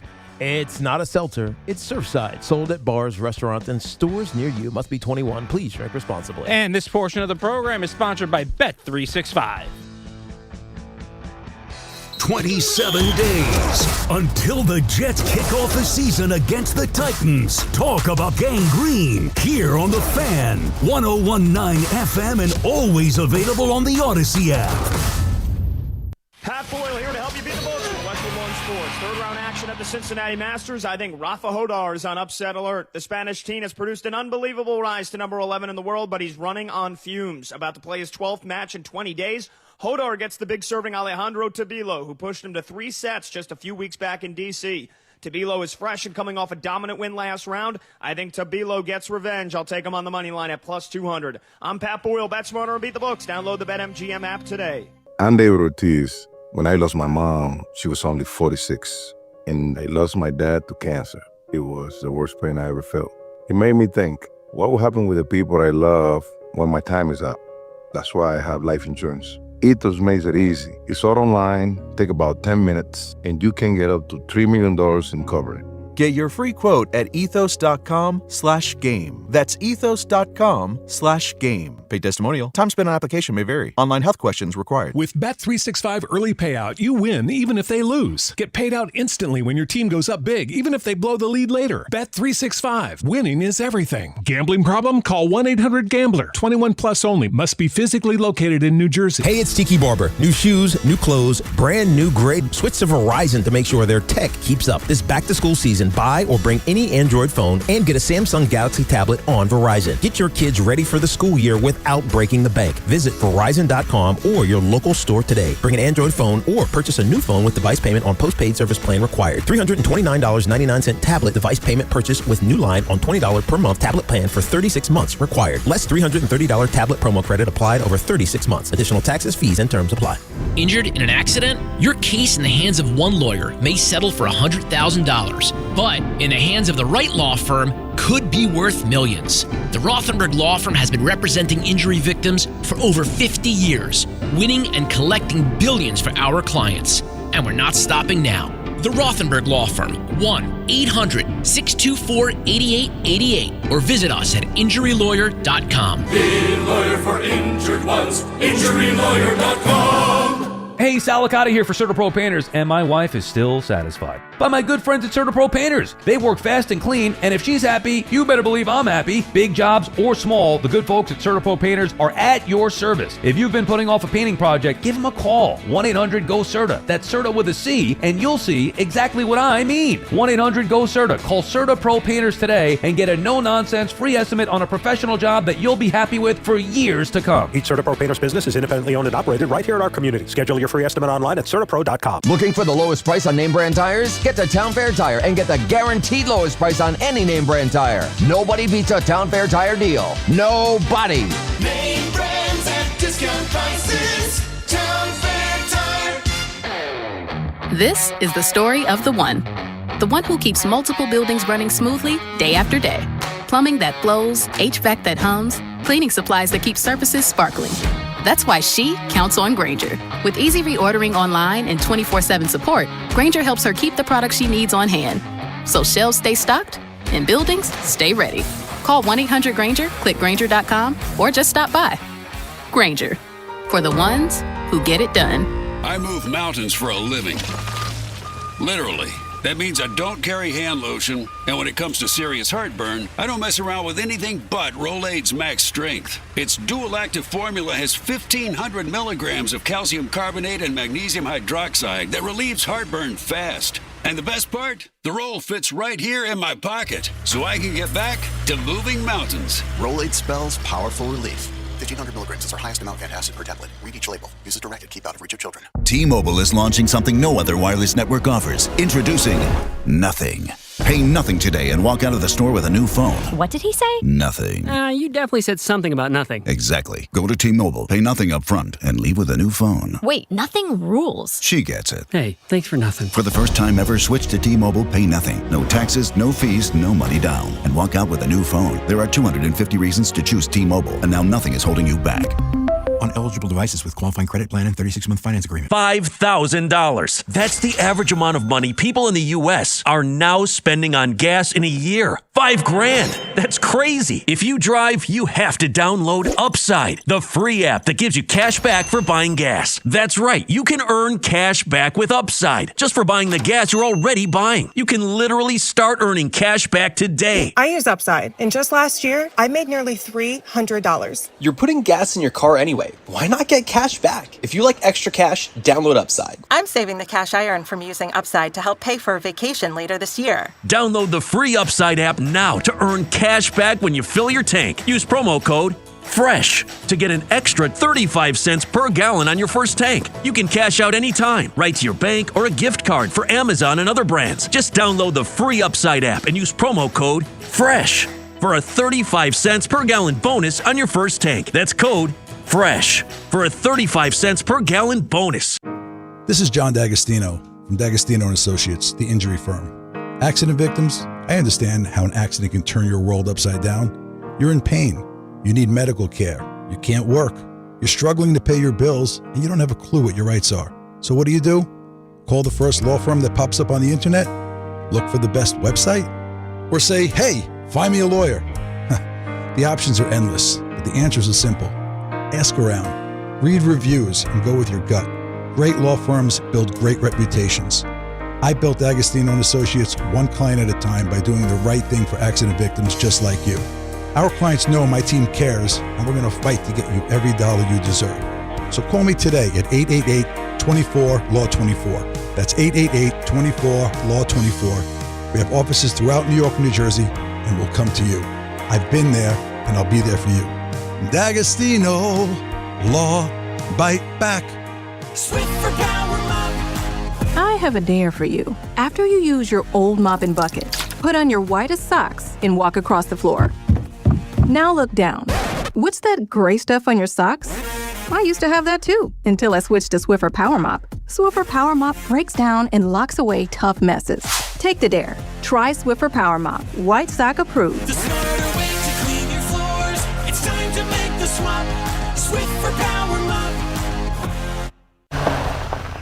Oh, hey, Sarah. Did you hear my daughter Katie got Camper of the Week? That's a big deal. We got a big deal too, right, Mom? Honey, shh. What's that? Okay, that Hyundai Santa Fe, I only paid. Nice. Deal's so right, it almost feels wrong. The Hyundai Getaway Sales Event. Get 0% APR for 60 months, plus 0 payments for 90 days, or 1.9% APR for 72 months on the Hyundai Tucson, Tucson Plug-in Hybrid, Santa Fe, or Santa Fe Hybrid during the Hyundai Getaway Sales Event. Offers end September 8th. Call 562-314-4603 for details. Before you drive, check in with your crew. Buzzed or high, you're not okay to drive. Pass your keys to a sober driver, call a ride, or crash on a couch. You have options. Driving impaired isn't one of them. A message from the New Jersey Division of Highway Traffic Safety. Talk New York sports. Jets, Giants, Yankees, Mets. Get in the conversation and make your voice heard. Call the Fan now, 888-808-1019. The WFAN phone line is powered by Paramount Plus. Your streaming home to watch the NFL on CBS all season long. And this Fan Focus for 1 o'clock. The Mets start their biggest season of the series. The biggest series of the season tonight. A 3-game set against the Padres, 7-10 first pitch. Nolan McLean against Walker Buehler in Flushing. Also, the new team at Heisman has launched Heisman Hopefuls, a data, storytelling, and fan voting platform aimed at expanding the conversation about the award given to the most outstanding player in college football. The platform will feature official player data, regularly updated stats, and it will allow fans to place the first official vote for the Heisman Trophy. Oh, wow. And this portion of the program is sponsored by the New Jersey Division of Highway Traffic Safety. Very cool. I think you were out, Tiki, when I did this, but I came up with what I thought was a brilliant idea. And I made sure that no one else had come up with it first because it's very easy to come up with an idea and then you realize, like, someone else already did it. Yeah. So I was referring to the Yankee bullpen, and I said to Sean, who are your best relievers? And he mentioned, well, it's got to be, obviously, Bednar and Hedrick. Those are the two best relievers. Yep. And so I came up with this brilliant nickname for the New York Yankees bullpen a few weeks ago. Take a listen. How about the back end of the Yankee bullpen is now nicknamed Head to Bed? Head to Bed. Head to Bed. I like that. He likes it. Yeah. Head to Bed. He stole it. I know he stole it last night on Pix 11. I think he said he was going to steal it. He did? On the show. Well, I heard it. Week. Take a listen and tell me if he offers any, hey, Evan Roberts. Any acknowledgement? The truth is this bullpen has been elite all year, led by Hedrick and led by Bednar. Some are coming up with a nickname right now, Head to Bed, the 8th and 9th inning guys with Hedrick and Bednar at this point. I mean, it was right there. Instead, he says, some people? You're some. No, you're not even people. Some, he said. Are other people saying this as well? I mean, I haven't heard it, but I've also been on vacation for a social week. media would have to tell us that answer, Yeah, whether or not that was original to you. Well, it was original to me because Sean confirmed when I came up with the idea a few weeks ago that it was original to me. Now, it may not have taken off. I don't know if we're selling T-shirts about it, but the man's on TV on Pix 11 breaking down the Yankees, and he was introduced, I heard the beginning, as an important piece of the Evan and Tiki show. He could have said, Evan came up with this really good idea, and I'm not one begging for credit. And earlier in the show, I was joking about credit on Ben Rice leading off and things like that. But Sean is our coworker. In the clip, you hear Sean saying, I like it. All he had to do instead of saying some people was Evan Roberts of Evan and Tiki. You get a shameless plug. That's it. Evan and Tiki with Sean Morash. Evan always says it should be Head to Bed. That's right. I'm a fat moron. And instead, he's nervous. He was nervous. Nervous. TV appearance. He was nervous. He's just I'd love to fire his ass. He's used to podcast appearancing, not TV appearancing. He's not used to it. Yes, I don't know if I should be offended by that. You got a shameless plug every time you get an opportunity. There's no doubt about it. It was an easy shameless plug. Easy. That was cake. And instead he chooses to go. That was fungo. People and he whiffed. Yeah, very much so. All right, let's get back to your calls. Let's go to our buddy Matt in St. Augustine. What's shaking, Matt? Hey, Matt. Let me get it. Hold on a second. One sec. Go. Can you hear me, boys? Yeah, we got you. Loud and clear. What's up? Hey, Tiki, you're not going to like what I have to say. Okay? All right. Can't wait. Yeah, no. So 2 points, okay? And you're both going to think I'm crazy, but Evan, I don't think you think I'm crazy. I think you think I'm smart. Okay? Sometimes. Go ahead. What do you got? No, bullshit. I can't say that word. You can't curse. I had to dump it. I'm going to give you one last try, but you got to promise me that you got to be very, very clean with what you're about to say, All right, okay? I've been calling this station for 15 years. That's the first time I ever Fair did enough. that. That's why I'm giving you a second shot. That's literally the only reason. Thank Now, you. be careful. Go ahead. Thank you. BS. Better. All right. So you're gonna get mad, Teak, okay? Because it's racial. All right. It's racial. Of course, I'm gonna get mad. Well, I'm giving you a head start. Okay. Jazz Chisholm. Okay. All right. Now, I believe that society is very dumb. Okay, that's my belief. Okay. All right. This is And Matt. I've This always is not wanted to us. Go ahead. Right. Keep going. Yeah, society. My opinion. Matt Cucurullo. That's my last name. Anyway, so I've always wanted to ask Boomer this as well. I believe that one of the reasons, and give me two, because I'm going to give you two. The second one's the race one. Why Jazz Chisholm is important to people in society, to media. One is because his name. All right. I've always wanted to ask Boomer, would Boomer be as successful if his nickname wasn't Boomer? Sauce Gardner, okay? I guarantee you, I'm telling you, this is crazy. People think I'm freaking nuts. Yeah. I'm not. If Sauce Gardner's name wasn't Sauce, it was Ahmed. He wouldn't have made his money. Yeah. Yeah. I remember some kid cried and he went on Boomer and Geo because his father called up and he made like 1 million Instagram viewers because he was upset that Sauce got traded. Sauce stunk. It was terrible. All right, get to the racial part. I'm curious. Go ahead. Yeah, now I'm curious. The racial one is this. Listen, I love black ball players. All right, I'm Italian. I grew up loving Willie McGee, Marquise Grissom, Kenny Lawson. Don't moral license it. Go ahead. Keep going. All right. If Jazz wasn't black, he'd be a nobody. Correct me if I'm wrong. Check his stats. I'm 100% serious. 100%. He was on a late night show, I think, recently. Bro, Evan, is he a 218 career hitter? No, he's a 243 career hitter. Yeah. You sure? 243? Yeah. I heard 220. No. Okay.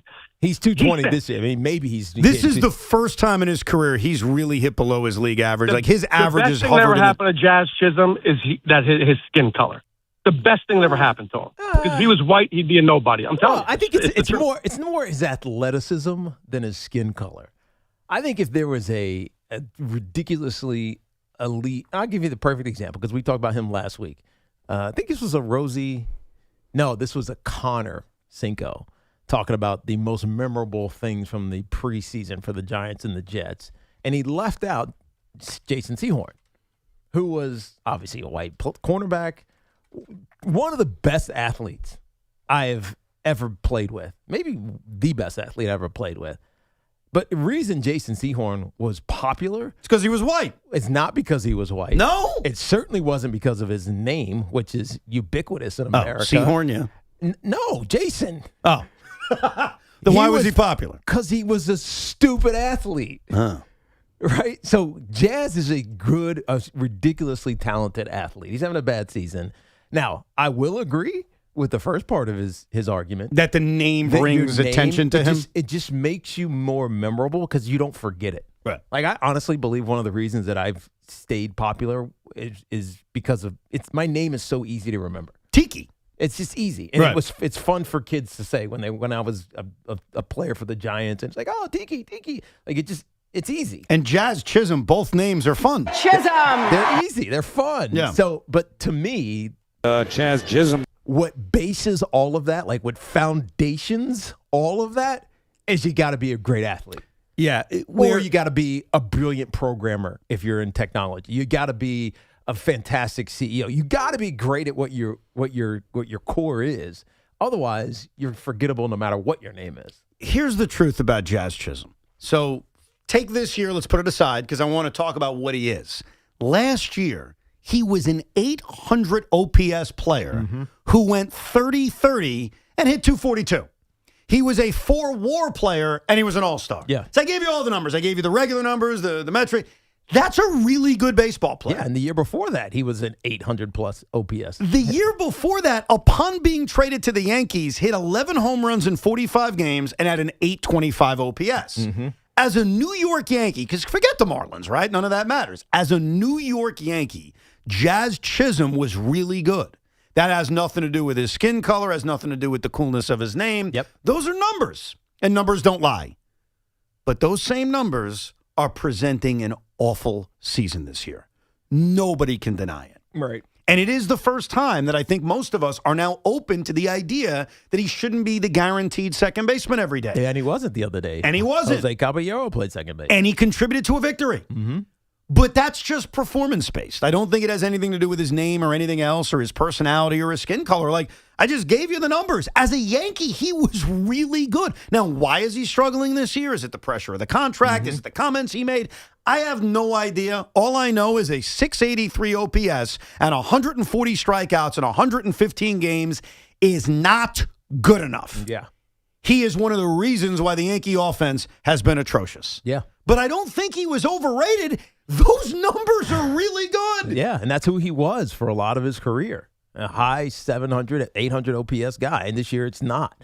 I think it is part of pressure that he put on himself, wanting to be a 50-50 guy, and trying to be the savior of moments in the season when they're lacking Aaron Judge or lacking consistent hits. He feels like, because he can run into a home run, and you see it.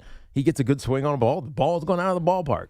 But the pressure has felt like it's gotten to him more than I think we would have expected for a guy who was pretty consistent for most of his career. And like Ben Rice, I know Ben got the game-winning hit yesterday. Jazz has gotten worse. I mean, if you look at the last month, he's got a 580 OPS. So is it the Judge impact? Is it the lineup kind of putting more pressure on Jazz, putting more pressure on Ben Rice? Maybe that's a part of it. And I think it's now a day-to-day operation in terms of who should be the second baseman. Like, they're about to face 3 righties in Baltimore. I'd probably get back to him and try to get him going because I know what he's capable of doing. But I think if you look at the numbers, and Matt should because he's not a career 218 hitter. He's never hit this low. This is the worst season of his career. He's a good ball player. Now, has he blossomed into a superstar? No. Does he probably have more talent than the performance? Yeah, I think he's got the talent to be better than he's ever been. Mm-hmm. But what he's been until this year was actually really good, which is why I think the Yankees still want to play him. Right. Because they see it in him. They know that it's there. It's just not showing itself. They see a 30-30 player. Yeah, he's also an incredibly streaky player. Like, it wouldn't stun me if he goes crazy in October and he gets himself a huge contract because I think we've seen he can go on a 3-week stretch where he might be the second most important player on the Yankees. And he's 28 years old. So Right. It's not like he's 32 years old or 33 years old, and you could argue, well, he's on the downside. He's hit the peak already. No, he's had his entire career in front of it's him. not going to get better. He still has 3 or 4 more really good years if he gets back to what everybody knows he can be in this run towards the end of the season and ultimately in the postseason. Because the Yankees are making the postseason. So, and he's going to be, they're not DFAing him. He's going to be on this team. So what does he do with those opportunities that are still left in front of him? And the best thing that helps Jazz Chisholm is we all like Jose Caballero. Jose Caballero is not as good as Jazz Chisholm, especially when you see peak Jazz.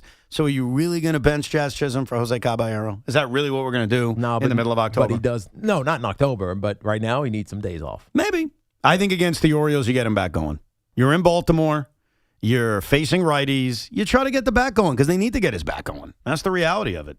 Let's go to Mike in Point Pleasant. Hey, Mike. Hey, Mike. Hey, Evan and Tiki. I got an experiment from Met fans. When I was a kid, my friend's father died, and he convinced me to become a Met fan from a Yankee fan. So this year, after this appointment, I said, you know what, I'm going to switch back. It doesn't work, by the way. It doesn't work. You can't really switch. No. The day I switched back, Aaron Judge went on the IL. Oh, come on. And then, it's your fault. So then I got out of it because it doesn't work. Right. But then on Thursday, the Mets are off. I decided to get back into it. And the Yankees are 1-3 since. So I want the Met fans to go for the Yankees till end of the season. Bring all your bad luck there. Don't sit there. Stop bringing your Met juju over to us. What are you doing? I don't mean in a good way. You guys are funny. Let's go, Matt. Let's bring the bad juju to the Bronx. Frank in West Caldwell. Hey, Frank. Hey, fellas. Hey, love the show. Evan, it's funny. I got kind of a love-hate relationship with you, mostly love. I do love the show.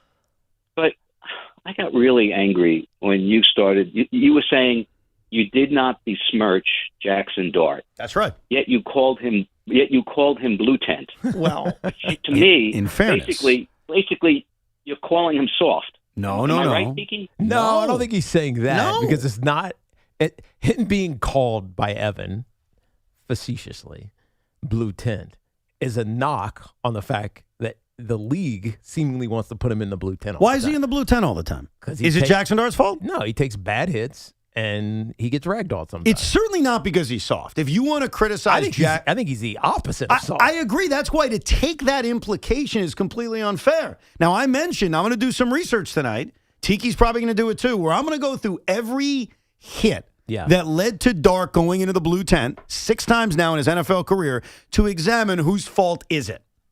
But I don't he's not choosing to go to the blue tent. So it's not his fault in terms of being soft. And I asked Tiki, I said, let me ask you a question. This may hurt your feelings. He said, what is it? I want to thank Jaxson Dart. I said, if I started calling Jaxson Dart blue tent, because he's always in the blue tent, would that be insulting? Would that be troll-like? And Tiki's like, yeah, I prefer you not say that. Yeah, don't, because I don't want Jackson mad at me. But I asked it. And I mentioned, I'm not saying it as a slight on him. I'm saying it because the guy ends up in the blue tent all the time. Nobody can deny that. Right, and you can deny the why. And it's not all his fault. Right. That's the issue. It's up to the individual to determine why is he in the blue tent all the time. Calling him blue tent is not an attack on Jaxson Dart. I am innocent. To the caller's defense, I believe his name was Frank. He told me, he was like, what if I just called Evan scorebook? I wouldn't be offended by that. And I think I said I think he would enjoy that. But I think there is a difference there between a positive of scorebook and a negative of you're always in the blue 10. But calling him blue 10, and this is where it's so up to interpretation on everyone as a football fan. Ask yourself this. Everyone ask yourself this, whether you're a Giant fan or a Jet fan. Why has he been in the blue 10 6 times? And that answer, because everyone's going to have a different answer, will determine if it's a negative connotation or not. Is it a conspiracy by the NFL? I bet you Sean Morash thinks that. There's no way. Jaxson Dart thinks that. But it can't be a conspiracy because the NFL, as we were talking about earlier in the show, need these quarterbacks who are football famous. They're must-watch TV. They're people who you're turning on to watch play. And for Giant fans, Jaxson Dart is that guy.